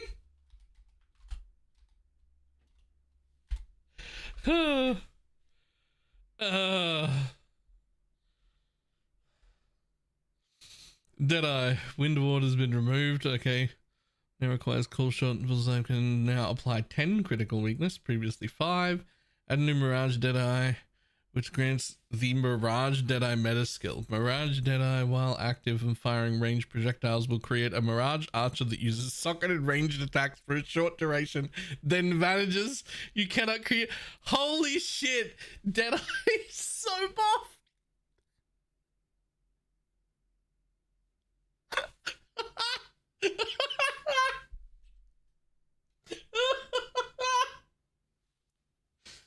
Oh my god. Oh, that's so funny. I mean, sure, like losing Wind Ward is like a thing.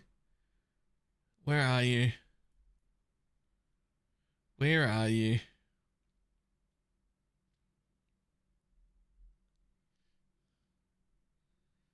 Were people even running that though?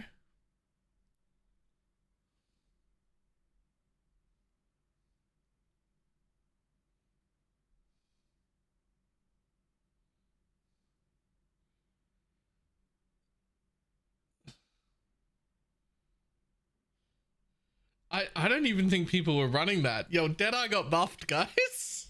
That's fucked.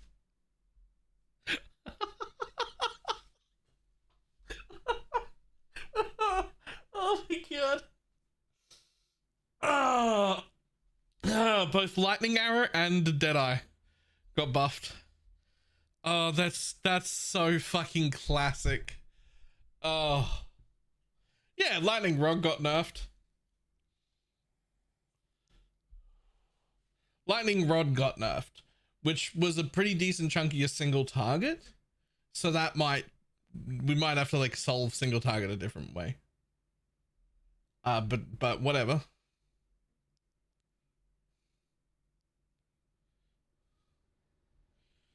In practical running assault now has cannot be heavy stunned while sprinting.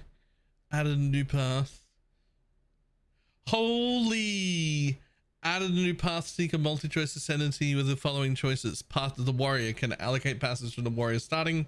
Can allocate passes from the sorceress starting. Okay. Apparently 78% took it. That's fine. That's fine. It's fine.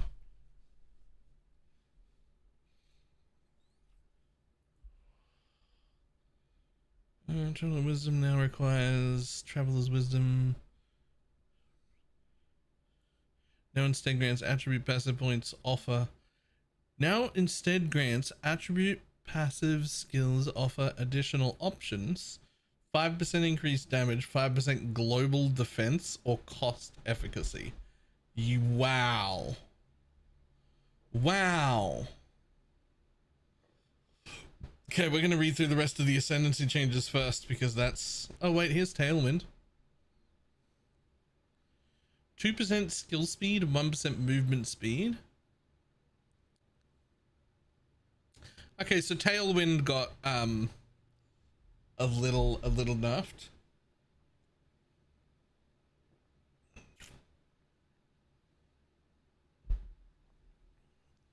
Not horrible. It's fine. Base unarmed attack time is now just faster. Cool.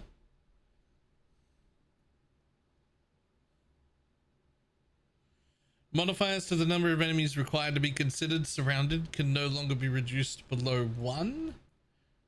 I mean, that's fine. I mean, it's fine. It just means you won't get that giga movement speed in your hideout or whatever. But like anytime it matters, you'll still have it. Rage regeneration now pauses rage decay similarly to other means of gaining rage, which will never decay while regenerating. Okay, cool.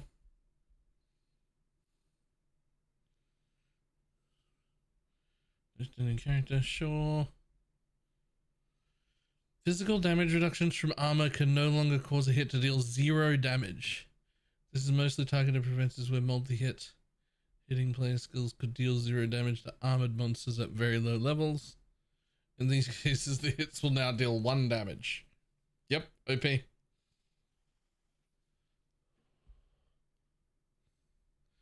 Igniting aura effects, including ignited ground, no longer apply infinite ignites. Instead, they apply Regular ignites with standard duration and will reapply them after they expire the next time the aura applies some ability to that target.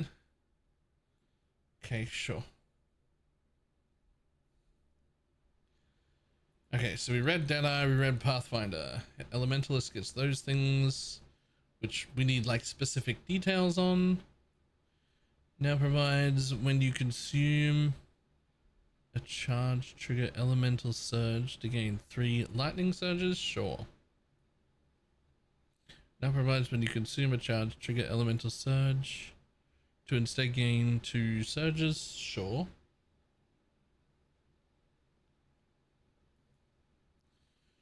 Ritualist stolen modification duration is now 82 to 120 seconds instead of 15 to 19 seconds.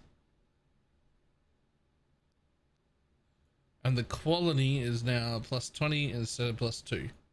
120 seconds instead of 19.75 seconds. You know, that actually might be worth using now.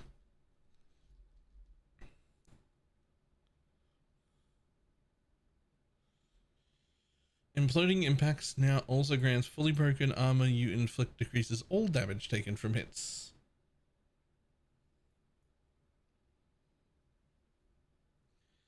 Unless worn minions will now more consistently hit close-up enemies with the same part of the same attack. Sure. Surprising strength has been removed. Sure. Any mountain ascendancy, which grants every 3rd slam skill that doesn't create a fish. Sorry, wait, start again. Added a new mountain splitter ascendancy passive, which grants every 3rd slam skill that doesn't create a fissure, which you use yourself, causes 1 additional aftershock head and to each side of the initial area.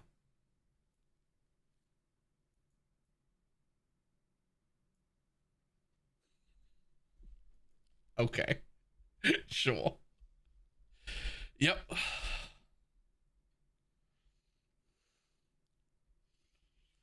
Smith of Catawba. Each notable connected to the masterwork now grants plus 200 to armor, in addition to their other bonuses. Okay, sure. So we removed a few of them. We made one that grants body armors get 60% glory generation. Glory, glory, what a hell of a way to die. Added spiked plates to the lead lining, which causes your body armor to grant 100% increased thorn damage. Sure.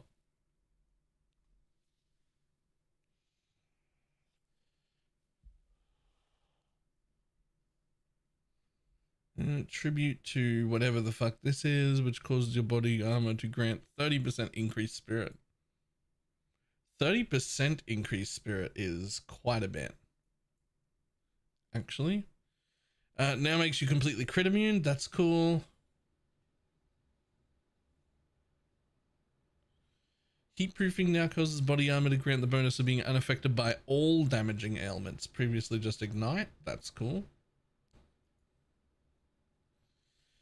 Fire spell on melee hit skill granted by Heart of the Forge on Smith of Catawba now costs no mana when triggering socketed spells, and now has 10% increased damage per level.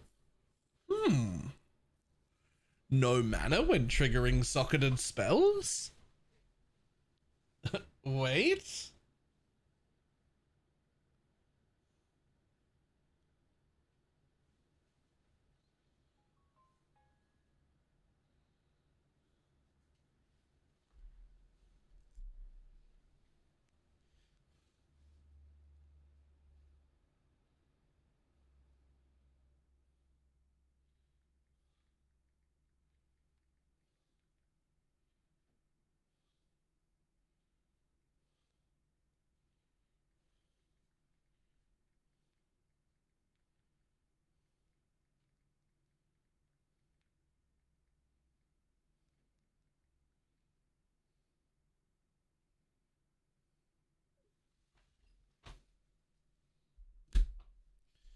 Okay, alright.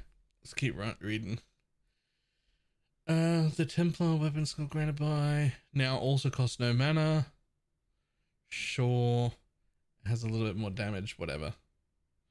Manifest skill granted by living weapon now changes targets less frequently. As a mace now has a cooldown of 6 instead of 10 for slam skills, whatever. Whatever. Blood Mage buff, fantastic.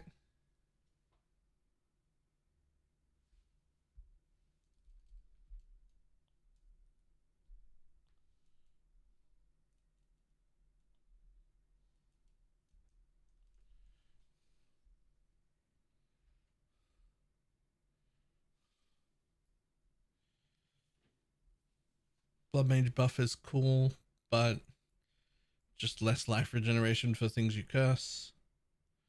Refacton infusions now grant when colliding with elemental infusion gain another different elemental fusion, previously a 50% chance. It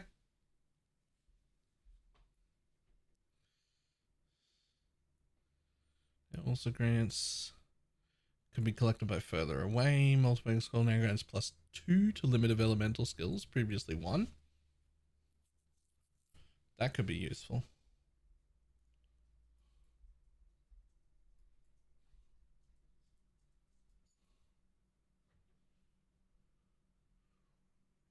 Where was it?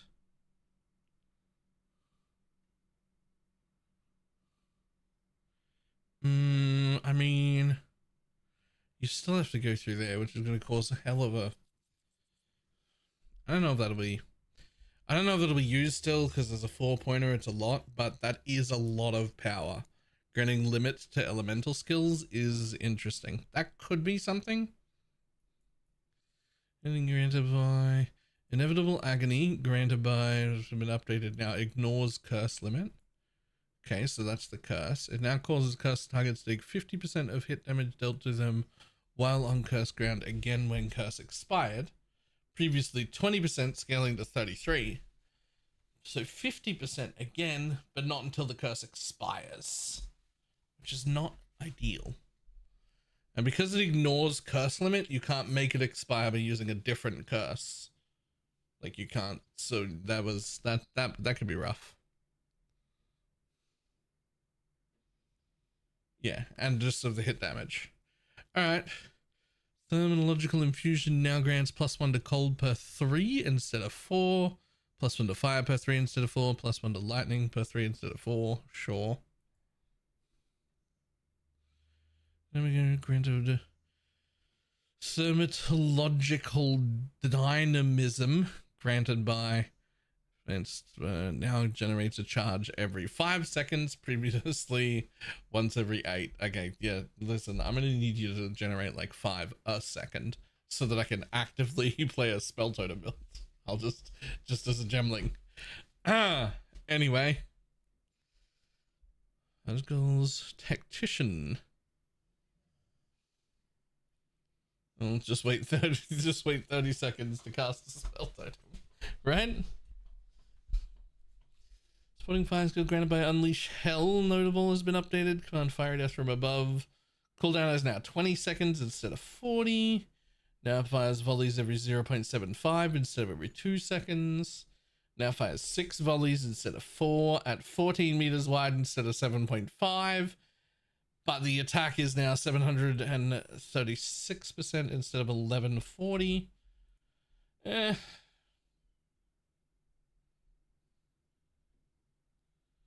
Ooh, Artillery Ballista no longer grants 40% increased immobilization buildup, now grants 20% increased skill speed. No longer grants 50% increased damage against immobilizing to enemies, now grants 25% more damage against immobilized enemies. Oh, hello. Mortar Cannon now grants 25% damage against fire from 15. Added spell totem to embarkment auras. Embarkment auras?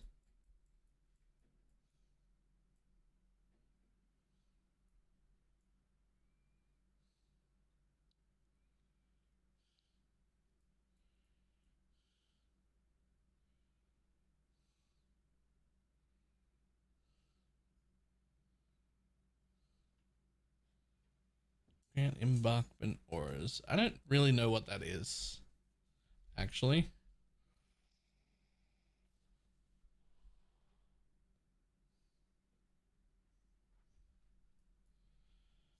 Okay, sure. Spell totem grants 50% increased critical hit rate. Okay. Which under Witchbane now has enemies of maximum concentration equal to 30% of the maximum life, previously 40. This is a buff. Sure. Now instead grants sorcery ward, also protects against physical and chaos damage. Ah.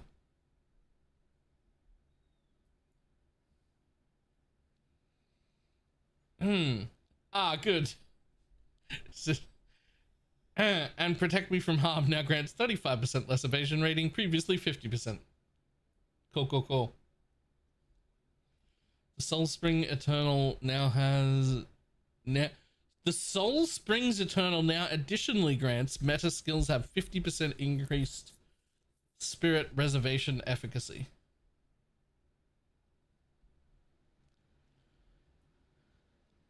Maybe I'm an invoker.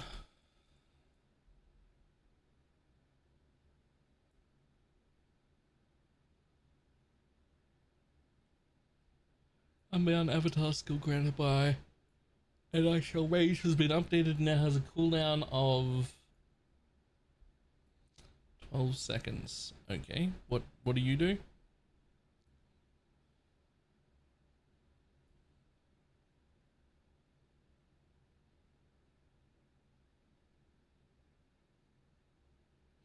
Oh, it's the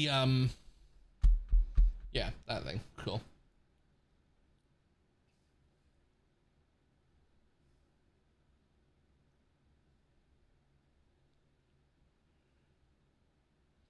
In Unbound Fury, when you inflict an elemental ailment with a hit, no longer has the no more than once every 0.2 seconds for each type of ailment. Ooh.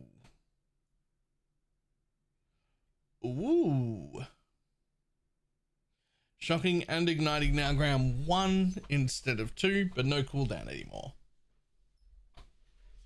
I mean, maybe.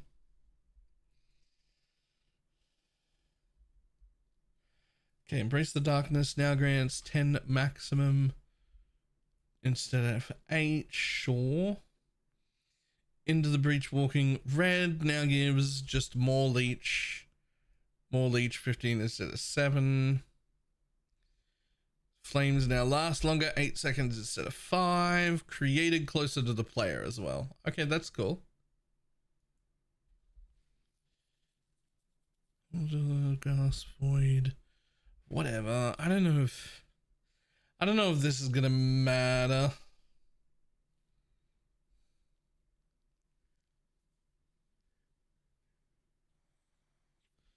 We'll see how that goes.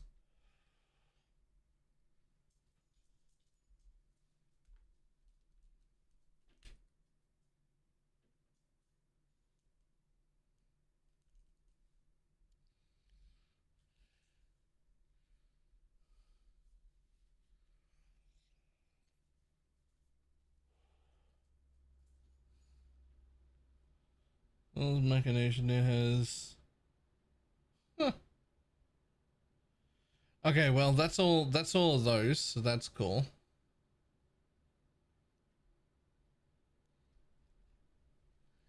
There's literally too much here for me to read through in one fucking go. There's too much here, man.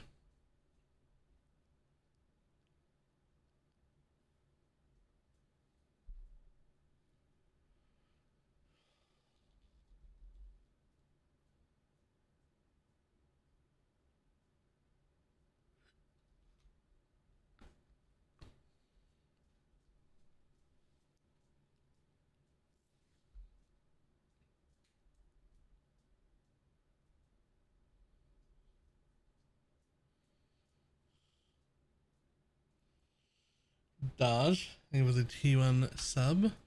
Oh, I can go back to 30-second TLDR recap, please, and go. Deadeye buffed.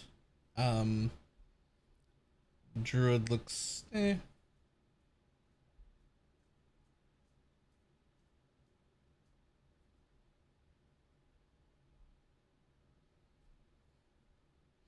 New league mechanic looks awesome though.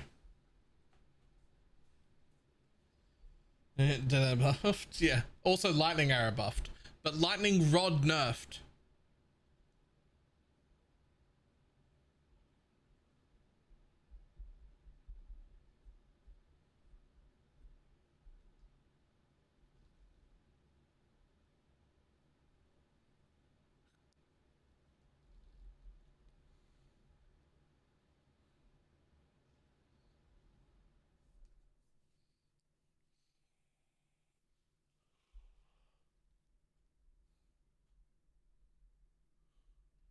Okay, I can't read through all of this. It's just too much. Baylor is underestimating the wind ward plus tailwind changes. No, it is still probably a nerf overall. Though other parts of Deadeye got stronger. Deadeye got stronger clear speed. It got significantly squishier and a tiny bit slower.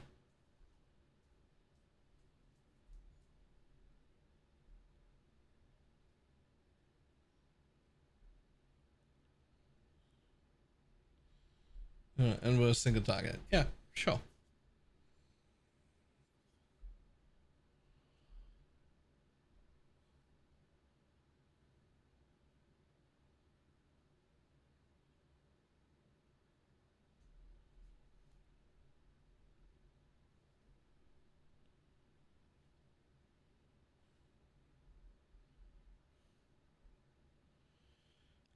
Listen, there's a lot here, but my brain is not functioning. Getting up at 3 broke me. I think I'm gonna have to read through all of this at a different time. Also, I was expecting patch notes to be an hour quicker than they were, and I'm supposed to be somewhere in like 20 minutes.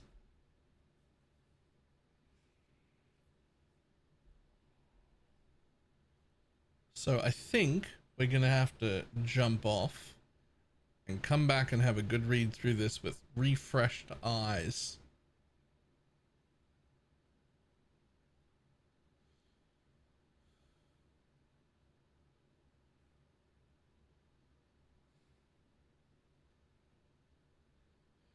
But first, I just want to have a quick look. LOL Adorned now rolls 0 to 150 instead of 0 to 100.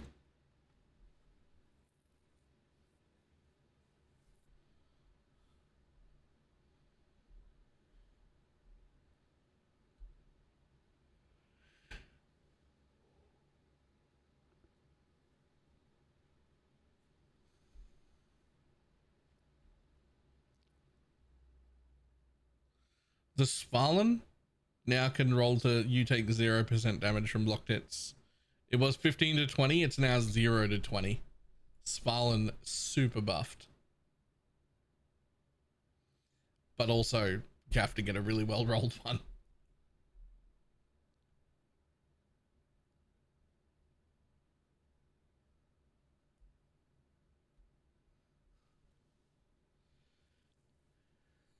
See what else is in here real quick. LOL Defiance of Destiny now has recovered 30% of missing life before being hit by an enemy, previously 20.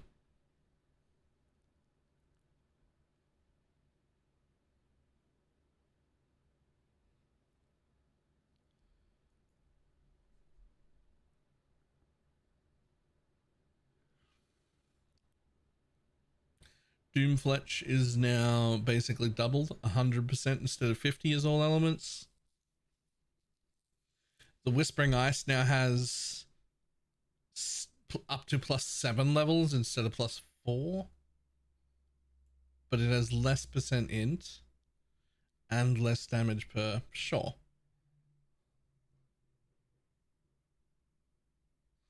but its exposure's way better. Okay.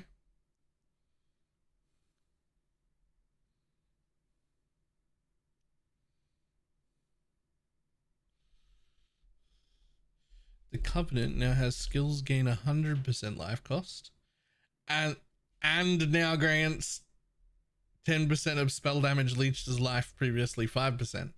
Nice. The Covenant now grants the Life Remnant skill. Oh, okay. Blood Mage is not a Blood Mage. Okay, sure.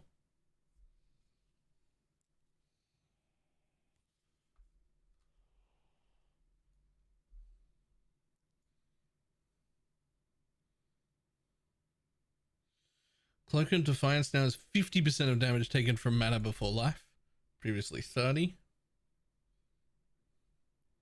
But Toxic Rift just does a lot more lightning damage. Brass Dome just has a lot more armor.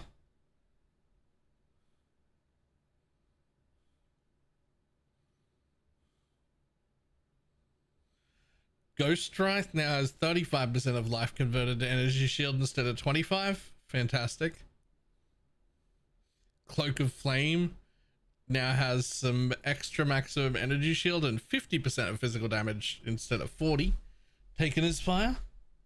Yo. Lightning Coil also up to 50 instead of 40.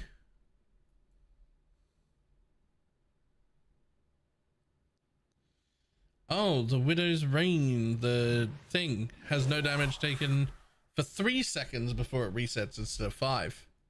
Cool, cool, cool. It's yellow. Thank you for the 12-month resub.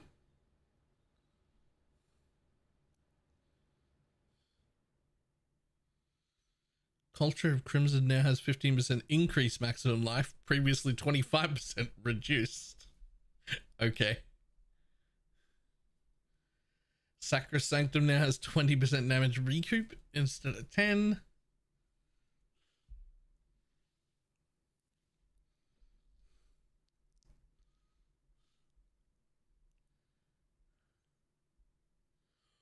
Ooh, more Invictus, however you're supposed to say that, now has up to 14 to spirit per socket filled, previously 10. Up to 10 all elements, previously 7. Up to 7 all attribute, previously 6. Up to 60 maximum life, previously 40. 60 maximum mana, previously 30. 13 chaos res, previously 10. So just buffed across the board here. 12 life regen instead of 6. 12 global defense instead of 10. And up to 20% reduced crit instead of 15.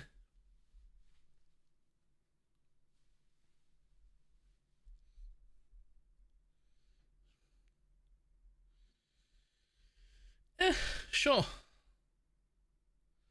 LOL Thunderfist's Crackling Palm skill now has a 15% base critical hit chance, previously 5%, and now deals 40% more lightning damage at all levels.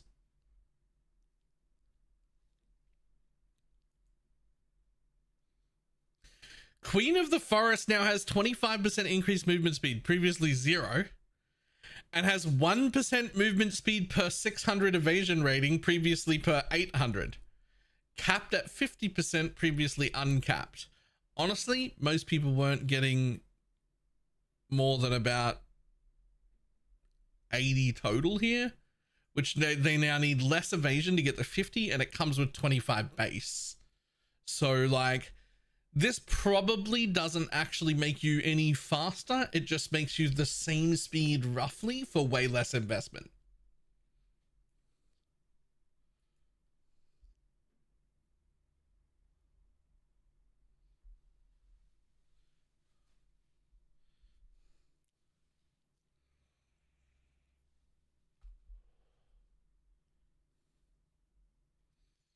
Right.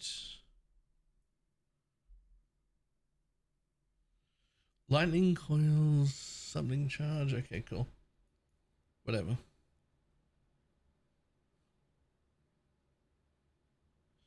Choir of the Storm's lightning bolt now has a 5 cooldown uses. Previously 1. Sure.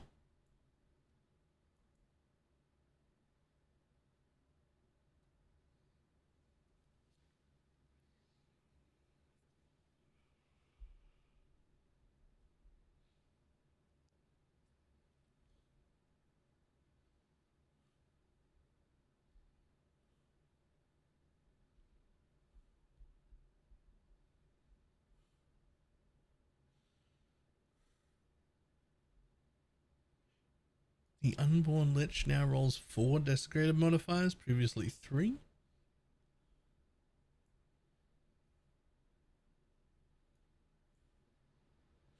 The Sacrifice of Blood Keystone granted by the Undying Hate unique now regenerates 1 life per second per 16 life spent in the last 4 seconds. Previously 1 life per 8 life spent in the last 8 seconds. Now has 20% more life cost, previously 50.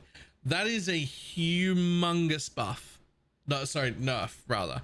Like a humongous 1 life per second per 16 life spent in the last 4 seconds, instead of 1 life per 8 spent in the last 8 seconds. So we've halved the time frame and doubled the amount of life that you need to spend. So it's like 25% of the power just based on those two. That's nerfed by 75% based on those two alone. And then only makes it cost 20% more life instead of 50% more. That is a lot.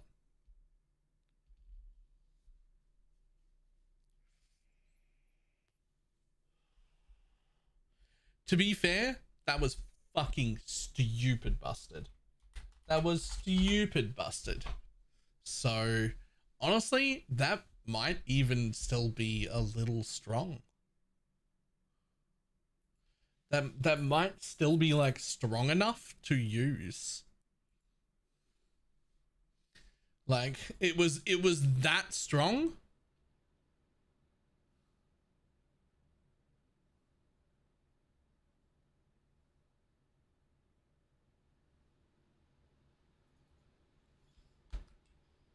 It was that strong that it might still be okay.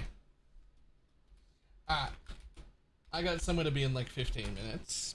I'm gonna come back at like normal stream time today and probably go over even more of this. What is it? 4, so it's 9, so probably like 4 hours or so from now. Ish. And we'll go over all the rest of this. This is a very early stream time. So, I'm gonna run.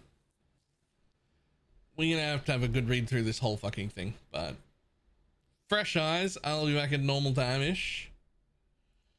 Whew. Interesting. Alright. Goodbye.